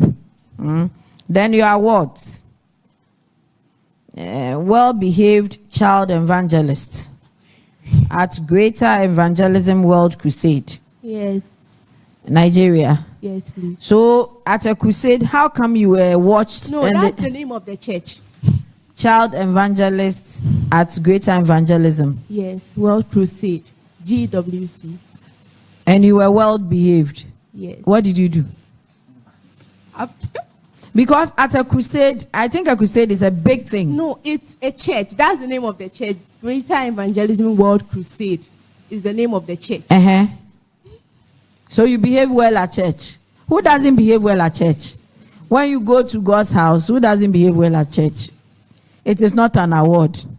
I don't think it. So what did they give you for behaving well at church? Toffee. What? An umbrella. Please, it is not an award. The spelling bee, yes, you were first runner-up for spelling bee. That one is good.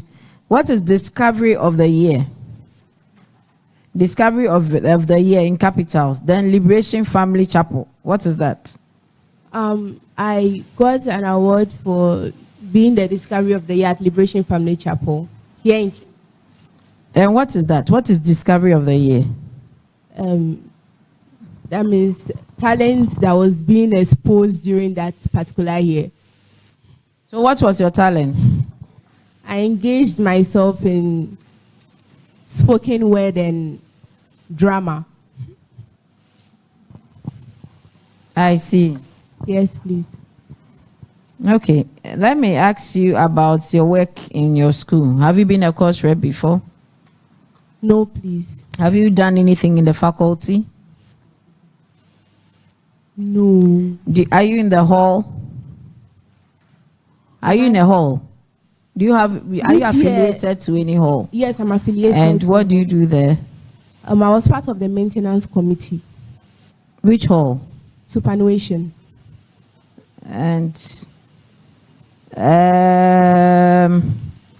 you've not worked for SRC before. Is the maintenance committee part of JCRC committees? Yes, please. It's part of JCRC committees.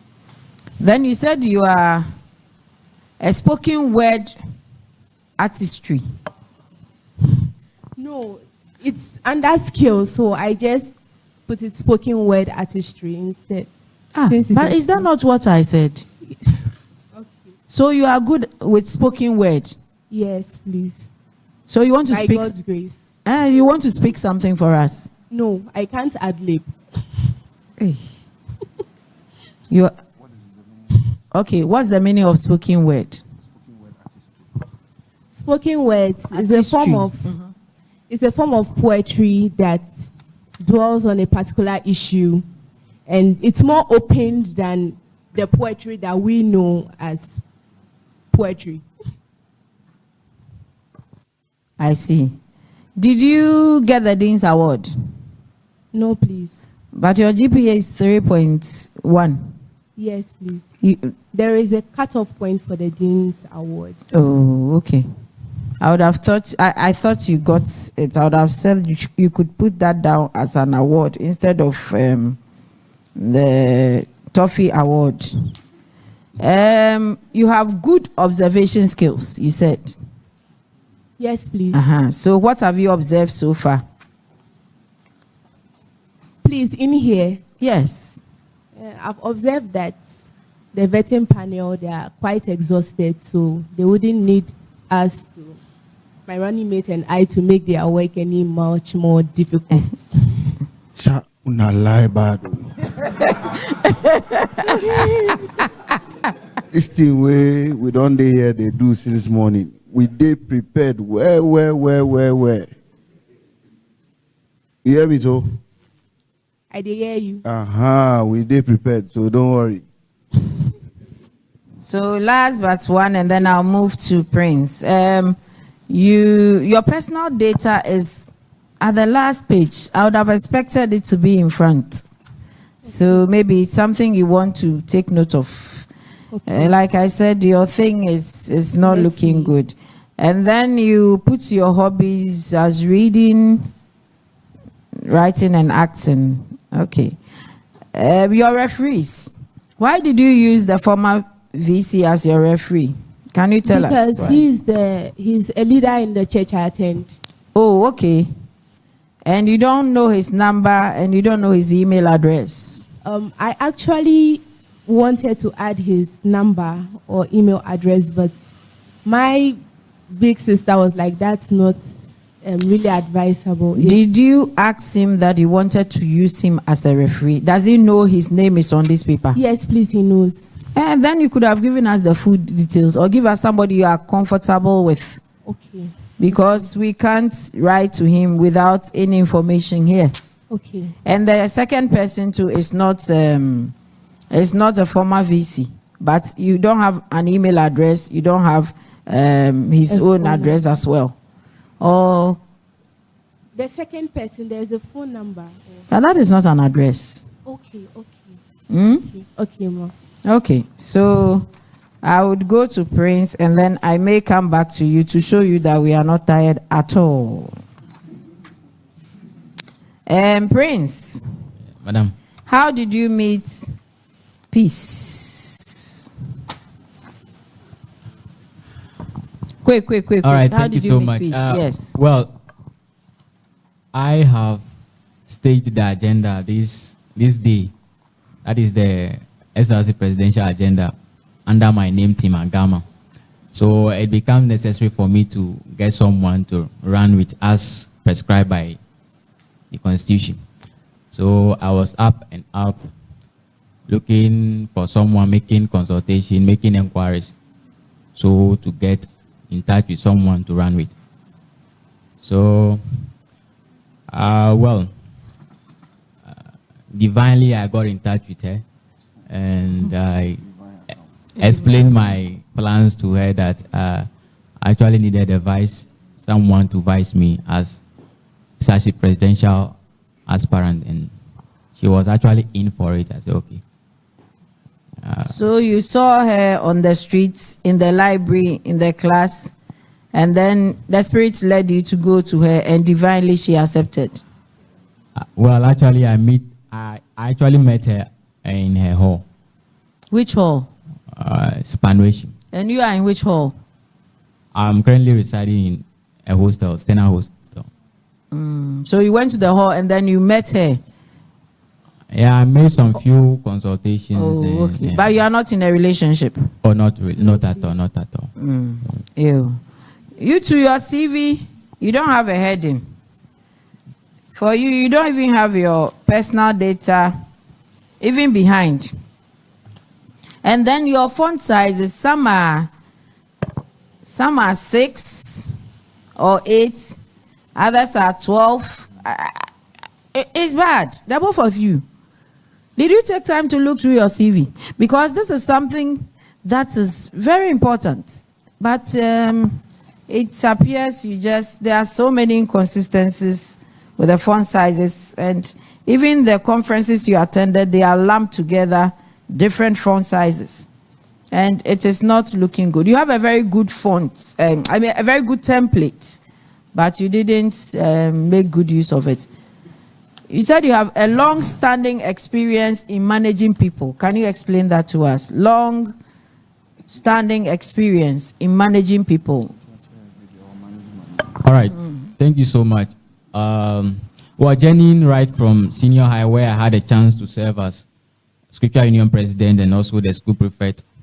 My life has always been about people and working with people. And coming to the university too was another platform where I had a chance at serving various organizations. Actually currently serving as the chief coordinator for one of the vibrant mentorship association on campus, that is Phronimos Mentorship. It's not here. Yeah, serving it's not here. Yeah. Serving also as a PRO for International Youth Fellowship. And didn't you write all these things? All right. Currently, I do assist students in various courses, including communication skills. You're a part-time lecturer? Or not really, but I enjoyed being around people and helping people. Do you charge them for assisting them in communication skills? No. You don't? It's free. They bring you their own gifts? Oh, no. I don't take it. They bring it, but you don't take it? No, they don't even bring it. They don't even bring it. I see. So you've been a course rep before? Yes. Which year? In UCC, have you been a course rep before? Yes, please. Which year? 2019. Which course? Or you were a course rep for the whole class? No. Was it for a course or for the class? You know we have course rep for courses and for the whole class as well. Exactly. I was a course rep for sexual and domestic violence. That one is a liberal course? Yes. Who taught you? Dr. Ochre. I see. Do you know his full name? No, please. So you're a course rep and you don't know the lecturer's full name. Did he ever give you a course outline? Yes, please. He gave you course outline. So he had his details on the course outline. Yes, please. And you've forgotten his name. Well, I think I didn't take particular look at it. But yes. So there are so many things you do not pay attention to. Is that correct?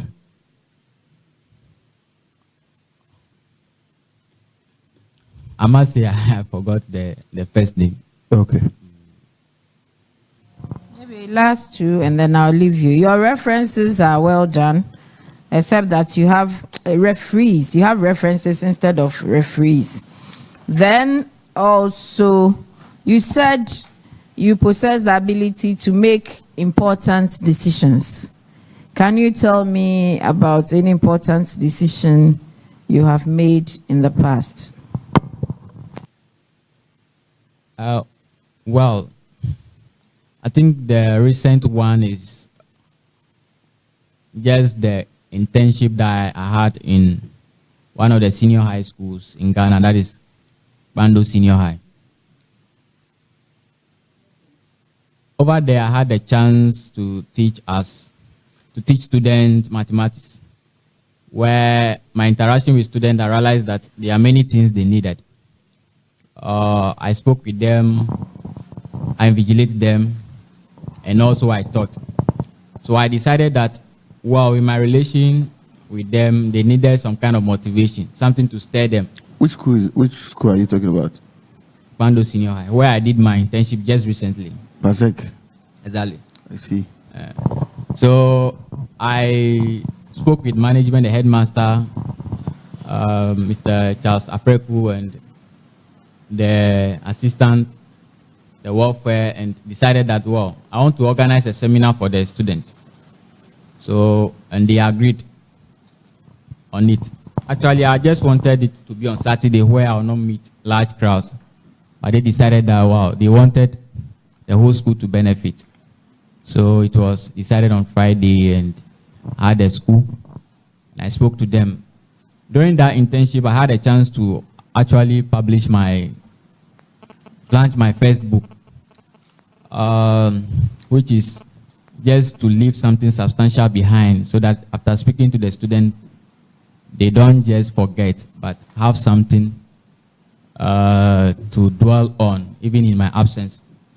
So the book came into being, which is entitled "You Are Great."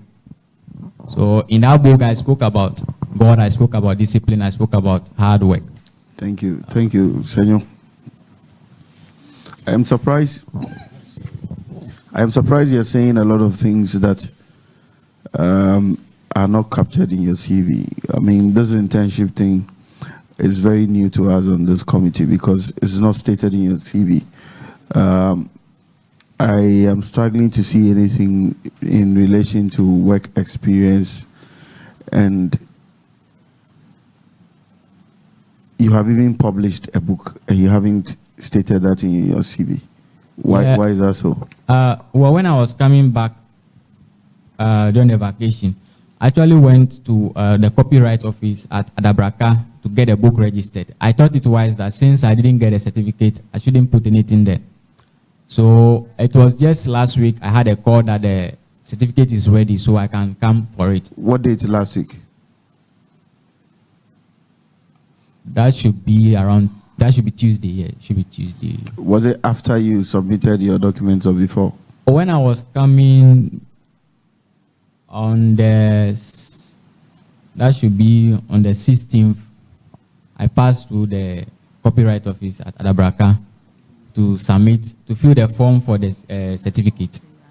So actually they promised me after a month, but I think it came earlier. So my question was, at the time you were submitting your CV, was your copyright valid? No, please. It wasn't? No. So it was after you submitted your documents? Exactly. But you see, again, I have a lot of difficulties because I am looking for your experience in terms of work and what you have done in relation to work, particularly on campus. And I see nothing. You haven't been part of any committee, even at the departmental level, let alone the faculty or school level, the college, not even at the hall, not even a member of the JCRC committee somewhere, SRC, nothing. And all the leadership experience I see on your CV is the senior prefect and then the scripture union. And the senior prefect was way back in Hohwe Senior High School. Can you convince this committee that you actually have what it takes to become an SRC president? Yes, please. Well, journeying back, I think my leadership started somewhere in senior high, although my passion as a child has always been to run errands. Senior high, I had a chance to serve as school prefect and also the scripture union. Coming to the university, I am currently serving as the student academic affairs chairperson deputy for the SRC, and which recently we Hold on. You are a deputy academic affairs chairperson of the SRC. Yes, please. And you decided to omit that from your CV. How do we believe what you're saying? Because you're coming for SRC, you are vying for SRC presidency, and you have worked with the SRC, and you decide that you would leave your engagement with the SRC out of your CV. Are you shy of the SRC? No, please. You're not shy of the SRC? No, please. You're not shy of being affiliated with the SRC executive? No, please. So why did you leave that important information out? Actually, it was a lapse with my awards. It was a lapse. With your awards? I don't get it. I don't see any awards in your CV too. Exactly. It was a lapse. You forgot to include them? Not that I forgot. When I was building on the old CV, those things were there. No, but you see, my point is this. If you are very conscious and cognizant of the fact that the position you're vying for is the biggest position any student can hold on campus. Do you know the SRC president is a member of the University Council? Yes, please. And again, we want to see considerable experience working with the SRC, going through the ranks and all of that. And you claim that you are a member and more importantly, a deputy chairperson of an SRC committee, and you decided to not include that in your CV. That is difficult to understand anyway. Because I am looking at your CV and it's just a page and a half, and there's nothing on work experience because you decided to exclude your internship at Pando SHS from that. You decided. So, what other things have you taken out of your CV? I'm currently serving as the PRO for International Youth Fellowship and also the chief coordinator for Phronimos Leadership. I'm tempted to say that you are not serious about this position, because these are the things that would make you look good, and these are the things that, again, your followers and all those people watching us live on TV, UCC, and listening to us on ATL 100.5 would want to hear. Because then we'll go through your CV, we'll talk about, oh, this person has this leadership experience, has this work experience, has these capabilities and all of that. And then you decided to exclude all these from your CV. And I feel like you're not telling us the truth. Efosenyo.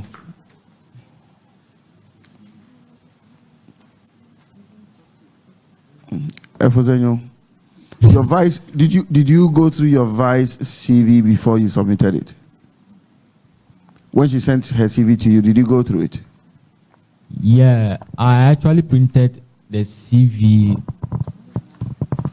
after class, which was less than 2 hours to the deadline, 4 p.m. So I glanced through. You glanced through. So when you printed her CV and you saw that she had indicated work experience, she's indicated awards and all of that, you were not bothered to take a careful look at the things she's put in her CV and then vis-a-vis cross-check your CV and see if you could, for want of better word, steal some of the ideas from her CV to include in yours. You didn't bother to do that? Not really. I see. I mean, you come across as someone who is not ready for this position at all. Now, who is Mr. Absalom Ni Ayi Aite? He is actually the founder of Triumph Christian Foundation, and they have a chapter in UCC here. You decided to murder his name too. You wrote the NIE wrongly, and then the IET too wrongly. You're in the Department of Mathematics, right? Yes, please. And you didn't have any referee from the Department of Mathematics? Well, the time I told my HOD, I think it was too late. But he only wished me well. I think I approached him and showed him the commendation letter I received from where I did the internship. And he was so happy. The HOD is not the only person in your department, Senor. I know the maths department very well. I know all the people there. They are very good friends of mine. And I'm surprised that for the Department of Mathematics that has lots of lecturers, you spoke to only the HOD. Is it that apart from the HOD, the other lecturers, they don't know you? Oh, they know me. They know you. I see. But I am not impressed at all with your CV. Listening to you and then seeing what is on paper is very disappointing. Because the CV as it stands now is, if there's any word like experience less, there's nothing, there's no experience. It's very basic, it's very blunt. And again, Vice President, I see that again in UCC, you have also not applied yourself to any of the things. 2G Royal Ladies General Secretary, what association is that? Royal House Chapel. It's a division there for ladies, younger ladies. I see. And what you are the General Secretary? Yes, please, by God's grace. So you've been taking minutes? Or at church we don't take minutes, we don't report? For this issue, I've not been on campus this year. You know, but you've held that position from 2021 till date. Yeah, so for the first meetings that was held last year when we took the office, I was present and all of that. But this year, you were not on campus? Yes, please. Where were you? At home. Home. But you were supposed to be on campus. Yes. So why did you take the position and then decide to go and live somewhere and not attend the meetings? Some issues came up with the accommodation. That's why I ended up not being on campus. So then you could have informed the executive that you're unable to hold the position because you cannot be on campus. Because you put it here nicely, 2G Royal Ladies General Secretary, as if you are actively working. Anyway, we'll come back. All right, thank you very much. So to Peace. Yes, please. How many colleges do we have in the Cape Coast? How many colleges do we have in the University of Cape Coast? 5 colleges, please. Name them, please. College of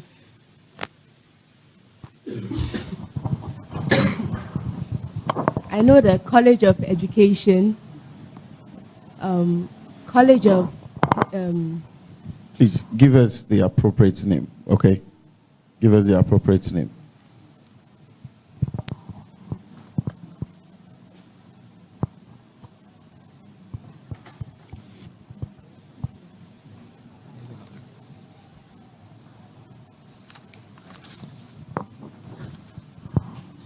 Waiting for her, Prince. What is the full name or the official name that is given to the CELT building? CA Accra Lecture Theatre. All right, thank you. And then again, who was the very first female provost that was appointed in UCC?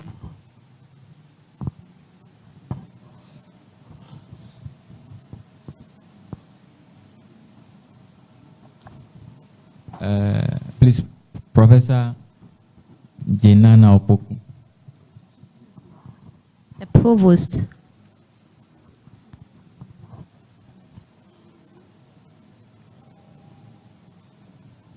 Please, I have no idea. All right, that is Professor Dora Francisca Wando. Thank you. Are you ready? I hope. Come again. I hope. So let's hear you out. Okay, please. College of the Institute of Education, College of Agriculture and Physical Sciences, College of Humanities and Legal Studies, College of Allied Health and Sciences, and College of Developmental Studies. So, No, none of the names you've mentioned is correct. All of them are wrong. So we have College of Education Studies, okay? College of Distance Education, College of Health and Allied Sciences. Are you listening? yes, please. College of Agriculture and Natural Sciences. What is the name of your college? College of Humanities and Legal Studies. Who is your current provost? Please, I have no idea. You have no idea. Okay. All right, so to peace again. Who is the immediate past provost for College of Distance Education? Please, no idea on. Please, Okay, no. so that is Professor Isaac Gallion. Thank you. Thank you very much. Prince and peace. Prince, how is your team doing? I heard you have a team with Campus Lake. How is it doing? Okay. We are preparing towards the Campus Lake. They are good. They are in good shape. They are in good shape. Exactly. So, how many people are in the team? Currently, we have 22 players and 1 manager and a coach. All right. Let me simplify your questions for you. So, whose sole responsibility is it, okay, to ratify a new block under Nugs?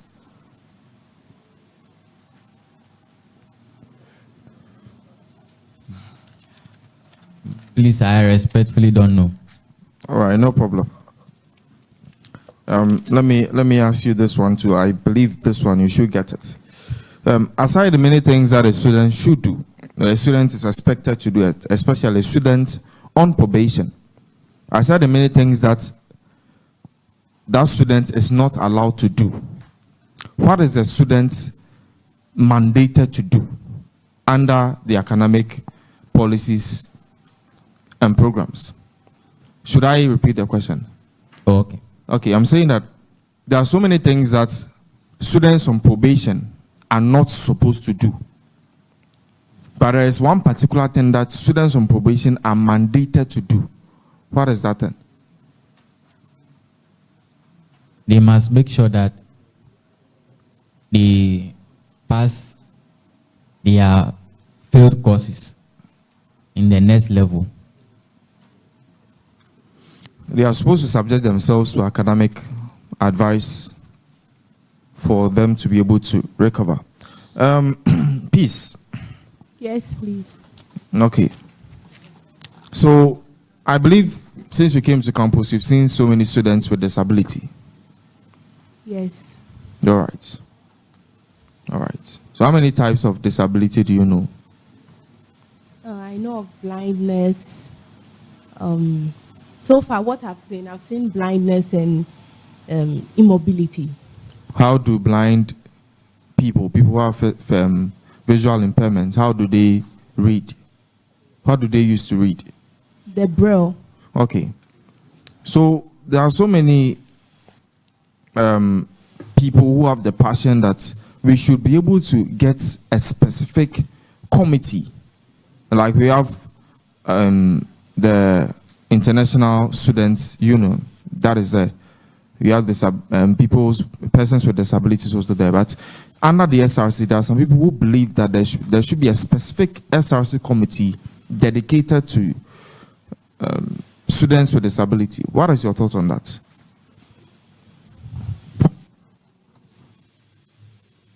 Please, can I take some time to think about the question? You have 10 seconds. 10 seconds.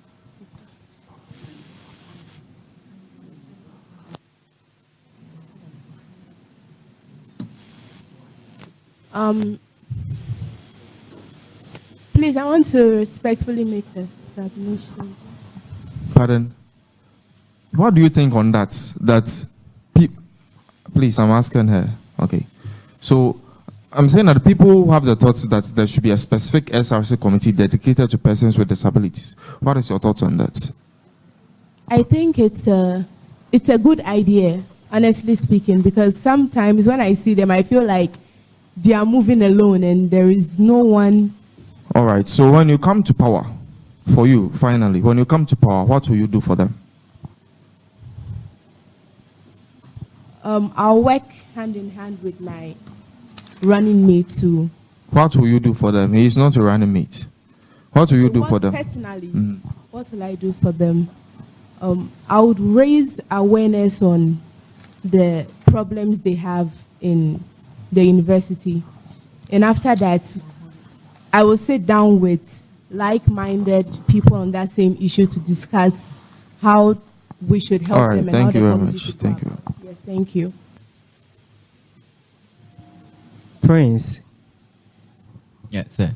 As the SRC president, you want to organize a trip. You are taking students on a trip. And the university has a transport service which is available for students. So how are you going to request for their services? All right, thank you so much.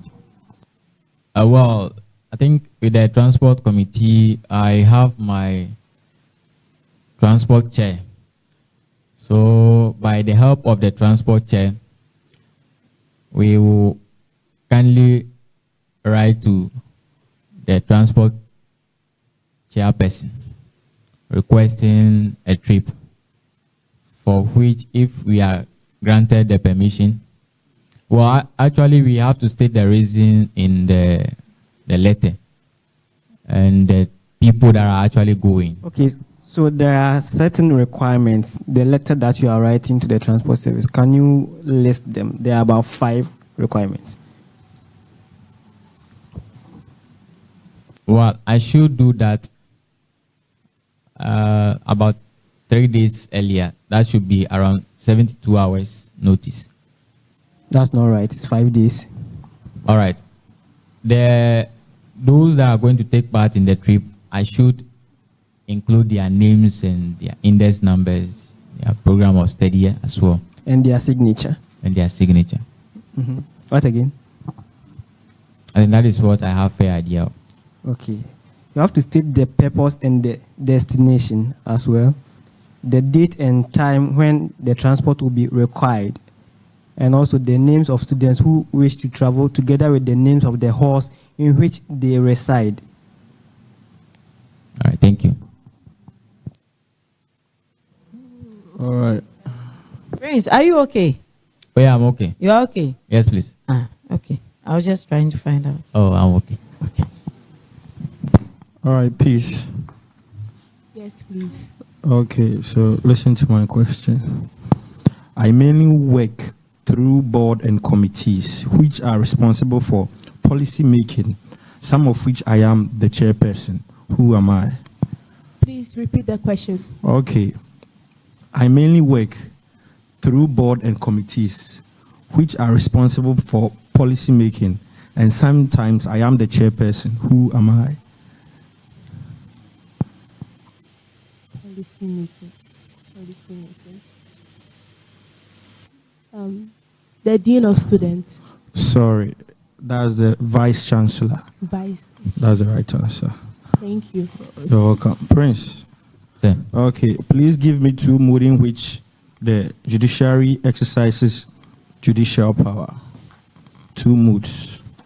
As far as the SRC's constitution is concerned. 2 moods. Yes.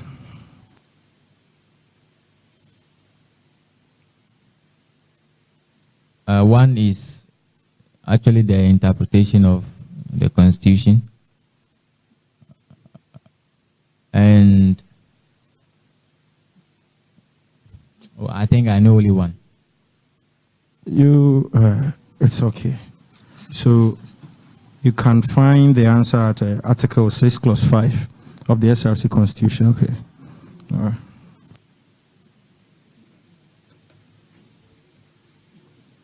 Prince and Peace. Give me the 4 units under the College of Distance Education Department. I want 2 from each of you. The units under the College of Distance Education Department.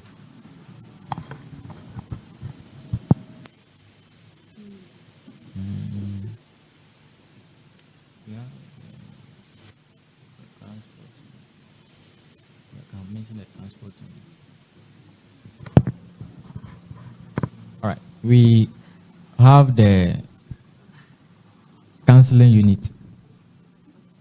We have the transport unit. Did you hear the question? Whoa. I said, give me the 4 units under the College of Distance Education Department. 4 units. Yes, under the College of Distance Education Department.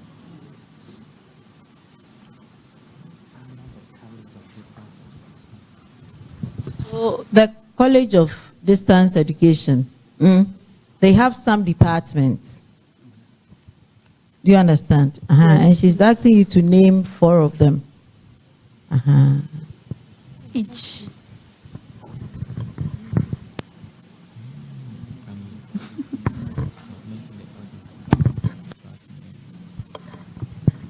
No idea. Yeah, no idea. Okay, so we have the units of education program, units of business programs, units of mathematics, science, and IT programs, units of arts and social science programs. Thank you. Thank you. Team The people's agenda. Having gone through the document you submitted to the committee, I realize that both of you have been actively involved in church activities. Is that correct? Yes, please. Now, assuming that your religious fraternity want to organize a program, and for that sake, you want to hoist banners and some sort of placards on campus, give me the steps that you need to go through to get this done. Okay, sir.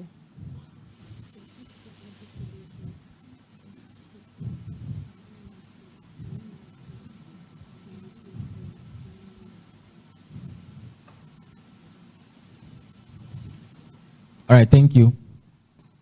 Mr. Yusuf, if I get the name correct. That's correct. Great. Well, okay, the chair. We have a public relation committee. And to be precise, posting of banners is actually prohibited in the institution.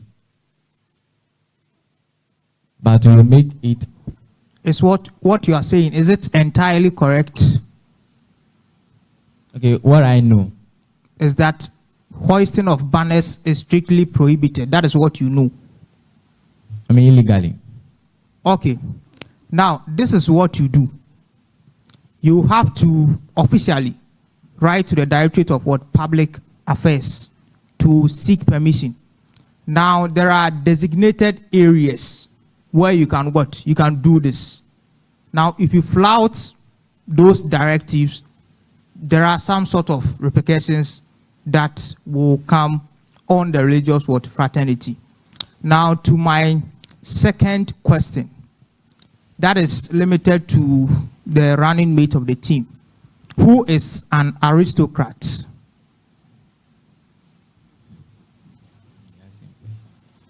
You're reading Bachelor of Laws, right? Yes, please.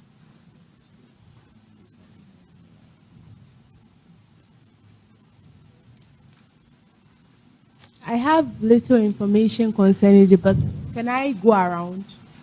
Okay, now let's do this. What is aristocracy? Aristocracy is a type of is a form of governance by intellectuals in a society. Intellectuals?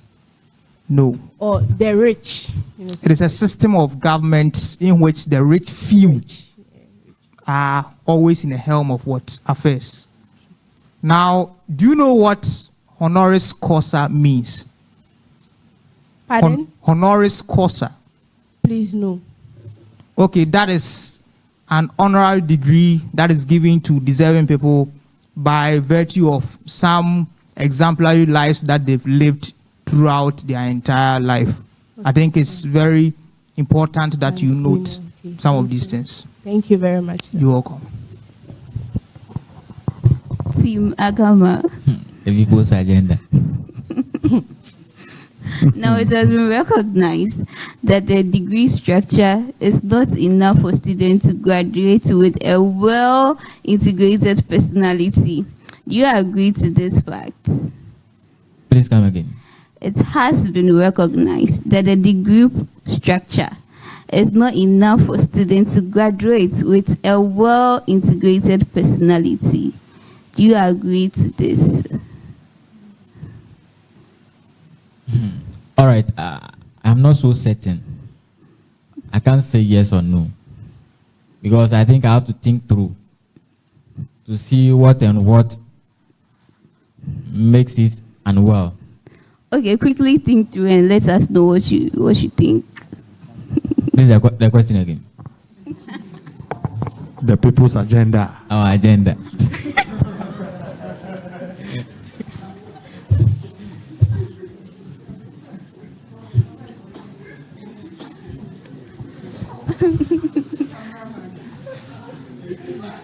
In simple terms, that your degree is not enough for you as a student to be integrated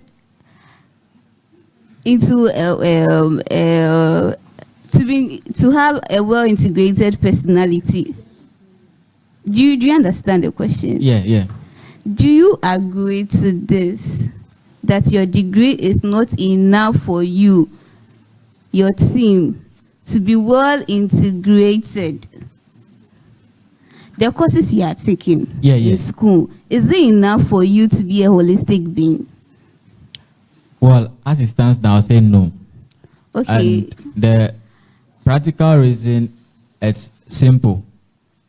Our system is structured in a way that we have little time to enjoy other activities.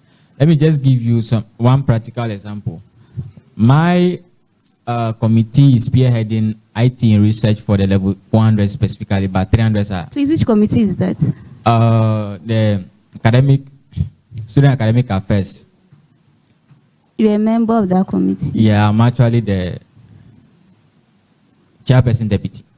Really? So, in the process of exposing students to library resources and the opportunities and what they have to know, I realized that indeed we have a lot to cover. In a sense that students have, they spend so much time with the lecture content, their slides, so they are not able to explore many opportunities that the university offers. So if I must agree with you that it is not enough, because when you leave the four walls or the cocoons of UCC, you realize that you are so much lacking. You needed more than the lecture content. Okay. Do you know that out there, a lot of employers would want to engage people from UCC. So even when students complain so much whilst they are in school, and they complain, oh, UCC is difficult, UCC is difficult, they still leave the school and they want to come back. Do you know that? Yeah. You know that? So yes, the question she's asking you is this. In the acquisition of the degree, do you think that it equips you enough to meet the demands out there? Yes, if please. it does, why do you think so? If it does not, what do you think we can do to improve that? Well, it does. I think UCC offers varieties of courses that actually help us to be well equipped and also to be very useful outside the walls of UCC. So with our program content and what we go through here, I think we are well equipped to be better fit for the outside world. Please, can I add something to what he said? Personally, the degree is enough.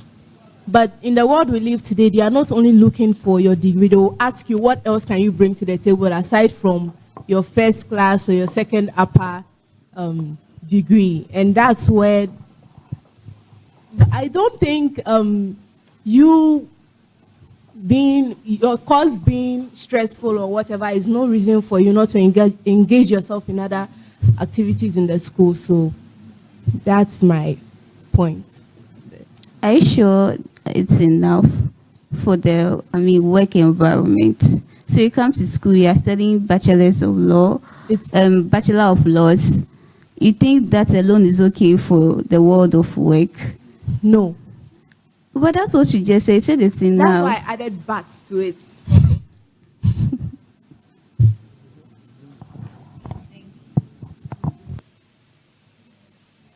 Agama. Say. Oh, I was expecting the people's agenda. No, you have to say Team Agama. Oh, then Team Agama. Very well, very well.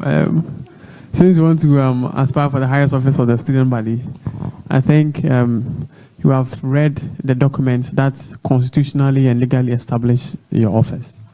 I hope you have, right? Well, I read through. You read through? Yes. Oh, okay. So how can the student that you lead, if you get a nod, supposing you get the nod, how can the students hold you accountable? All right, thank you.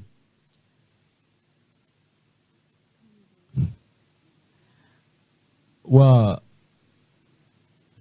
per the promises I actually give in the process of manifesto, reading or whatever I have promised them, and if they have not seen the reality of it, they have every reason to find out why, and most of which can either be through the General Assembly that we may have, for them to question me of my promises and how far I have gone with it.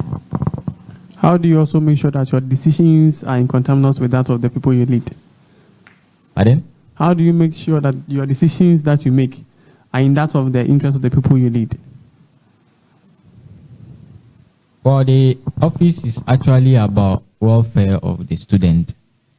So basically what we have identified as student leaders, or what we want to actually do, should be. So are you trying to say that you work in isolation? You work in isolation because there are things that you have identified, the things that you have seen. We, you and who? It's a team. Okay, very well. Yes, so opposing that team as compared to the population of students on campus, I don't think that team is significant. Hope you agree. Yes. Good. So how are you going to make sure that the decisions you take are in that of the interest of the people you lead?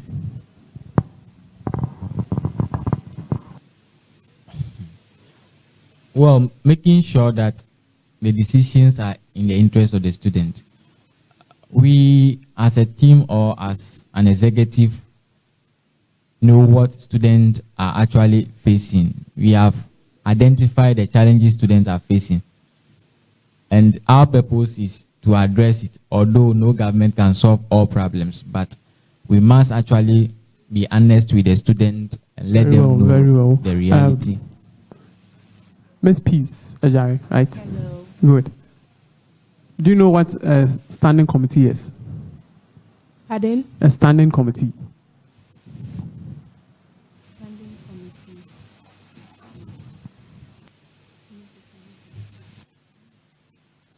committee. This question is to Miss Ajay. Yes. Do you know what a standing committee is? I've come across it, but I do not know what. It was. What did you hear it was?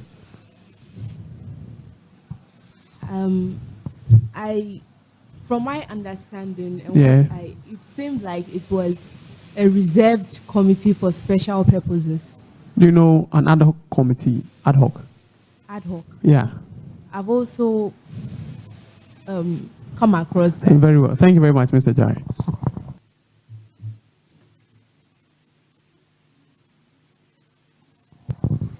Team Agama. The people's agenda. Thank you. My first question goes to your vice. Madam Vice, you are a law student. Yes, please. I'm sure you know the case of Salah Vieji. Please, I've forgotten the briefings on that case. The brief of the case, like the facts and... You've done introduction to law. Yes, please, I have.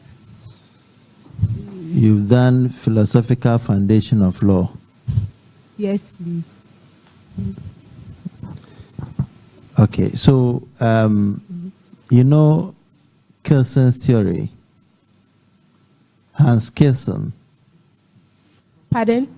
Do you know? Did you do philosophical foundation of law? Yes, please, I did. Do you know Hans Kelsen? No, please. Who propounded the GRU norm?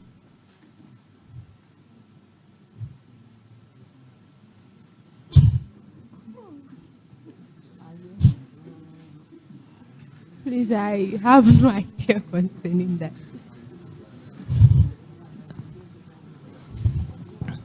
Okay, so I don't want to ask you any question even outside law. I'm staying within your terrain. Okay? You read the case of Henry Akoto. Yes. Every law student should know the case of Henry Akoto. Yes. You read that case? Yes, please. What was the main issue before the Supreme Court?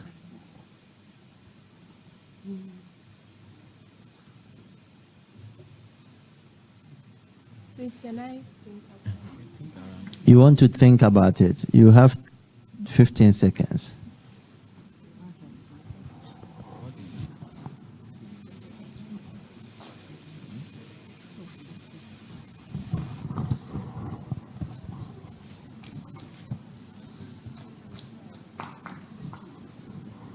While she's thinking about it, Mr. Agama, you will be superintending over our finances with no financial knowledge, right?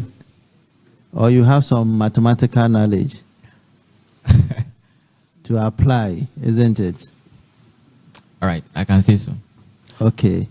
So if your treasurer present to you that at the end of our academic year, at the end of our financial year, okay, your office has made whatever monies that was assigned to your office as the president's office, there is a loss of 1,000 Ghana cedis. Okay?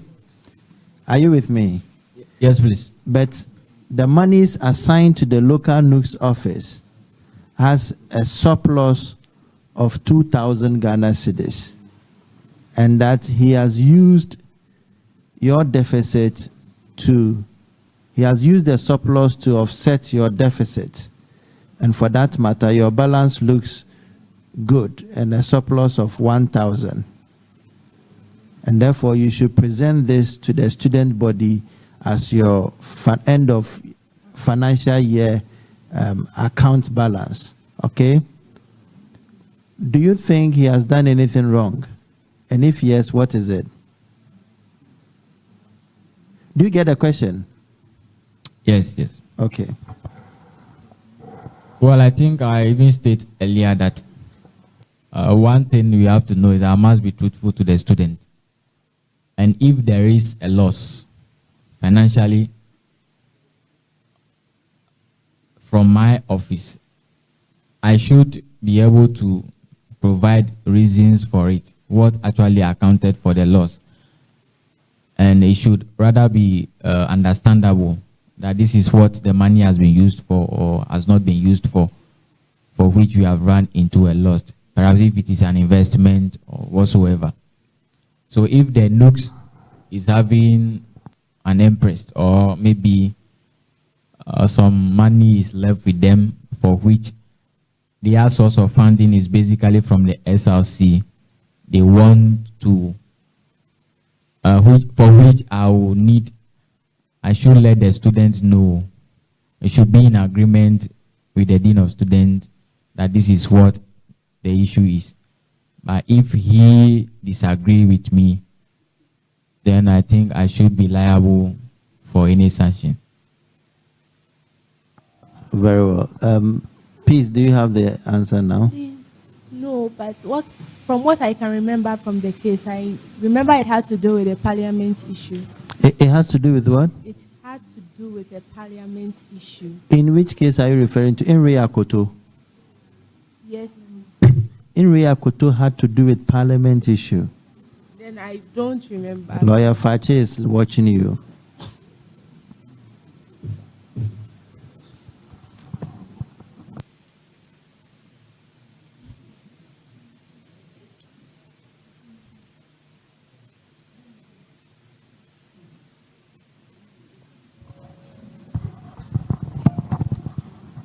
Timagama. The people's agenda.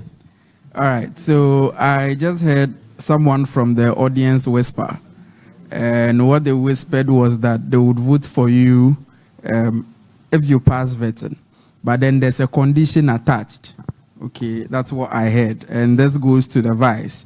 They say the condition is if you state to them what date you would be reading your manifesto on ATLFM.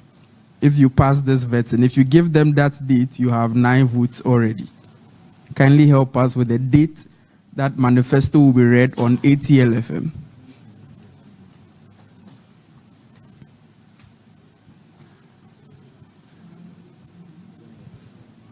So we've published the election schedule. You know that? Yes, please. So you know the date for manifesto reading on ATL.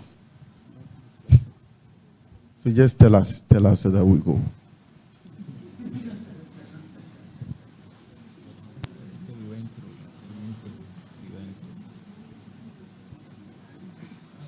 All right, so that date is 3rd October, and you've actually lost 9 votes. That's if you happen to pass this vetting. And then very finally, the state of the SRC address today happened today.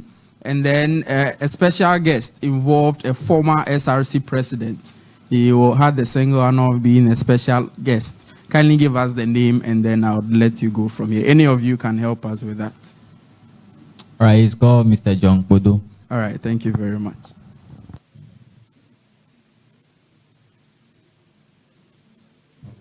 Team Agama. The people's agenda. Agama. Team Agama. The people's agenda. Agama. That one you respond. I actually don't have a response for that. That one is the people, the people's agenda. Okay. Team Agama. The people's agenda. Agama. The people's agenda. Yeah. Do you have any hobbies at all? Well, madam, Because there's none on your CV. I enjoy reading, thinking, and writing. Reading, thinking, and writing. Yes, please. Okay. So I want to say something as your big sister. All right. I think that the two of you were not prepared for this interview. And it showed that you are really, really not prepared. And the two of you from your CVs are staunch Christians. True or false? True. True or false, Agama? True. Sometimes Christians say that they want to take over the university, they want to be in leadership positions because the secular people are there. But they prepare. These people we call secular people, they really prepare for whatever they are doing. So if you're a Christian and you want to really take position and win the hearts of many, you have to prepare. If you look at the life of Jesus Christ, he was excellent. Yes, please. So please, the next time you want to come to do something like this, please prepare. You understand? Okay, so that the God you are serving may be happy. Okay? Okay, ma. Good. Team Agama. The people's agenda. Team Agama. People's agenda. So 10 seconds. Share your message with the viewers. All right. Thank you. Students present here and those that are watching right from the halls or place of abode, hostels. We are Team Agama. Basically, we are in to serve you, your interest. There are a number of things that we have identified as a theme and for which we want to work on to your best interest. Few of which includes the building of the summer hut to keep the congestion, and also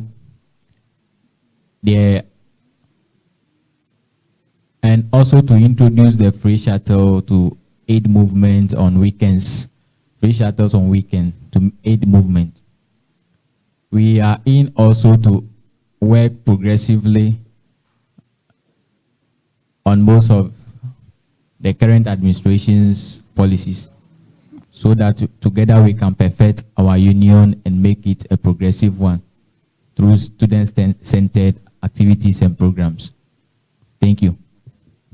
Thank you very much. Ladies and gentlemen, this brings us to the end of the vetting for the 2022-2023 academic year SRC local.